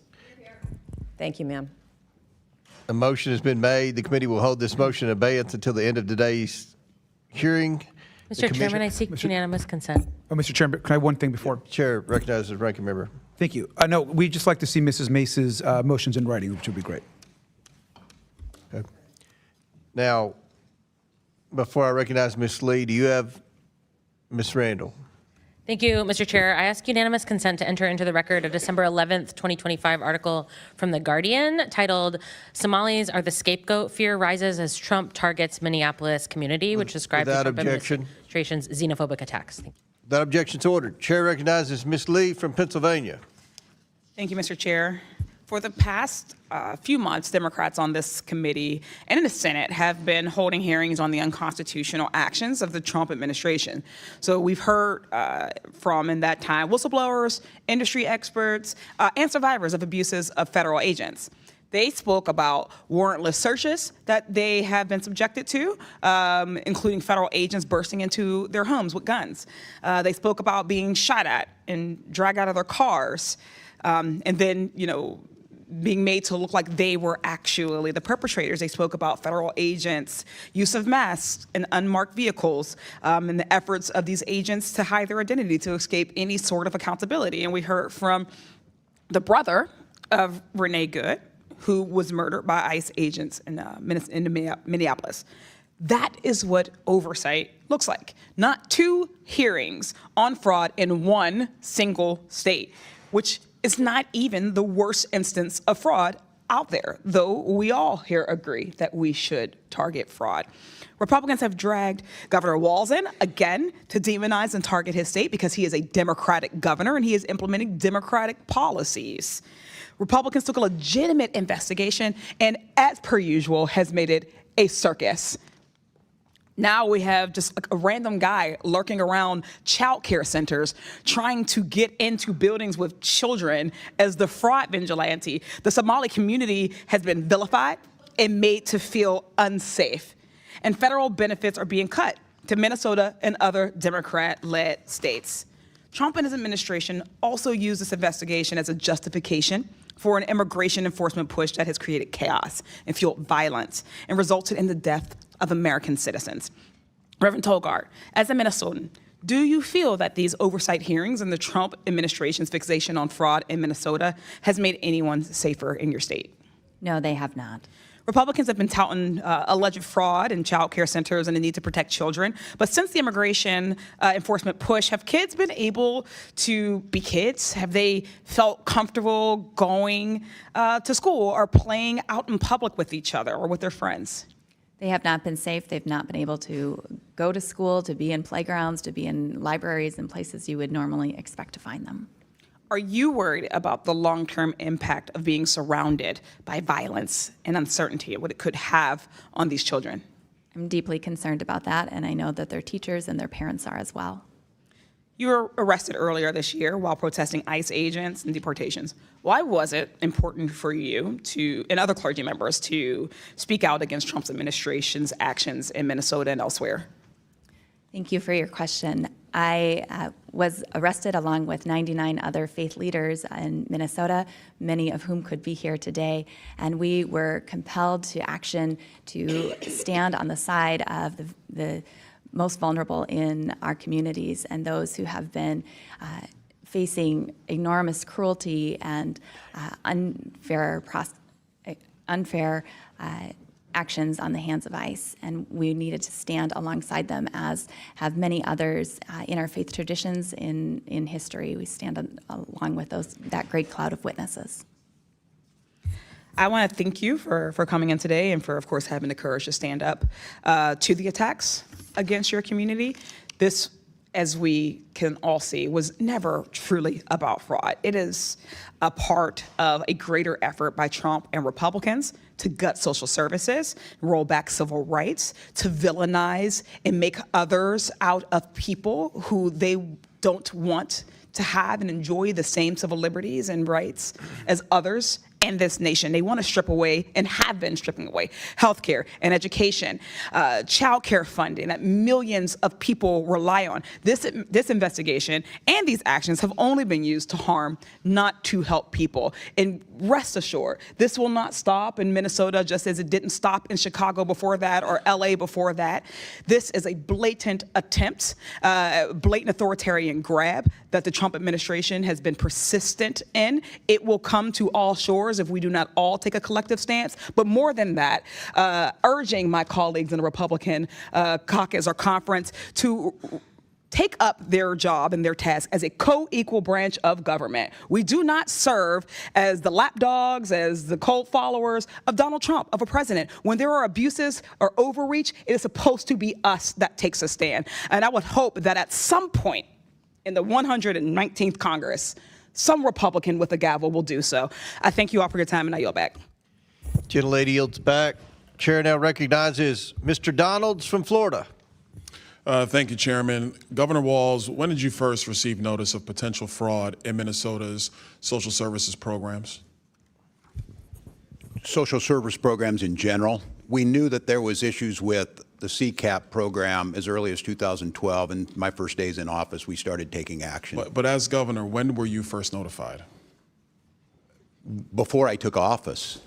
All right, Governor Walz, former Department of Human Services Commissioner Tony Laurie testified that you were aware in early 2019 of fraud in 2 Department of Human Services administered programs. Is this statement accurate? Not that I recall. I'm not sure what he's speaking about. You don't remember this meeting or this notification? No, not specifically, I don't. In March of 2019, your Office of Legal Affairs reported $5 to $6 million in alleged child care assistance program fraud. In April 2019, it was also reported that the Department of Human Services lacked proper integrity controls to control fraud. Were you aware of these reports? Not specific reports, but because of that, my office, we put forward actions to address them, starting in 2019. Is it correct that your administration was aware of the Feeding Our Future fraud as early as of May of 2020, based upon regular discussions about program irregularities? I believe that's correct with the agency, the Department of Education, and then going back to USDA. I'm gonna go back. Was your office notified of these fraud allegations? Not me specifically, that they're handled internally in the administration. It happens every day. Who was notified, Governor Walz? The agencies do their work, the commissioners, and then if someone in my office was notified, they let me know. As governor, I make, 50 decisions a day. I said I did this job for 12 years. I make more decisions in a day. Governor Walz. So someone was maybe notified, but the agencies are the ones that take the action. May I ask the next question? We have it under sworn testimony in the Oversight Committee that your former chief of staff was notified directly by these various commissioners about the fraud in Minnesota. That could be correct. So are you saying that your chief of staff didn't notify you? I'm saying I don't recall whether he did at that time or not, but we took action. So I'm assuming when we put our budgets together based on that, we put a package together for that legislative session. Let's talk about budgets, Governor Walz. Feeding Our Future went from $307,000 in 2018 to $199 million in 2021. Are you aware of this increase in budgetary costs from Feeding Our Future? Not specifically, but I know it increased during the pandemic. The Housing Stabilization Services went from $27 million in 2021 to $105 million in 2024. Are you aware of this increase, Governor Walz? Not specifically, but I know it increased. Autism centers went from $24 million in 2019 to $342 million in 2024. Are you aware of that? Not specifically again, but yes, we know the budget's increased. Integrated community supports went from $4.6 million in 2021 to $170 million in 2024. Are you aware of that? Again, not specifically on the numbers, but it's the budget. Governor Walz, you have to submit a budget to your legislature every single year, like every governor has to do. If you're not aware of these increases, what was your office Everyone doing? is balanced. My budget is about $72 billion. It includes 23 agencies. Florida's budget's $115 $115 billion, sir. But what were you doing if you're seeing program increases like this amid allegations of fraud in your state? Action was being taken on these starting back in 2019. If it's CCAP. Can you describe the action that was taken in 2019? Sure. In 2019, I'll go to the first things that we did on child care assistance. We lowered the standards on proof of administrative fraud disqualification. Whoa, you lowered the standards? We lowered the standards for proof of administrative fraud. The standards where we had to prove it were so high it was impossible to try and do it. So we lowered what it took to show that fraud was happening. And what did you do with the results of lowering the standards to prove fraud? What did you do? Put 79 people in prison and But Governor Walz, the fraud prosecute. continued to increase. It increased under your tenure. Do you acknowledge that? Did the numbers increase? Yes. And I tell you, when you catch people and prosecute them, it shows up at the fraud increase. I would tell you, Congressman, just because you're not hearing about fraud doesn't mean it's not I got 50 happening. seconds, Governor, and I don't want to get into a fight with you, but let me move quickly to the Lieutenant Governor. Peggy Flanagan's your Lieutenant Governor. Is that correct? That is correct. Does the Lieutenant Governor go on the ticket with you, or are they elected by themselves on a ballot in the state of Minnesota? It's on a ticket. It's on a ticket. Peggy Flanagan essentially works for you. She has an independent office. She's a constitutional officer. She's on the ticket, but she is independent as a constitutional You officer. could ask for her resignation at any time. Is that correct? That's typically how it works with lieutenant governors. Yeah, but she's a constitutional officer. I don't believe that's happened in Minnesota. Peggy Flanagan is, there are accusations that she was intimidating whistleblowers. There was a meeting on April 12th of 2024, where she went on stage and publicly denounced whistleblowers in the state of Minnesota, calling them losers in their mother's basements. Is this the type of treatment that your administration allows for whistleblowers in Minnesota? I'm not familiar with that. Are you aware of any intimidation of whistleblowers in the state of Minnesota? It's There are not 30 whistleblowers who have given letters to this committee on the record saying that they have been subject to intimidation by your administration because they were trying to stop the fraud in Minnesota. I encourage them to go to the OLA and the independent sources in Minnesota that are The open to do OLA, that. you're the governor. No, the OLA is the independent But sir, office of you're the legislative governor. audit. Why don't you take responsibility for what's going on in your state? We do take responsibility. None of those people, I'm telling you, I have no knowledge But you of them lost coming billions of dollars of American taxpayer money in the process, Governor Walz. We prosecuted these people, Congressman. I think Florida has fraud. I would argue that the prosecutions have largely come from the federal offices That's as not how opposed to the this state works. offices. You know that we refer What them do to you them mean with- that's not how it works? That's They're exactly partners. how it works. They're partners. They partner together. Our BCA. Is the Attorney General allowed to investigate fraud and prosecute fraud in the state of Minnesota without the Department of Justice federally? Are you allowed to do that, Attorney General Ellison? Yes, and we do prosecute Medicaid. Yes, and we do prosecute Medicaid fraud all the time. We've prosecuted over 300 people. Apparently not enough, because Minnesota's rife with it. I yield back. Gentleman yields back. Chair recognizes Ms. Randall from Washington State. Thank you, Mr. Chair, and thank you, Governor Walz, Attorney General Ellison, and Reverend Tolgard, for being here to shed light on the impacts of the Trump administration's harmful actions in Minnesota, and frankly, to be pulled into some really ridiculous question lines. The escalation in attacks from this administration on social services programs in democratically led states like Minnesota, on the heels of the big ugly law's billions of dollars of Medicaid cuts last summer, is clearly devastating our communities. Do I believe Congress has a responsibility to reduce opportunities for misuse and fraud where we have seen evidence that it exists? Sure. That's why I introduced the Federal Program Integrity and Fraud Prevention Act, a bipartisan bill that would prevent individuals who have been convicted of fraud from applying for federal contracts. Mr. Chairman, if you are serious about addressing fraud, I'd love to see this committee hold a hearing on my bill, which was developed based on feedback from nonpartisan inspectors general, whose entire job is overseeing the appropriate administration of government programs. And let me remind my friends on the other side about Mississippi, a state with Republican leadership where over $77 million in temporary assistance for needy families funds were misused. One of the perpetrators of that fraud, former NFL quarterback Brett Favre, who received $1.1 million from the government for speeches he never made. Congressional Republicans' response was to invite Favre to come testify before the Ways and Means Committee about how we should strengthen oversight of federal welfare programs. Because I'm sure he had some good advice about that. Meanwhile, my Republican colleagues are villainizing entire minority populations because of the actions of a few. We have a word for that. I also have a lot of Republican colleagues here who talk about being fiscally responsible and reining in federal spending. Again, I also believe we should be fiscally responsible, but to me, responsible governing means that we invest in transformative universal health care that saves us money in the long term, childcare policies that give the budget back $7 on the dollar spent in long-term costs for the children who benefit. Policies that will actually save our country money in the long run and contribute to strong society and strong economy. Not slashing social services, not defunding hospitals, not eliminating childcare programs.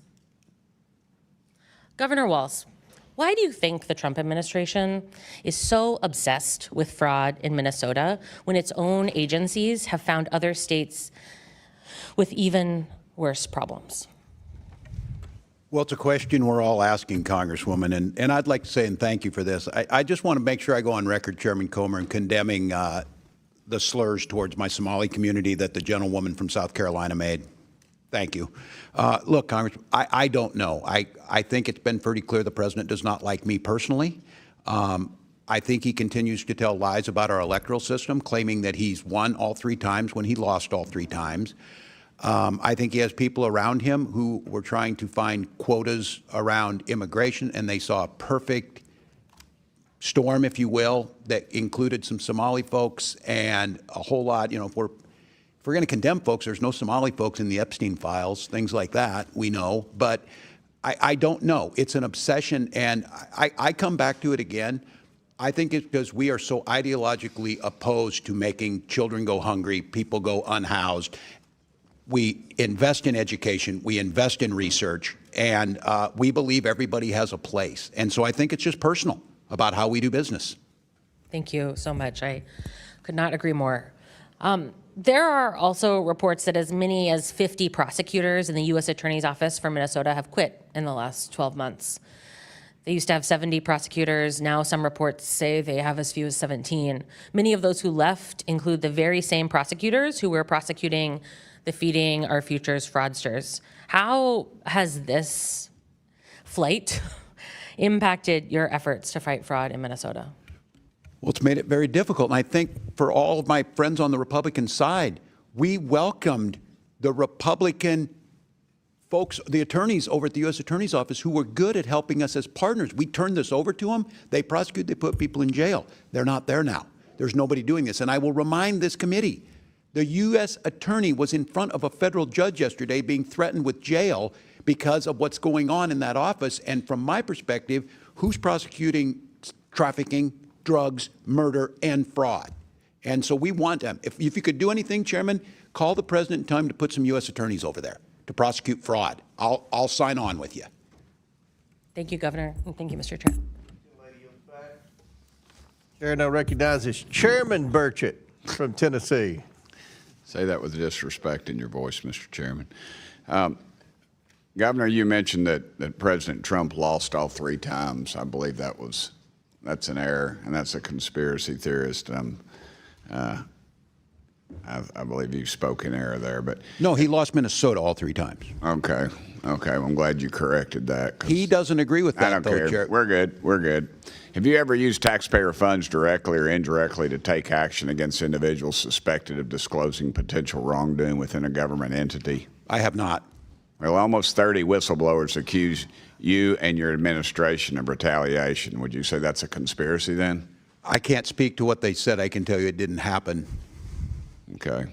Are you aware of reports alleging state officials have engaged in retaliation against whistleblowers? No, I'm not. Not specifically, no. You're not aware of that when 30 have come forward? Okay. I am not. I believe these are okay. Internet. We have options. The OLA, we have independent folks that they can come to, and I encourage them. It's against the law in Minnesota. I have executive orders. It's against the law here, but it doesn't stop it. What actions have you taken to protect whistleblowers in your state, sir? And has anyone faced consequences for retaliation? If so, who? Well, in Minnesota, we have nonpartisan office of legislative auditor. We have zero tolerance. The Minnesota Whistleblower Protection Act prohibits retaliation. I signed executive order in 2025, added protections. The law explains and clarifies protections around what reports are protected and who can report issues. They're strong. When I was here, I was an advocate for the IGs, and I think that's well known in my 12 years here that we need them. Okay. Well, a whistleblower told our office that her supervisor at the Minnesota Department of Health and Human Services threatened to make her job difficult. And the supervisor that did that later received a promotion. Would that surprise you? And can you confirm if this account is accurate? No, I can't confirm it, and I don't make HR decisions, but when I'm being very clear about this, there's a zero tolerance for whistleblower retaliation in Minnesota. Can you, how can any agency combat fraud when retaliation goes unchecked? It makes it more difficult. That's why we don't allow it. Do you think that the fraudsters sent stolen funds to Somali terrorist groups? Pardon me? Do you think that any of the Somali folks that received funds sent any of that money to any of the stolen funds to Somali terrorist groups? There's been reports done and investigations done on this, and I don't believe there's any proof to support that. Okay. Mr. Attorney General, do you recall a December 2021 meeting with individuals connected to Feeding Our Future, during which you stated there will be cases that you know, I want you to feel free to call me directly, and then I call up and like, what's the problem? And let me tell you, just letting the inquiry from AG is sometimes enough to make people knock it off. Congressman, yeah, I was at a meeting like that. Let me just say that I've reported on this numerous times. I've been in front of a committee in the Senate. I'm here today. I was in front of a state House committee. This is a widely discussed matter, and I've been fully transparent. But let me just be clear. These people were fraudsters, as everyone here agrees. They were liars. They lied to me. They lied to courts. They lied to everyone. And I would like you to know that I do meet with community meetings all the time. I mean, it's a regular part of my job. Nothing unusual about me meeting with people. Nothing unusual about me telling people, if you got a problem, you know, my office will try to help you.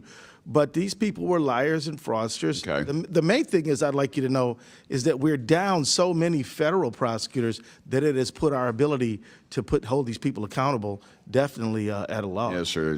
8-hour days do get long. In September of 2022, you issued a press release titled, "For 2 years, Attorney General Ellison's office has held Feeding Our Future accountable." Does that sound familiar? Thank you for the question, Congressman. Let me tell you, the Department of Education. Does it sound familiar or not, sir? It certainly does. And okay. The Department of Education. How much did you receive in campaign contributions from individuals charged in the Feeding Our Future case?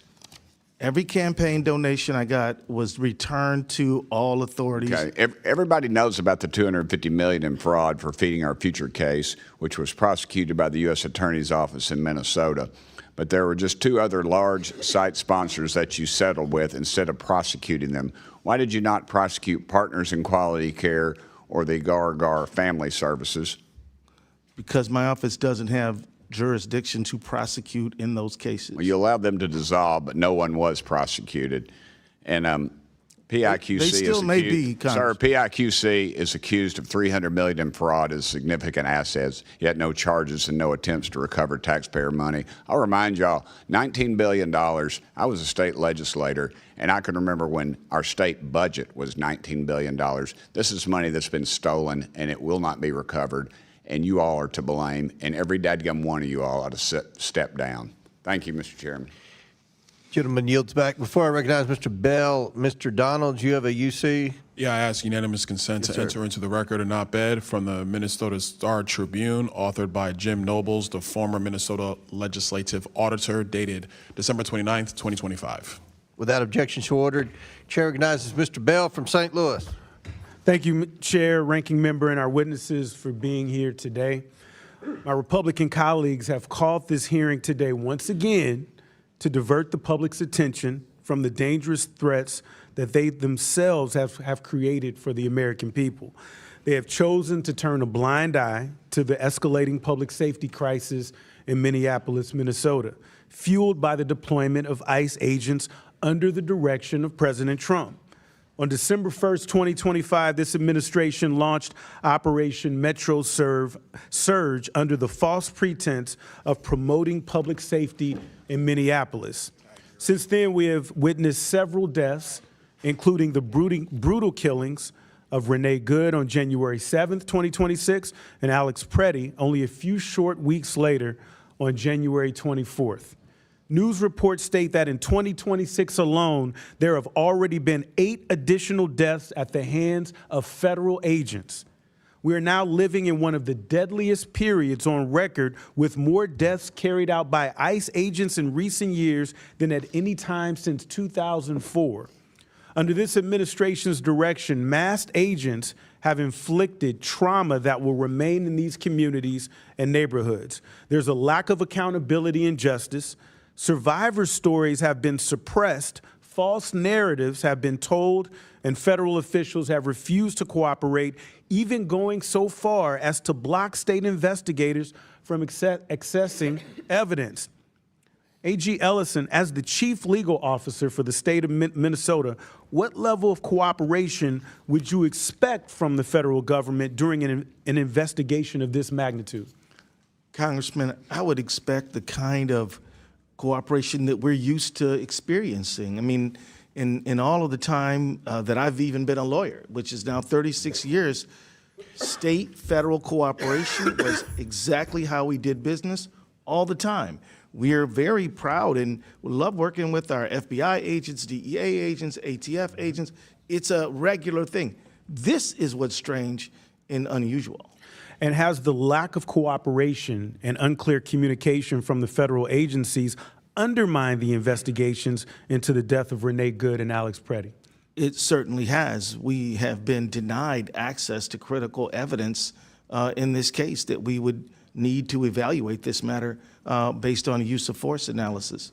Which is befuddling to me because as a former prosecutor, I've led serious and thorough investigations in pursuit of justice. I can say that what we have seen by DHS, DOJ, and the FBI is the complete opposite of a detailed and thorough investigation into the wrongdoing of ICE officials. And let us be clear, despite what President Trump would have the public believe, those agents remain on the streets of Minnesota. These actions are not isolated incidents. We've seen similar events taking place across the nation in Illinois, North Carolina, California, to name a few. We have heard directly from survivors about the cruelty and mistreatment they endured by ICE agents, and we have seen the individuals appointed under President Trump to head these operations evade justice and not be held accountable for their actions. We can't stand by and allow this to continue. Those responsible for these actions must be held accountable, and survivors and their families deserve answers and justice. Which is why, Mr. Chair, I move that pursuant to Clause 2, subsection K6 of House Rule 11, the committee shall subpoena Greg Bovino to testify before the House Committee on Oversight and Government Reform. A motion has been made. The committee will hold this motion in abeyance until the end of today's hearing. The committee will now proceed with today's hearing. I yield the remainder of my time to the ranking member. I'd like just to provide just a few of that time to the Reverend who wanted to make some additional comments about something that was said earlier in the hearing. You have 30 seconds. Thank you. Just following up on Matthew 25, I am so proud of the countless ways that Minnesotans, Christians, and people of other faiths and moral conscience have stepped forward to show love of neighbor and to come alongside those who are suffering most in this time. There is no greater example of living out the teachings of Christ and caring for the least among us than what we've seen in Minnesota these past few months. Thank you. I yield back. Gentleman yields back. Before I recognize Mr. Perry, I have a unanimous consent to enter into the record an article from Alpha News where U.S. Attorney Rosen stated, and I quote, "We have more than adequate staffing to carry out the fraud. We have been reinforced in dramatic numbers by the Department of Justice and by other departments of the federal government." He also said fraud investigations are increasing in pace. Fraud prosecutions, you will see, are going to be dramatically increasing in pace. According to Rosen, if you're committing fraud in the state of Minnesota, it's really not a good time to be doing so. Just wanted to enter that article into the record without objection, so ordered. Chair now recognizes Mr. Perry from Pennsylvania. Thanks, Mr. Chairman. Governor, good to see you again. You're an Army guy. I'm an Army guy. As governor, one of your primary responsibilities, keep your citizens safe, right? I think we could probably agree on that. We might not agree on much, but we could probably agree on that. And I heard you talk earlier about working with federal partners. Now, there's a lot been discussed here about fraud of various kinds, but I want to talk about something that seems to me, quite honestly, a dereliction of duty, or certainly a huge lapse in judgment. And you were governor in October of 2023, right? I just want to make sure That's we're correct, on the same page here. And you signed the Minnesota Driver's Licenses for All Act. Is that correct? That's correct. That's correct, right? So now, look, I'm not going to hold you to knowing every single thing in these laws. There's a lot of paragraphs and wording and so on and so forth. But under your law that you signed, it prohibits the disclosure of information contained in the license or identification card applications for enforcing Title VIII of the United States Code. Just to make sure, are you familiar with what Title VIII deals with? I'm not specifically. Okay, so it deals with immigration, nationality, and aliens. Particularly, the law that you signed eliminates the requirement for Social Security numbers or proof of lawful presence. And furthermore, it's a violation under Section 14.4 of your code for anybody to research that. As a matter of fact, immigration status is classified as private under Section 13.18. So literally, the federal government, your partner, as you said, we work with our federal partners, can't use that driver's license information regarding people that are here illegally. Now, I don't understand the connection between the driver's license and the immigration piece, I guess. well, they can't because, well, let me make the connection for you. According to the Secretary of Transportation, 1/3 of Minnesota's non-domiciled commercial driver's licenses were issued illegally. Do you have a video ready to play for me? Can you play it now? This is what happens, Mr. Governor. This is what happens when you issue driver's licenses to people illegally. He is on the northbound lanes of 61 going the wrong way. You can see I'm going southbound on 61. He's in the northbound lanes on Highway 61. I'm crossing over there. And thank God, I don't know how much that thing weighs, 60, 80,000 pounds, 60 miles an hour. 18-wheeler. You can cut the video. He was licensed in your state under a law that you signed that precludes federal officials, your federal partners, as you call them, from determining whether they're here illegally. That guy that was driving that truck couldn't pass the test. He didn't pass the test out on the road. There's another video, I'm not going to play it, but there's another video of a guy here illegally turning a truck like that around in the middle of a highway where people lost their lives because they were decapitated when they went underneath it. That's what happened. So my question for you is, this should be easy. Yep. What are you going to do to rectify the law that you signed that allows people here illegally to get a CDL? That tape was in Missouri, not in your state. Look, if you don't want to protect the people in your state, I guess that's your business and the business of your voters. But that driver was driving in Missouri. And if he'd have hit a bunch of people, quite honestly, to me, you could have been held liable. Yeah. Well, Congressman, first of all, Minnesota ranks in the top 3 safest states by highway data from your own department. Highway data?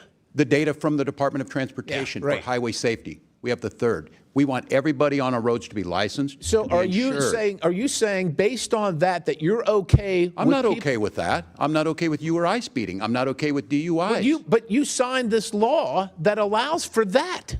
You signed it.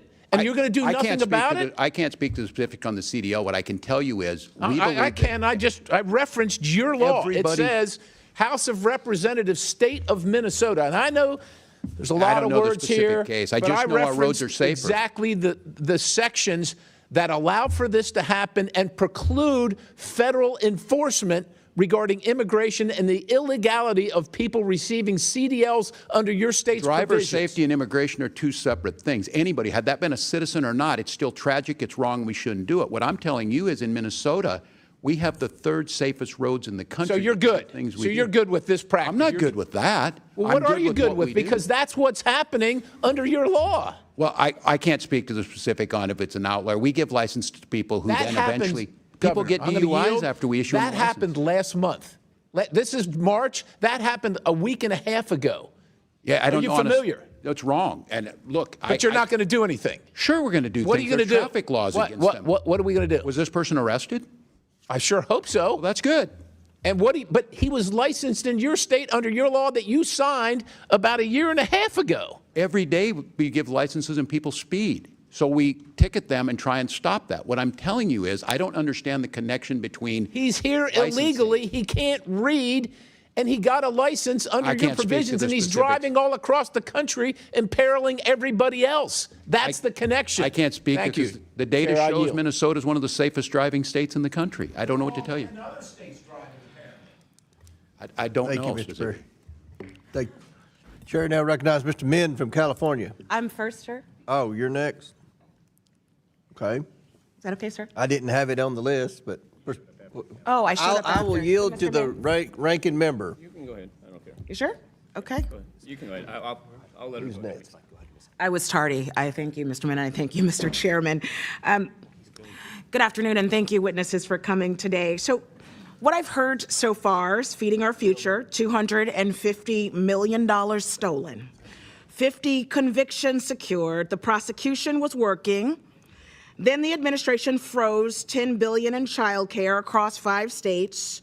No evidence, no legal authority, no statutory process. A federal court ruled it unlawful and unconstitutional within 48 hours. Thank you, Attorney General Ellison and Attorney General Bonta, for that work. Then the lead prosecutor resigned. His team followed. Those prosecutions are now at risk. So the record shows they froze $10 billion illegally, lost in court immediately, and dismantled the prosecution, actually putting fraudsters in prison.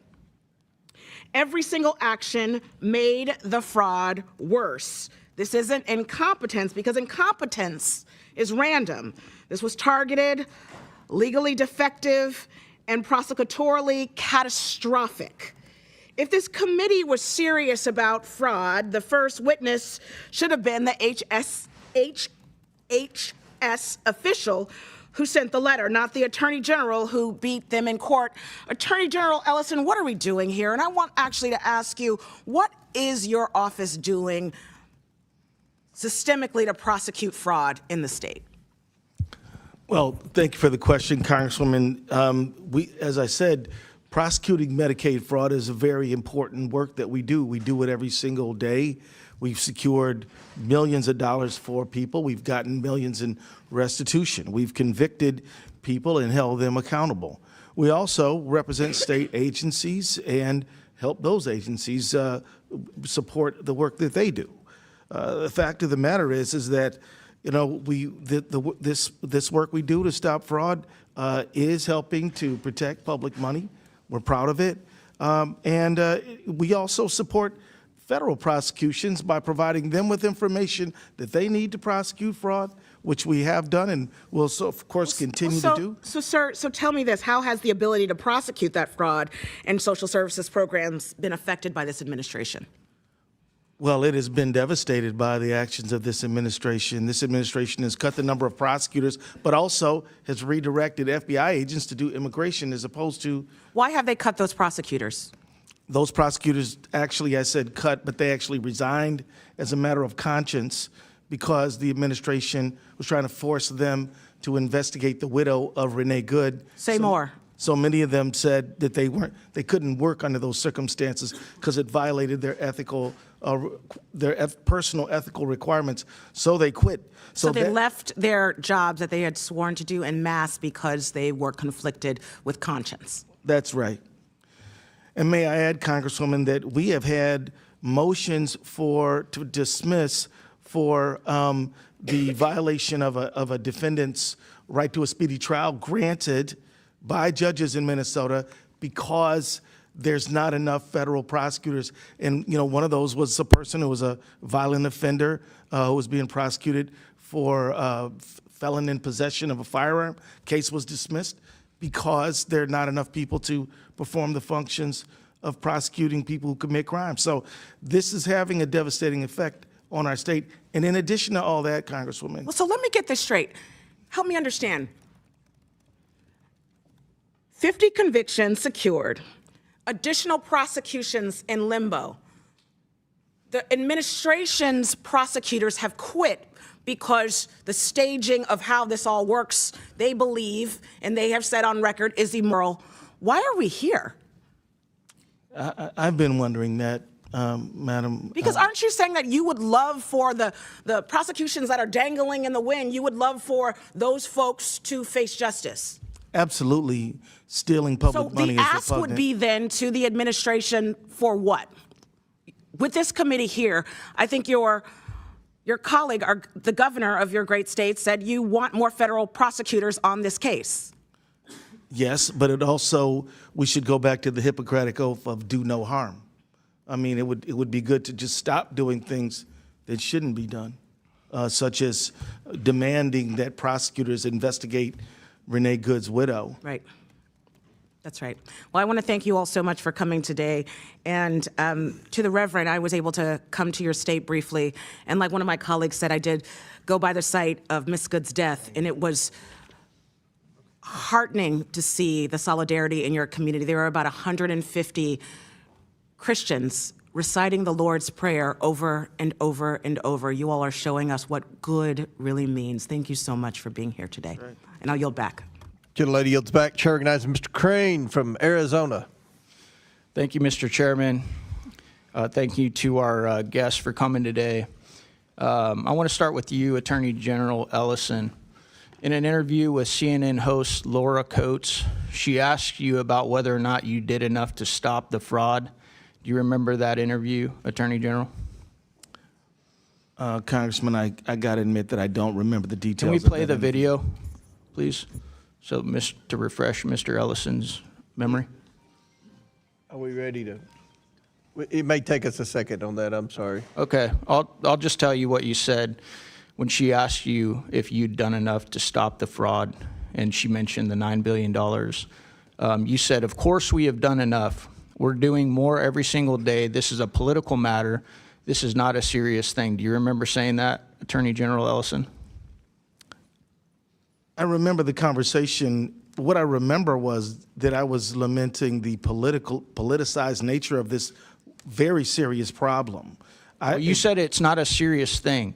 So now you're saying fraud is a serious thing. Okay, well that's not what you said on CNN, Mr. Ellison. You said this is a political matter, and this is a quote, "This is not a serious thing." So I notice you're changing your tune now that you're before the House Oversight Committee. I would have to. Do you understand, Mr. Attorney General, why this adds gasoline to the fire when Americans are so frustrated with this government for their out-of-control spending and the amount of money they pay in taxes, and then to see $9 billion of it, an estimate of $9 billion getting stolen of their taxpayer dollars and being used to fund cars and vacations and homes and even fund terrorism? Do you understand how statements like that throw gasoline on the fire, sir?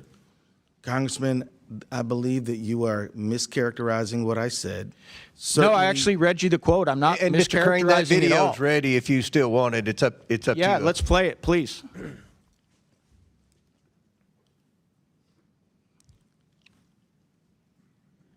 Is that there has been hundreds of millions of dollars, but now there are some estimates that there could be $9 billion or more. And Noem was just suggesting they took hundreds of people off the street who were involved in fraud. Are you confident your office has done enough? Of course, we've done enough, and we're doing more every single day. This is a political matter. This is not a serious thing. So how are you going to sit here, Attorney General, saying I'm mischaracterizing? I read word for word your quote. I then showed it to the entire dais, the entire audience here today. How are you going to sit here and say that I mischaracterized you?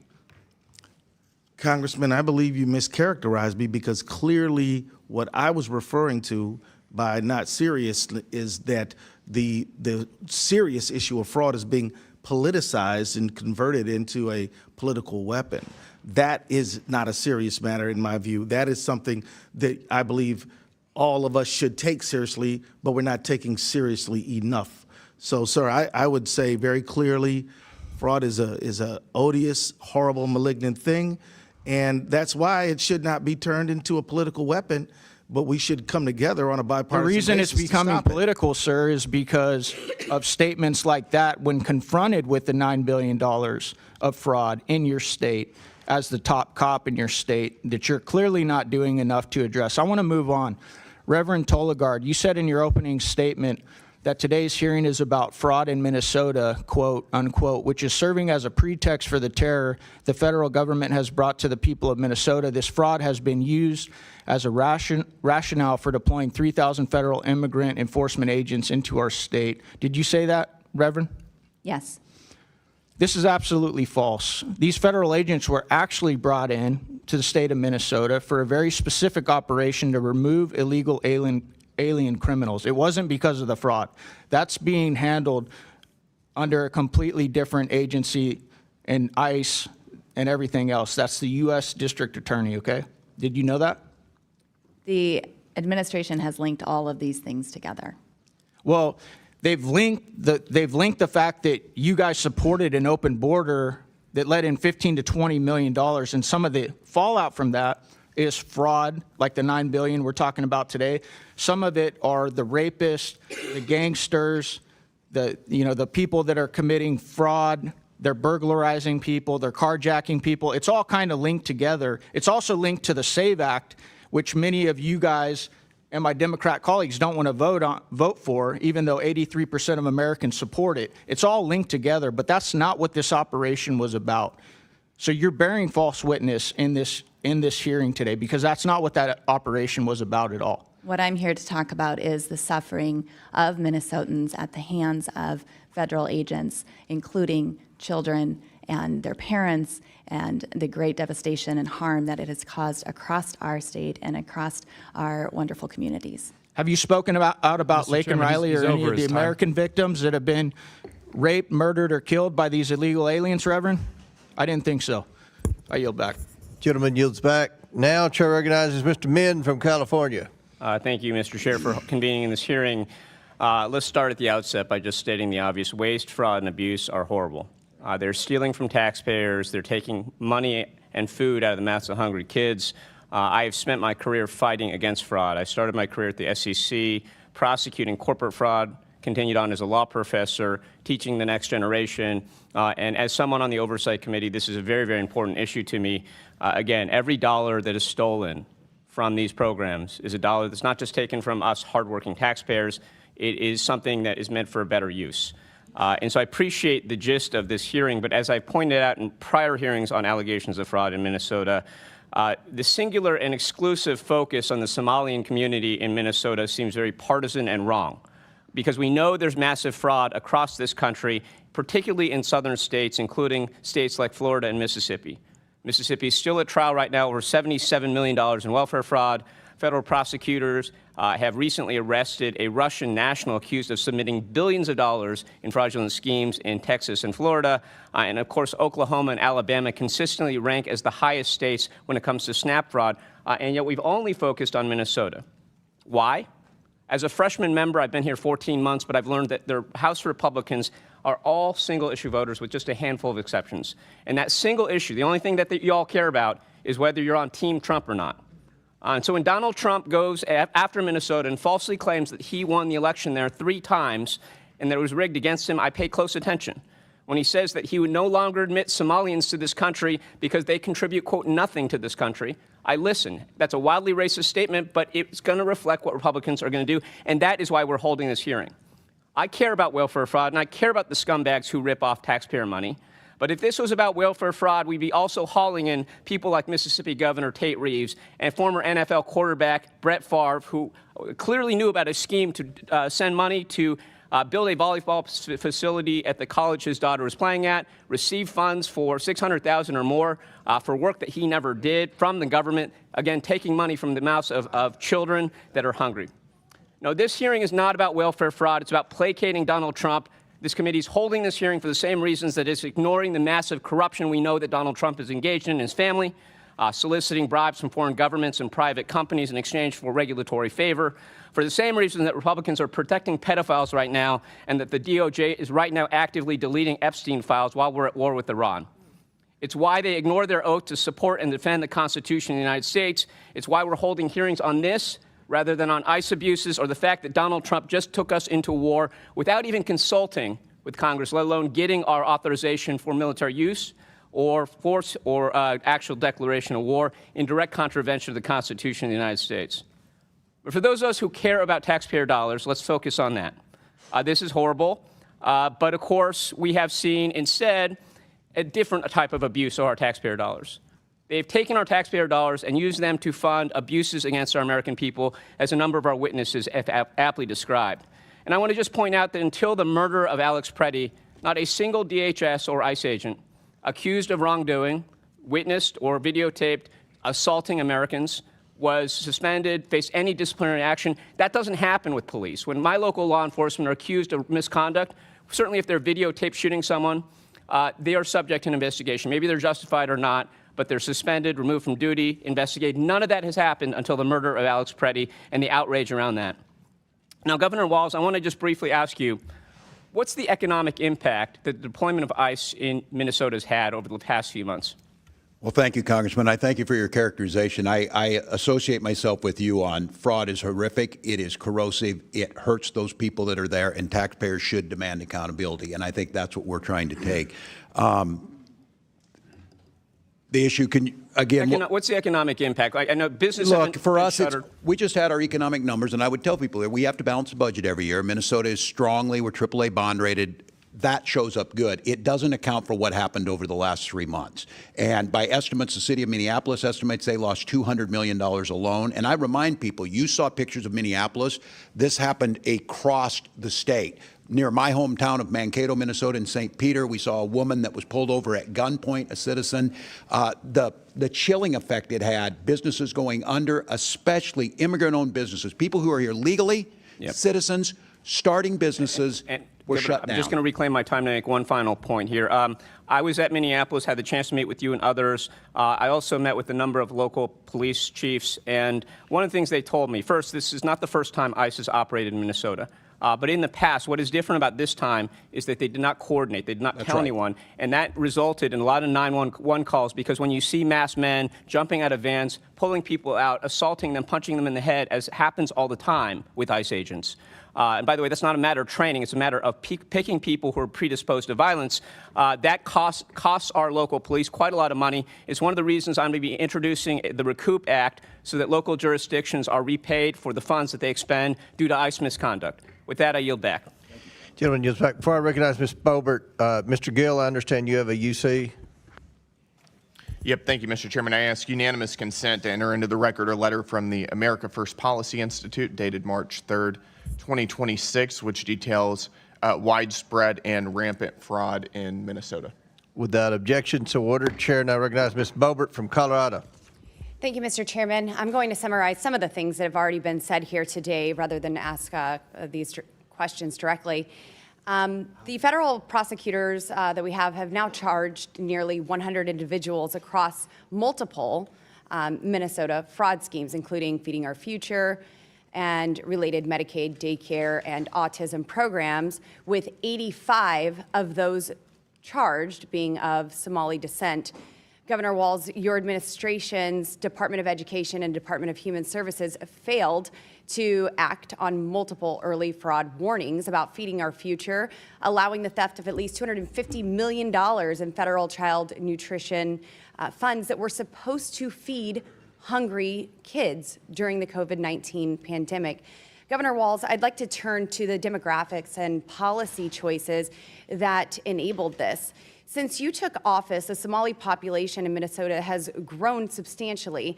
Recently, Fox 9 reported, the reporting puts the total over 107,000. Did your administration's soft on immigration policies, including expanded refugee programs and temporary protected status, contribute to that rapid growth? I couldn't speak to why people move to Minnesota, other than it's a great place to live. It could be a sanctuary policy and refugee programs and temporary protected statuses. According to the Center for Immigration Studies analysis of census data, 81% of Minnesota households headed by Somali immigrants receive one or more forms of public assistance, compared to just 21% of native-born Minnesotan households. Why is that disparity so extreme under your watch, sir? I can't speak specifically, Congressman, but I would anticipate that new generation immigrants, whether they be Norwegian or whether they be Hmong or whether they be Somali, probably on the front end as they're establishing home ownership, education. I think we should be bringing folks to our country that are going to contribute and not just siphon off of the tax dollars They are of American contributing. citizens. Governor Walz, yes or no, would stricter vetting of immigrants and refugees have prevented many of these fraudsters from entering our country in the first place? I wouldn't have any way to know that. Do you agree with stricter vetting processes for those who are coming to our country? I don't care where you're coming from. If you commit fraud, you're going to jail in Minnesota. That's what I care about, and that's what I'm here for. Yes or no, should Somali immigrants or any other immigrants who defraud American taxpayers and steal funds intended for hungry children be deported immediately? That's a decision for the federal government. You're responsible for immigration. Governor Walz, do you know who Victoria Eileen Harwell is? I do not believe I do. What about American Mafalda Tyer? I don't believe I do. There. These are Minnesota women who were brutally killed by illegal aliens in your state. You don't know who they are, so I would also assume that you did not attend their vigils or speak out to their families when they were brutally killed by illegal aliens. I'm in not your familiar state. with both of these, no, Congresswoman. No, just the hard-hitting CNN ones. Yes or no, would you support ending Minnesota's sanctuary policies to stop these fraudsters and murderers from using your state as a safe haven? Well, as I said on June 12th, we don't have sanctuary policies, and Tom Holman reiterated that here in the past few weeks that we do not either, and that we are cooperating Will you as direct, thank you, Governor, will you direct local law enforcement to fully cooperate with ICE and federal agents and follow federal immigration laws that are currently on the books? They do. If they want to do more, they can, but we have a floor that they have to. And that's been proven time and time again in Minnesota over this. That's why they're leaving, because we had cooperated. Okay. Final question for you, Governor. There are multiple documented reports of Somali immigrants entering sham marriages, including siblings and close family members, solely for immigration purposes. Are you aware of these reports, and what, if anything, has your administration done to stop this kind of immigration fraud happening in your state? States are not responsible for immigration screening, and I'm not familiar with what you're You're not responsible for any vetting whatsoever? Federal government. Well, this is happening under your watch, and there's immigration fraud, so we will do everything that we can. And hopefully you allow your local law enforcement officers to coordinate with federal agents when we are going after these immigration fraudsters. As we do. Governor. Thank you, Madam. Chair now recognizes Mr. Walkinshaw from Virginia. Thank you, Mr. Chairman. Governor, would you agree that fraud is not a victimless crime? I would agree with that. It is not a victimless crime. Thank you. And it's my understanding that in Minnesota, you as governor, you do not have the unilateral power to pardon those convicted of state crimes, but you and Mr. Ellison and I think one other person sit on a panel that can issue pardons. Is that correct? Yes, with the Chief Justice of the Supreme Court. Thank you. In your time on that panel, can you recall ever pardoning an individual convicted of fraud? I can't recall. I can't state either way. Okay. Mr. Ellison, any recollection of that? It's possible. I don't recall it, though. Okay. I'm not sure if it's true in Minnesota, but at the federal level, if a convicted fraudster is pardoned, that pardon can wipe out their obligation to pay restitution to the victims. Are any of our witnesses familiar with this individual? I know you're far away. His name is Jason Galanis. Sound familiar? I am not, Congressman. Jason Galanis, according to the federal judge who sentenced him to 15 years in prison, is a serial fraudster and a con man who defrauded a pension fund in a Native American tribe of $80 million. I'll put it in simpler terms. He stole money from retirees. Do any of our witnesses know what federal prison Mr. Galanis is being held in? I do not, Congressman. He's not, because President Trump, our fraudster in chief, the namesake of the fraudulent Trump University, the fraudulent Trump Foundation, the fraudulent Trump Organization, pardoned him and relieved him of the requirement to pay restitution to his victims. A member of this committee, Mr. Jordan, recommended to President Trump that he be pardoned. Any of our witnesses familiar with this individual? His name is Jeremy Hutchinson.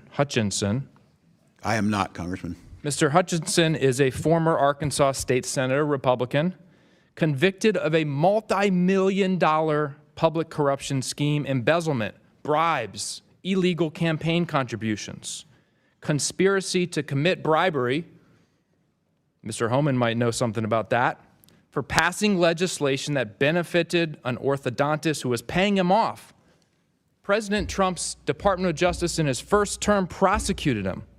A judge sentenced him to 8 years in prison and ordered him to pay $355,000 in restitution to his victims. Any of our witnesses know where Mr. Hutchinson is serving that sentence today? I have a guess. I have a guess, too. He's not serving a sentence because President Trump pardoned him, relieving him of his restitution obligation. A corrupt politician, prosecuted by Trump's Justice Department in the first term, pardoned by Trump in this term. Trump has pardoned fraudster after fraudster, denying victims, we talked about victims, taxpayers, senior citizens, children, the restitution they deserve. $1.3 billion. That's the total that Trump's pardoned fraudsters have been relieved of paying their victims. The chairman called this hearing because he's concerned about fraud, about accountability. I share those concerns. But where is the hearing on the $1.3 billion Trump has relieved his pardoned fraudsters from paying their victims? Did those victims get a voice in this Congress? There's a lot of outrage today. Raised voices on both sides. Will we raise our voices on behalf of those who have been victimized by President Trump's pardoned fraudsters? Governor Walz, what signal would it send if you and Attorney General Ellison and the judge who sit on this panel were to pardon some of the fraudsters who have committed this fraud in Minnesota? What signal would that send? What impact could that have? Congressman, I believe it would send a signal that we don't take it seriously, because you have to put these people in jail and they have to serve their lengthy sentences and they have to do restitution. And just hypothetically here, if you were to pardon one of those individuals, how would you explain it to the victims of that fraud, the taxpayers across the country, those individuals who didn't get access to the social services they need because the money was stolen? How would you explain it to them? I don't believe I could. I don't think you could either. May I share, Please. Congressman, that generally when people get any kind of a pardon in Minnesota, they've done all their sentence. And Governor Walz is very careful to say, have you paid every penny you owe people? Yeah. So that's kind of how we do pardons in Minnesota. Well, these folks have not paid their pennies, $1.3 billion worth of pennies. Would the gentleman yield a question? My time's expired, Mr. Chairman, so I'll it's your give you time. more time if you want. Sure. I mean, you mentioned Jason Galanis, and that piqued my interest, and I'm sure it did Mr. Biggs as well.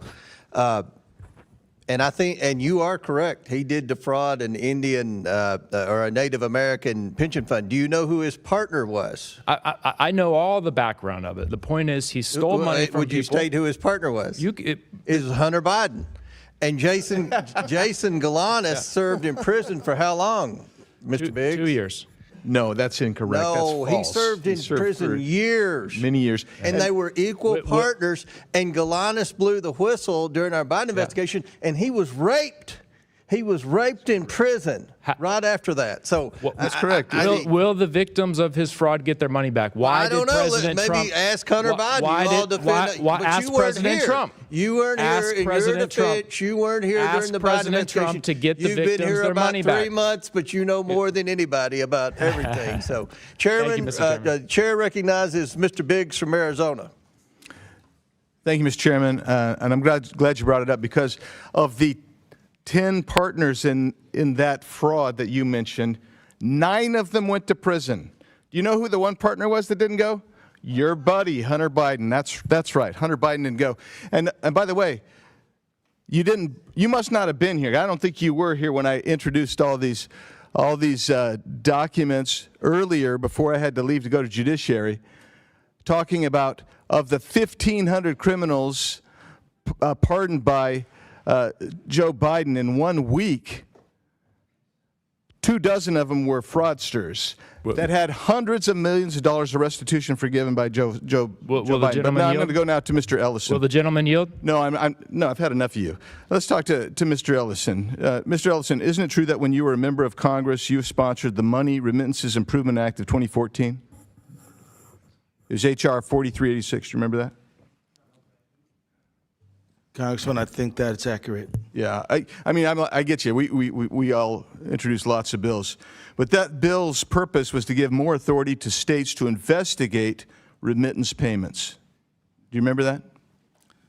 Congressman, I believe that the purpose of that bill was to facilitate financial transactions for Minnesotans who needed them. Well, in reality, you shifted remittance payment investigations to the states, and that was supported by the Somali American Remittances Association. You may not remember that, but that was. Congressman, could you remind me, did that bill ever pass? H.R. 4386.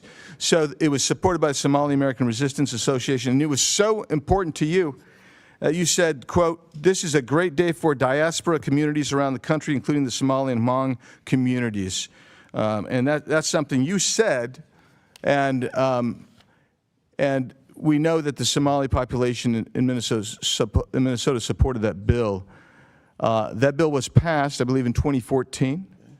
Minnesota started identifying large numbers of remittances payments going overseas. And isn't it true that within 4 years of the bill passing, more than $100 million had been flown out of the Minneapolis airport by Somalians? Do you know that? I don't have the information on that. And then over the last 2 years, the TSA has identified over $700 million being flown out and linked to Somali travel. Are you familiar with that? No, sir, I don't have the data on that. Under your tenure as the AG, the amount of remittance payments going to Somalia, which, by the way, some estimates as high as 40% of all Somalia's GDP comes from those remittance payments, and roughly 40% of families in Somalia receive some benefit, economic benefit directly from some remittance payments. So, moving from that, do you know Salim Saeed? That name is not familiar to me, sir. Ikram Mohammed? No. Abshir Omar? No. Okay, so in 2021, you met with a group of Somalis, business people. Those 3 people were there. Safari Restaurant, Partners in Quality Care, also known as Parties in Nutrition, some of their named partners, and Feeding Our Future representatives, including Abshir Omar, who said they were having difficulties because they were being investigated, and that conduct is very racist, xenophobic, and Islamophobic. Do you remember that meeting? Yes, I do. And I'll tell you that these are people who were fraudsters. They lied to me. They lied to the judge. Yep. They lied to state agencies. And that's why we contributed to them being convicted. Well, let's go on from that, because you may not remember some of the things you said to them specifically, and maybe we should play this video. I don't know if do we have the video queued up? If we have the video queued up, well, that's fine. Let's do it. You call them and say this is not in the right format. Not you're out. You're done. Your contracts are over. And so this has my attention. I'm extremely frustrated by it, but we are in the middle of a battle with the agencies now. And I can tell you this. Walls agrees with me that this piddly, stupid stuff running small people out of business is terrible. Yeah, because what you thought was terrible there was that these people were being investigated for fraud. And you later took $10,000 in campaign donations from these same individuals. Do you remember that? I would disagree with that characterization entirely, sir. I'm sure you would. No, what I would... Because it's surely uncomfortable for you. But you took $10,000 from those same people that were ostensibly supposed to be investigated. Yeah. No, that's actually inaccurate. No, it's not inaccurate. Well, it is. First of all, you're entitled to say it's inaccurate, but the facts are the facts. And my time's expired, Mr. Chairman, but I do have some UC requests. Go ahead. Thank you, Mr. Chairman. Minnesota AG, who took $10,000 from convicted scammers, dismisses fraud scandal as political theater. Without objection. Amy Bach alleges Governor Tim Walz, Attorney General Keith Ellison knew of Minnesota fraud. Without objection. Walz and Omar using ICE operations to distract from fraud scandal. Without objection. Tim Walz accused of stonewalling key probe as Somali fraud sweeps his state. Without objection. Conservatives blast Dems. Walz for likening ICE agents to Nazi police force.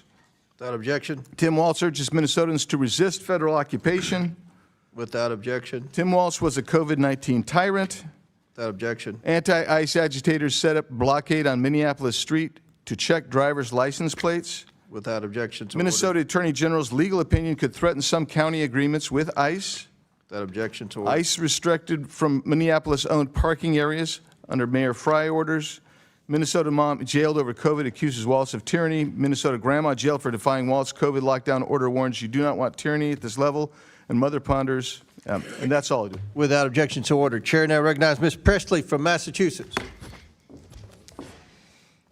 I've been in Congress now for almost 8 years, and one of the most meaningful moments that I experienced here was in the Committee on Oversight and Reform under the great Chairman Elijah Cummings.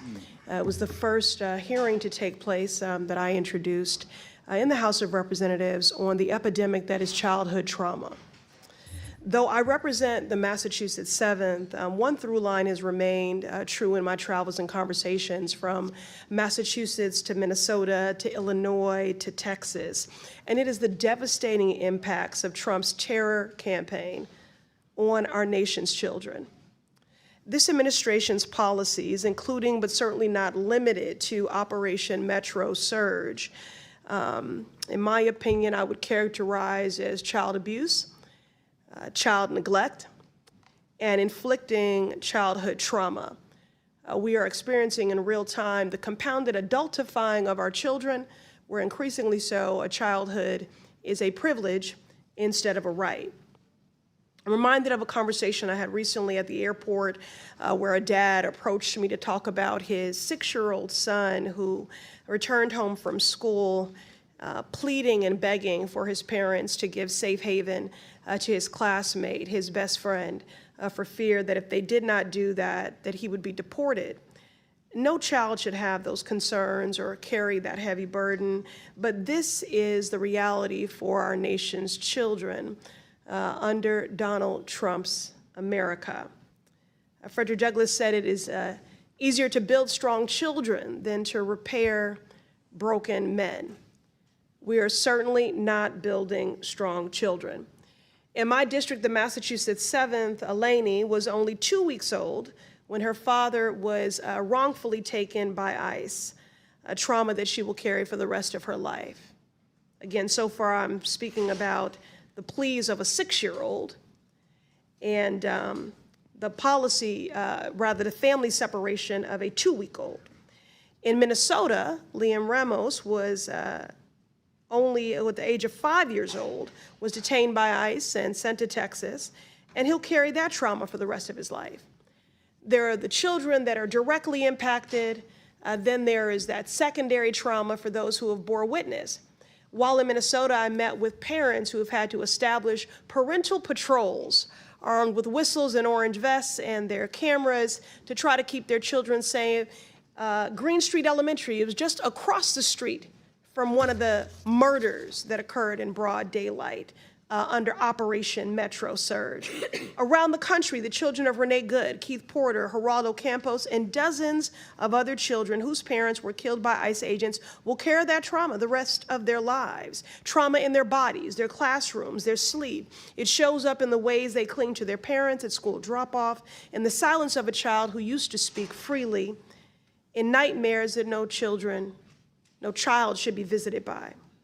Governor Walz, as a former educator and coach, you worked closely with young people experiencing traumatic events. What effect does this have on them, their classmates, and community? And have you heard from mental health professionals or pediatric providers about how this is showing up in your state?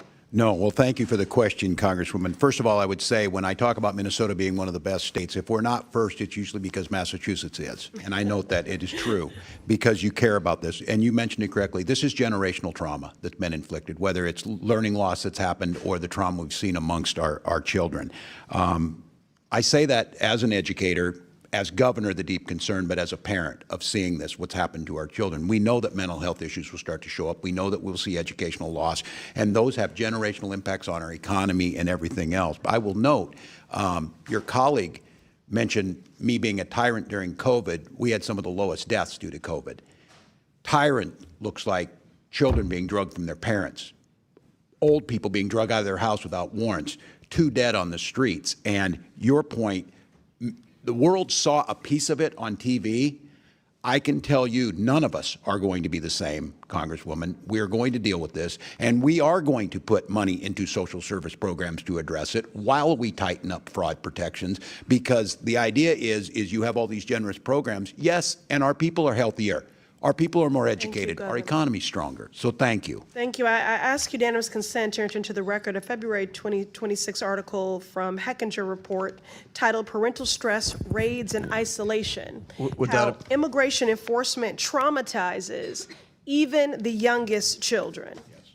Without objection to ordered. You know, as I close, I've always taken issue with the myth that children are resilient. It's something that people say because I guess it brings them comfort. The false notion that if you hurt kids, they will automatically heal. It allows policymakers to inflict harm and then to look away.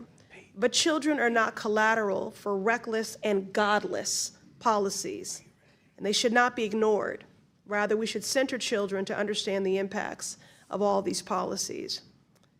And Governor Walz, with these remaining seconds. I'm sorry, ma'am. Okay, well, I yield. All right, thank you. Chair now recognizes Mr. Sessions from Texas. Mr. Chairman, thank you very much. To my 2 former colleagues, I would welcome you back, and I know that this is something that is not as easily done, and I recognize that. I want to thank our Methodist preacher for being here. I want to put in some context what you've heard today, and that is probably to both of you, not a lot has changed up here. We're still trying to play the gotcha game. We're still people are trying to do their job. That's what we are trying to do here. We come back and talk about children, yet we forget that President Biden, President Obama had tens of thousands, 800,000 children that were lost by them that President Trump is still trying to find. We talk about not trusting ICE, which is a federal component, and yet the Boston bombers caused chaos. I can't imagine why we wouldn't want to form up a relationship instead of saying ICE is no good, we don't want you. It is the federal component. So with all that said, in fairness to each of you, you've heard what we've said today. So I would ask you, Governor, and then I will say it right up front, I was kind of hoping that you might show up, or both of you might show up, because you're a Methodist preachers here, and say, we didn't do everything right. We think there were a lot of things done wrong. We think we want to learn. We come and ask that you understand that this is something that happened in our midst. My Methodist preacher, I'm a global Methodist, my Methodist preacher meets with me pretty often and makes sure that he knows and I know I look for balance, I look for fairness, I look for objectivity, and I know you've not been placed in a very good position now, but I got 3 minutes left. Governor, what did we do wrong here? How do you want to set that record straight? Because otherwise, it's going to be a he said against you guys. And I want you to tell me, where did we get it wrong on this side? Well, Congressman, I appreciate that, and I do say... and you and I are friends. We are, and I've said it publicly before. We disagreed on some issues, but we had a lot of conversations on the floor. Look, I think I agree with you. As governor, I've taken accountability for this. I'm not going to run again. I need to spend the time fixing this.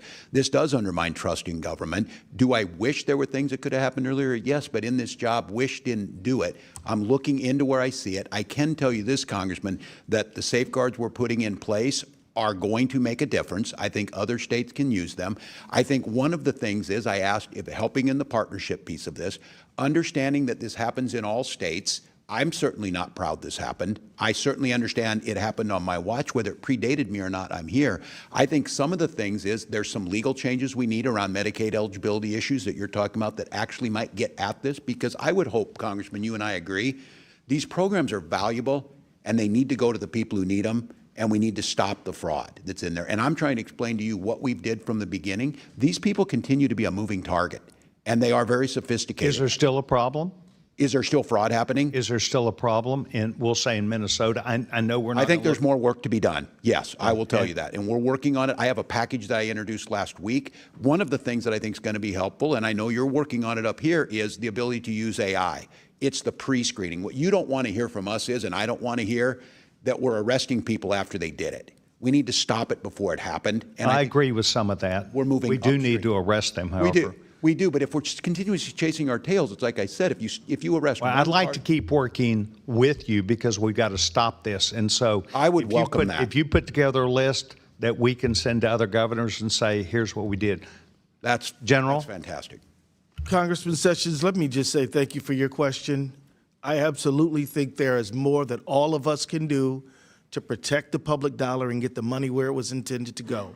There are all kind of ways to make sure. Yes, sir, but we're talking about the lessons learned. Are you going to show up today and take, as the governor did, and say, we made a mistake, I owe an apology to people, we believe that what you've tried to do today to defend, I'm not trying to put you in a corner, General. I'm trying to get you, because we're sitting here trying to get to where we're going to go.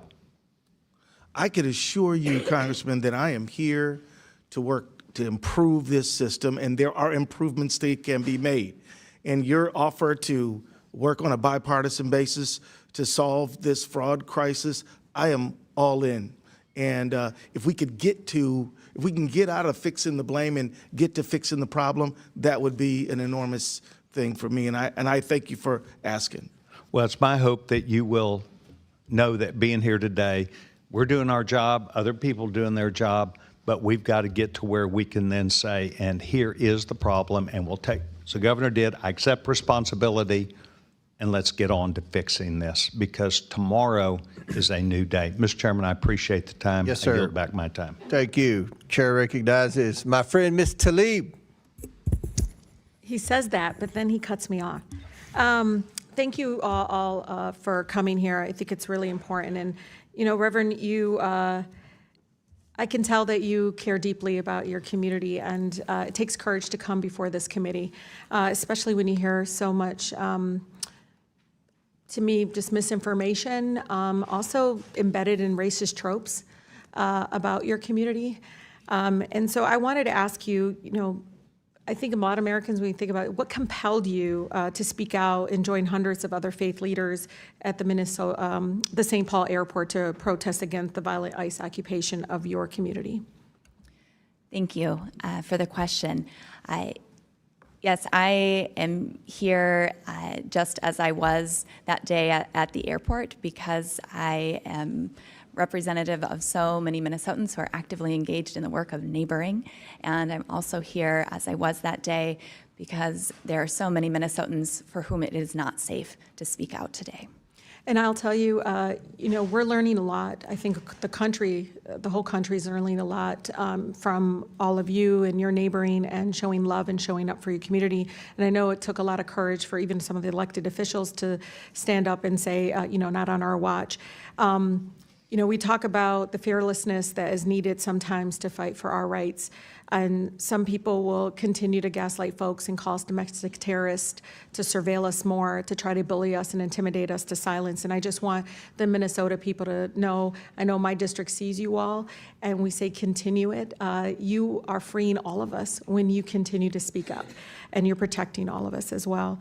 In response to, of course, the powerful local resistance, you know, one of the things they keep saying is it's ended, it's done. You heard my colleague from Boston, Congresswoman Ayanna Pressley, talk about trauma. It's not done. There needs to be a lot of healing, and I don't think they want to fund that or support that. But I'm asking, just as myself and many of us in my district are wondering, is it truthful? Are they done? Unfortunately, it's not over. As we heard, there are still 650 ICE agents in Minnesota. That means there is still fear and trauma for our children and for our immigrant and refugee neighbors. And as Ms. Priestley named, the trauma will go on, and we have much work to do in healing and caring for, especially those who've been most victimized in this. So I want to talk about intention. What's the intent of this hearing? What's the intent of all of it? I think intention is important because, you know, for the chairman, if I can submit for the record, article titled "Fraud Focus: Why is Trump Granting Clemency to Convicted Fraudsters?" Without objections ordered. Because I see this, and even though you're here, you have nothing to hide. These folks are not here. I don't get to question them.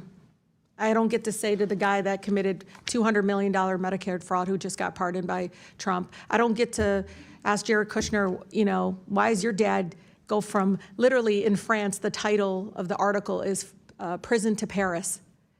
Literally from committing fraud, he pardons his son-in-law's father, and now he's an ambassador. You see all that happening, it's like, well, what's the intention here? They're creating a world's largest paramilitary under the direct control of the president, who has made it clear that he intends to crush dissent, target entire cities, and rig elections. He literally is telling us he's going to send ICE agents out on election day to intimidate and target our community. He's not lying. He's going to do it. And I think we need to be very, very much prepared. At the same time, intention. Governor, I seen him in this administration funding freeze, and blaming all of these people. Like, I hope people don't blame my community for everything Trump's doing. Do you know what I mean? Can you imagine right now the impact that is happening? What impact is it going to really have right now? I mean, you're talking about today, this is cut off, and he's refusing to let go of the money that, again, Minnesota actually is supposed to rightfully get appropriated. 400,000 children lose health care, pregnant women, and elderly and rural hospitals will be severely impacted and potentially close. It's hard because I wonder if they would do that in Kentucky where they have fraud, in Tennessee where they have fraud. Their own numbers show that our error rate is 2.1%. The national average is 6%. Oh, I know. You guys testified about it. Attorney General, even though, you know, you gave everybody else 30 seconds, I need to ask you, I mean, you're here today. What could you be doing right now? You're Attorney General. You're doing, what today, if you were at work instead of here, to be honest, I mean, can you explain what's back home that you have work to do at home? Like, what can you be doing instead? Hey, microphone, please.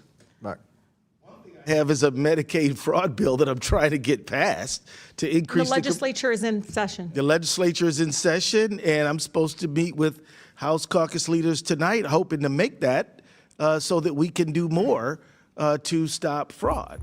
Yeah. So that's one thing I could be doing among 20 others. Well, I'll tell you, you know, I'm always reminded, and please bear with me, Chairman Comer, our amazing, you know, former chair, Elijah Cummings. First hearing I ever had as a freshman was on the high cost of prescription drugs. It was incredible, it was powerful, it was real, and the intent there was, let's make sure people that get sick are taken care of. I'm just so tired of these hearings that are just politicized in a way that is not consistent, because if he's doing this, why are you targeting innocent people? Thank you. Thank you, Ms. Tlaib. I gave you an extra minute and 15 seconds to criticize the chairman of the committee. So, but I do like Ms. Tlaib. Chair recognizes Mr. Gill from Texas. Thank you, Mr. Chairman, and thank you to the witnesses for taking the time to be here. Governor Walz, are you familiar with the Early Intensive Developmental and Behavioral Intervention benefit? I am, Congressman. Got it. It provides services for autism patients. Is that right? That is correct. Got it. And when did you become governor? In January of 2019. In 2019. Okay. So using 2018 as a baseline, do you know what that program paid in Medicaid claims? I do not, Congressman. It's about $671,000. Do you know what that program paid in Medicaid claims in 2024? I don't have the number in front of me. $342 million. That's about a 500x increase over 6 years. Was there 500 times the number of autism patients in that time period? I couldn't speak specifically to it, but I will say, Congressman, that doesn't sound reasonable, right? You don't think there was a 500x increase in the number of autism patients in 6 years, right? Correct, and that's why we ordered on-site visits starting back in 2024. So we agree that doesn't sound reasonable. Would you also agree that a single taxpayer dollar wasted on fraud is a dollar too much to tolerate? Yes. Yep, and would you agree that as governor, ultimately you're responsible if tax dollars are defrauded? Yes, I would agree. Yep. Would you also agree that calling somebody racist is a serious accusation? If they are racist, I think it's probably I'm asking accurate. you, is that a serious accusation to make about somebody? I think it's just an observation of reality. All right, well, let's go there. Is it racist for a government official to identify fraud? No. No. Is it Islamophobic? To identify fraud? To identify fraud? No, I don't believe it would be. How come multiple whistleblowers have said that your administration told them not to say anything about widespread fraud across multiple agencies because doing so would be considered racist or Islamophobic? I can't speak to it because it's not anything I would say. Well, that's what your administration has said and has told whistleblowers, and as you just testified, the buck stops with you. It's what you stated in your statement whenever you announced you weren't running again. Are you familiar with Faye Bernstein? Yes, I'm familiar with the name. She's a Democrat, isn't she? I wouldn't know that. She stated publicly that she's a Democrat. She's only voted Democrat in her life. She's also stated publicly that she was retaliated against and called racist, and that her work responsibilities were diminished whenever she was highlighting fraud within your administration. Are you familiar with that? I couldn't speak to Why do you think she would allegation. Why do you think she would say that? I can't speak for what you she have no would idea? think. I do not. You would agree that the tone in your administration comes from you ultimately, right? The tone is that. The tone of how you might deal with whistleblowers. Right, and we protect them. Wait, it doesn't sound like you're protecting them. We heard from Representative Kristen Robbins, quote, "We have dozens of credible whistleblower reports saying the exact same thing, that people were told not to say anything because they'd be called racist or Islamophobic or it would hurt the state." Do you think it's racist or Islamophobic to highlight and try to stop fraud? It is not, and I certainly wouldn't It's know. not, but that was the message your administration was sending to multiple whistleblowers. I can't speak to that. You can't speak to that. You know, you don't want to speak to that, I think. I have over 40,000 be retaliated employees, against?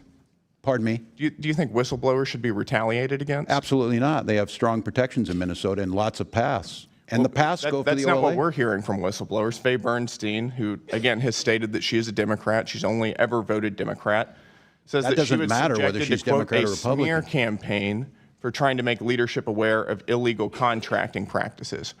Why do you think that happened? I can't speak to that, Congressman, because we don't do it. You just don't know anything? I do know that we have strong whistleblower protections, and I can't speak. That's not what the whistleblowers are saying. According to another report, quote, "There's just a continuous effort to stifle you, to shut you up, and it's impossible to overcome." Your administration's response to whistleblowers has also been described as, quote, "nearly unbearable retaliation." We've heard claims that, quote, they've been denied vacations, promotions, and that it's hurt people's careers to speak out against fraud. Do you think that had something to do with the prevalence of fraud in your administration? I can't speak to it, but it Are you doesn't going to take happen. responsibility for this? I supervise 40,000 employees. State agencies You have their own supervise HR. a lot of employees, and as you have said, the buck stops with you. And your administration has treated whistleblowers like absolute dirt, and that's a big reason why we've seen so much of our hard-earned tax dollars defrauded. Look, Congressman, I told you we have strong protections. We have an Office of This committee has Legislative spoken Auditor. to nearly 30 whistleblowers, And they most of came which are to current employees in your administration who have intimate knowledge of what's been going on, who have all stated that they've faced retaliation for calling out fraud. I can't speak to them what they felt. My time is up. I yield back. Recognizes Ms. Ansari. Mr. Chairman, it's outrageous that this is what we're choosing to spend our time on the Oversight Committee. At the first Fraud? Fraud? At the first one, yes, fraud, because let's talk about fraud. At the first one of these ridiculous series of hearings on Minnesota, I brought up the dozens of horrific ongoing corruption scandals in the Trump administration, but I know we're very scared of Donald Trump, so we won't be talking about those. But those are the things that we should be investigating on the Oversight Committee. Now we have another one. The Department of Justice was caught red-handed withholding explosive and credible FBI witness interviews of a woman who accused Donald Trump of sexually assaulting her when she was a minor. Shouldn't we hold a hearing on that? Shouldn't Pam Bondi be here, forced to testify why she is violating the law that Congress passed, the Epstein Files Transparency Act, nearly unanimously, along with this committee's subpoena? But since the Republican majority instead wants to have a conversation about Minnesota, then let's do that. The Trump-Epstein regime's deployment of thousands of ICE agents, Donald Trump's personal secret police force, is a fascist disgrace. These untrained agents terrorized the people of Minnesota, violated their rights, and even shot them dead in the streets. I want to remind us all about what happened to Alex Preddy, an intensive care nurse murdered by CBP agents while trying to protect a woman that the officers were assaulting. After his murder, Stephen Miller said Alex was, quote, a domestic terrorist who tried to assassinate federal law enforcement, a would-be assassin, and an assassin. Kristy Noem said Alex was, quote, committing an act of domestic terrorism. She said, I don't know any peaceful protester that shows up with a gun and ammunition rather than a sign. She accused Alex Preddy of brandishing a weapon, despite video evidence showing the gun never left its holster. Greg Bovino said, quote, this looks like a situation where an individual wanted to do maximum damage and massacre law enforcement. And Donald Trump said Alex was, quote, a gunman whose weapon was loaded with 2 additional full magazines and ready to go. He said Alex was an agitator and perhaps an insurrectionist, obviously projecting about himself. Dictators in other countries would literally be impressed at how brazen these lies and propaganda spread by the Trump regime and Kristy Noem are. So Governor Walz, I want to thank you and Attorney General Ellison for putting up with all of the lying and hypocrisy from the Republican majority. Governor, is the Trump administration attempting to block Minnesota state and local police from investigating the murders of Alex Preddy and Renee Nicole Good? I believe we're not getting any cooperation, and we were told we would not be part of that. Attorney General may know more. Yes, Congresswoman, we have been told that we would not have access to investigative file, which would include evidence that would be relevant to the investigation in both cases. And even there's one case, shooting incident that was non-fatal, and that one has also been, we've been frozen out on that as well. So 2 follow-up We've had to go to questions. court to get the evidence preserved. Okay, Yeah. and 2 follow-up questions, and whichever one of you wants to answer. Why do you think that might be the case, and is this out of the ordinary?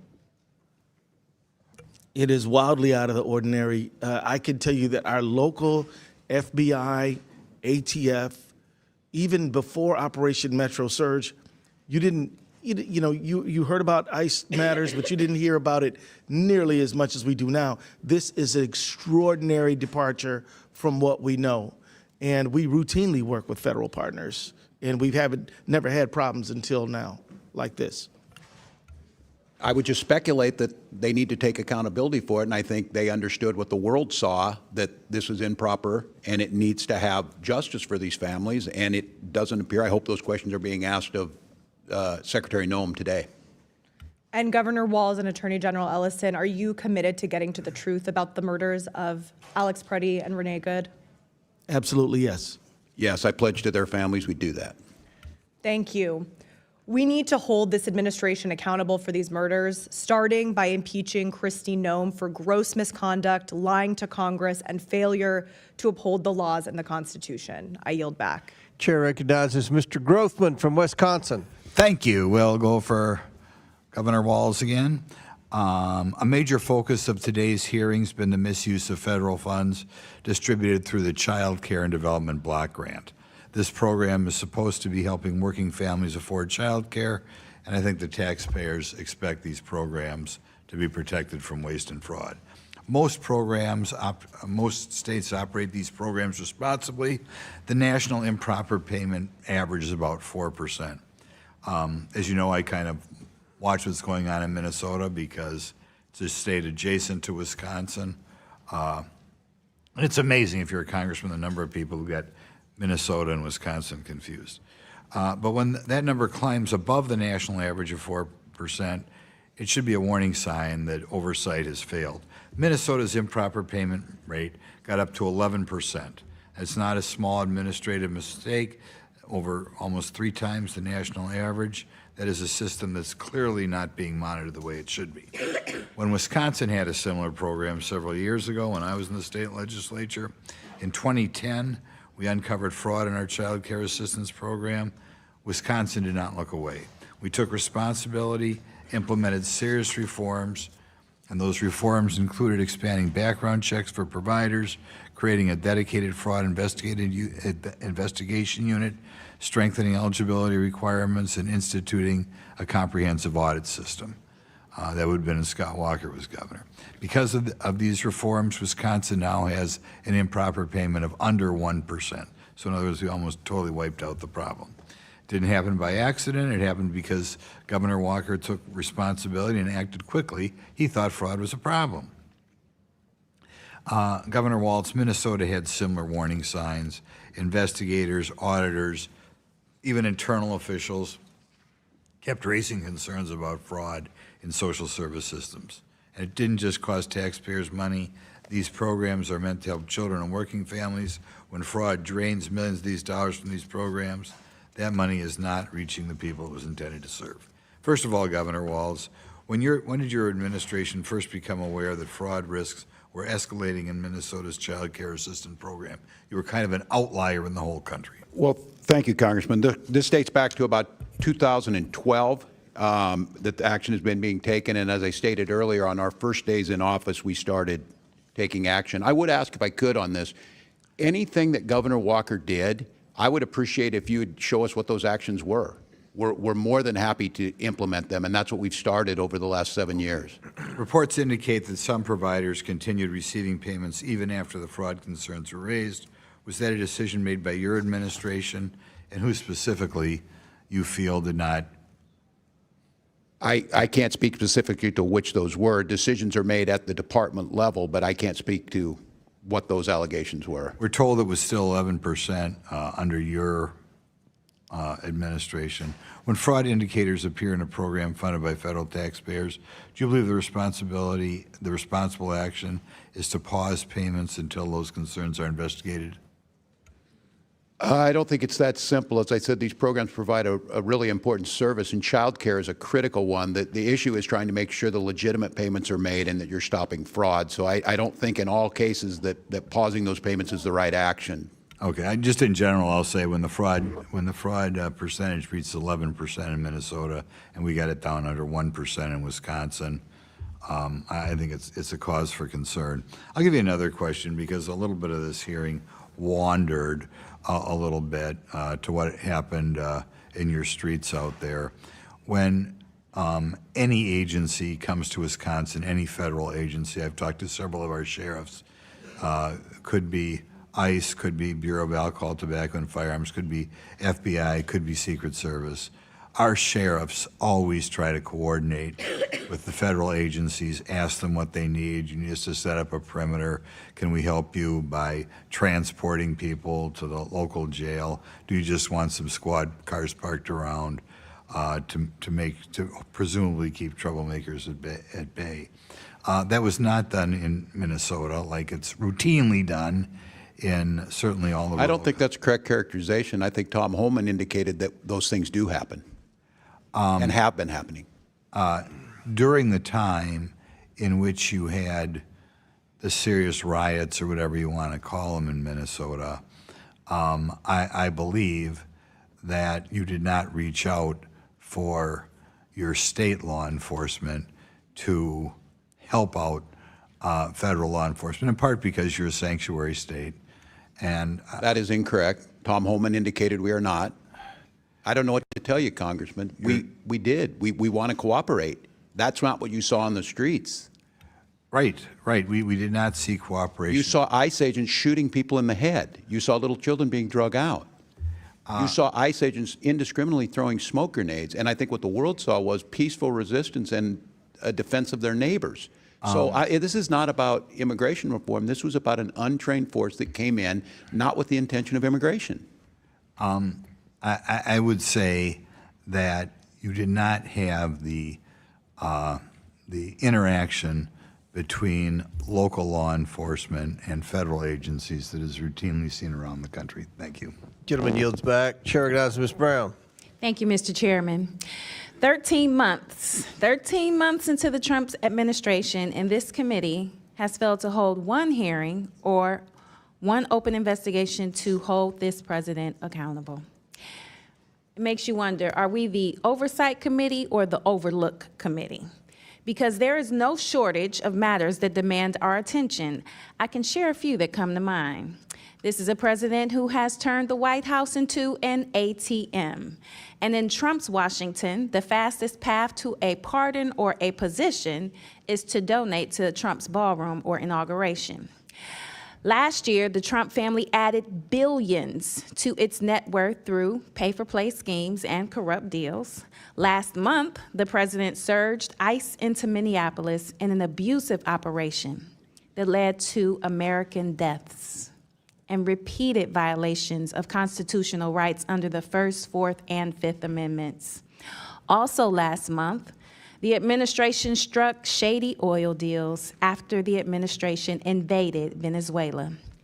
2 weeks ago, the president blocked a Michigan bridge from opening after he was reportedly lobbied by a wealthy businessman who owns a competing bridge. Last week, the president launched a war on Iran without the consent of Congress, without an imminent threat to our safety, and without any plan presented to the American people. And right now, hour by hour, this administration is engaging in an active and egregious cover-up of the Epstein files. Yet today, my colleagues on the other side of the aisle are once again showing they are more interested in partisan politics than good governance. If you are serious about fraud, you investigate it, you prosecute it, you strengthen safeguards to prevent it. What you don't do is weaponize it. You don't denigrate entire communities with racist smears. You don't unleash abusive enforcement actions that undermine trust and due process. You don't illegally cut off all Medicaid funding, which will lead to innocent and sick Americans dying. And you don't fire inspector generals and push out career prosecutors actively working to defeat that fraud. So, A.G. Ellison, the U.S. Attorney's Office in Minnesota has at least 6 prosecutors resigned due to the chaos ICE has caused. Can you briefly describe how these resignations have affected our ability to prosecute fraud? Thank you, Congresswoman. And in fact, it's a great deal more than 6 prosecutors. It's many more than that. In fact, one of the prosecutors who resigned in protest was one of the ones who helped to lead the prosecution of the Feeding Our Future defendants. 57 have been convicted. So the loss of those people is dramatically harming our effort to prosecute fraud, because in Minnesota, we have 87 county attorneys. The AG does Medicaid fraud. and the federal government prosecutes fraud that is germane in its jurisdiction. It operates as a web together. So it's not like the feds are doing it and nobody else is. They're doing the ones they're supposed to do. We're doing the ones we're supposed to do, and the counties are doing the ones they're supposed to do. If you take the feds out, that leaves an enormous gap, and it means, and criminals are shrewd. I mean, the reality is that fraudsters are pretty smart, and some of them are clever and know that if there's no federal, if the prosecutors' numbers are depleted, you're going to see worse behavior. And I do fear that, which is one of the reasons why we need to pass stronger legislation in Minnesota to help my office prosecute Medicaid fraud. Thank you. And there's deeper hypocrisy here. Donald Trump was found guilty by a jury of his peers on 34 felony counts of fraud. He has pardoned a businessman convicted of defrauding a Native American tribe to the tune of $60 million. He has pardoned a Florida CEO convicted of running $1.3 billion Medicare and Medicaid fraud scheme. He has pardoned a nursing home executive who pleaded guilty to a $38 million tax scheme. I could go on and on. In fact, over half of the president's pardons have been for wire fraud, securities fraud, tax fraud, bank fraud, and healthcare fraud. And several of these pardons have come after massive political contributions to the president. In many cases, these pardons meant victims will never see a dime of restitution. House Judiciary Committee Democrats estimate the pardons for fraud-related crimes could deprive victims of more than $1 billion owed to them and American taxpayers. So this president is pardoning his wealthy donors and taking money out of the pockets of hardworking Americans. He is handing out get-out-of-jail-free cards to fraudsters while shamelessly using fraud as a pretext to go after perceived political enemies. What I believe is simple. Whether you are a president, a billionaire, or a regular American who has committed fraud, you should be held accountable. And with that, I yield back. Gentlelady yields back. Chair recognizes Mr. Palmer from Alabama. Thank you, Mr. Chairman, for holding this hearing. I appreciate the witnesses being here. I do want to respond to something that was said earlier by one of my colleagues across the aisle about fraud in Alabama and the difference. He actually raised the question, why isn't the governor of Alabama here? It's very simple. Alabama actually did something about the fraud and SNAP benefits. We acted on that immediately. I would argue that if the state of Minnesota had done that, this hearing wouldn't be necessary. I want to ask you, Governor Walz, is it true that your Department of Education was sued about Feeding Our Future for racial discrimination and improving food sites? I don't know exactly what they were sued for, but I know there was a suit. 1981, almost exactly. Didn't the Department of Education have serious concerns about fraud, though, in Feeding Our Future and their sites as far back as 2020? As best I can tell, the only thing that's changed is the kind of glasses you wear, Tom. That's correct, Congressman. They brought it to the attention of the USDA. But as Bill said, you spent your career looking behind the cliches of abjection. There's no one like him, was there? Welcome to Uncommon Knowledge. I'm Peter Robinson. Well, I think at the time during the COVID pandemic, there was how these meals were being delivered and what safeguards, because as you know, the USDA changed the rules on these to make it easier for food to get out. You wrote in your introduction that you were summarizing the work of a lifetime, which of course should read summarizing the work of a lifetime so far. On the other hand, when you're 81 years old, I think that the different distinction is not very great. All right, segment one. Transcribed interview, your Commissioner of Education said a quotation and another this would clip. be the quotation from the Thomas Sowell Governor reader. Walz, you're an educator. If one confused word can gum up social policies, the legal system, and innumerable institutions throughout society, that word is equality. I think that's why he went to prison, if I'm not mistaken. From the But the question presidential would be, why campaign didn't of the state of Minnesota? Wasn't that a federal conviction? My attitude is it was turned over by the state. It was the state that found it. It was the folks at the Department of Education turned it over with our federal partners. You're going to be better off if you've got a whole bunch of customers when we had the hearing with the state legislators, and right now, everybody's so without pinched exception, that business is bad they for all everybody. testified And that, I think when you spread the wealth around, that they were bringing this to the attention of the state, Spread and the the state wealth wasn't doing around anything about it. in the name of That greater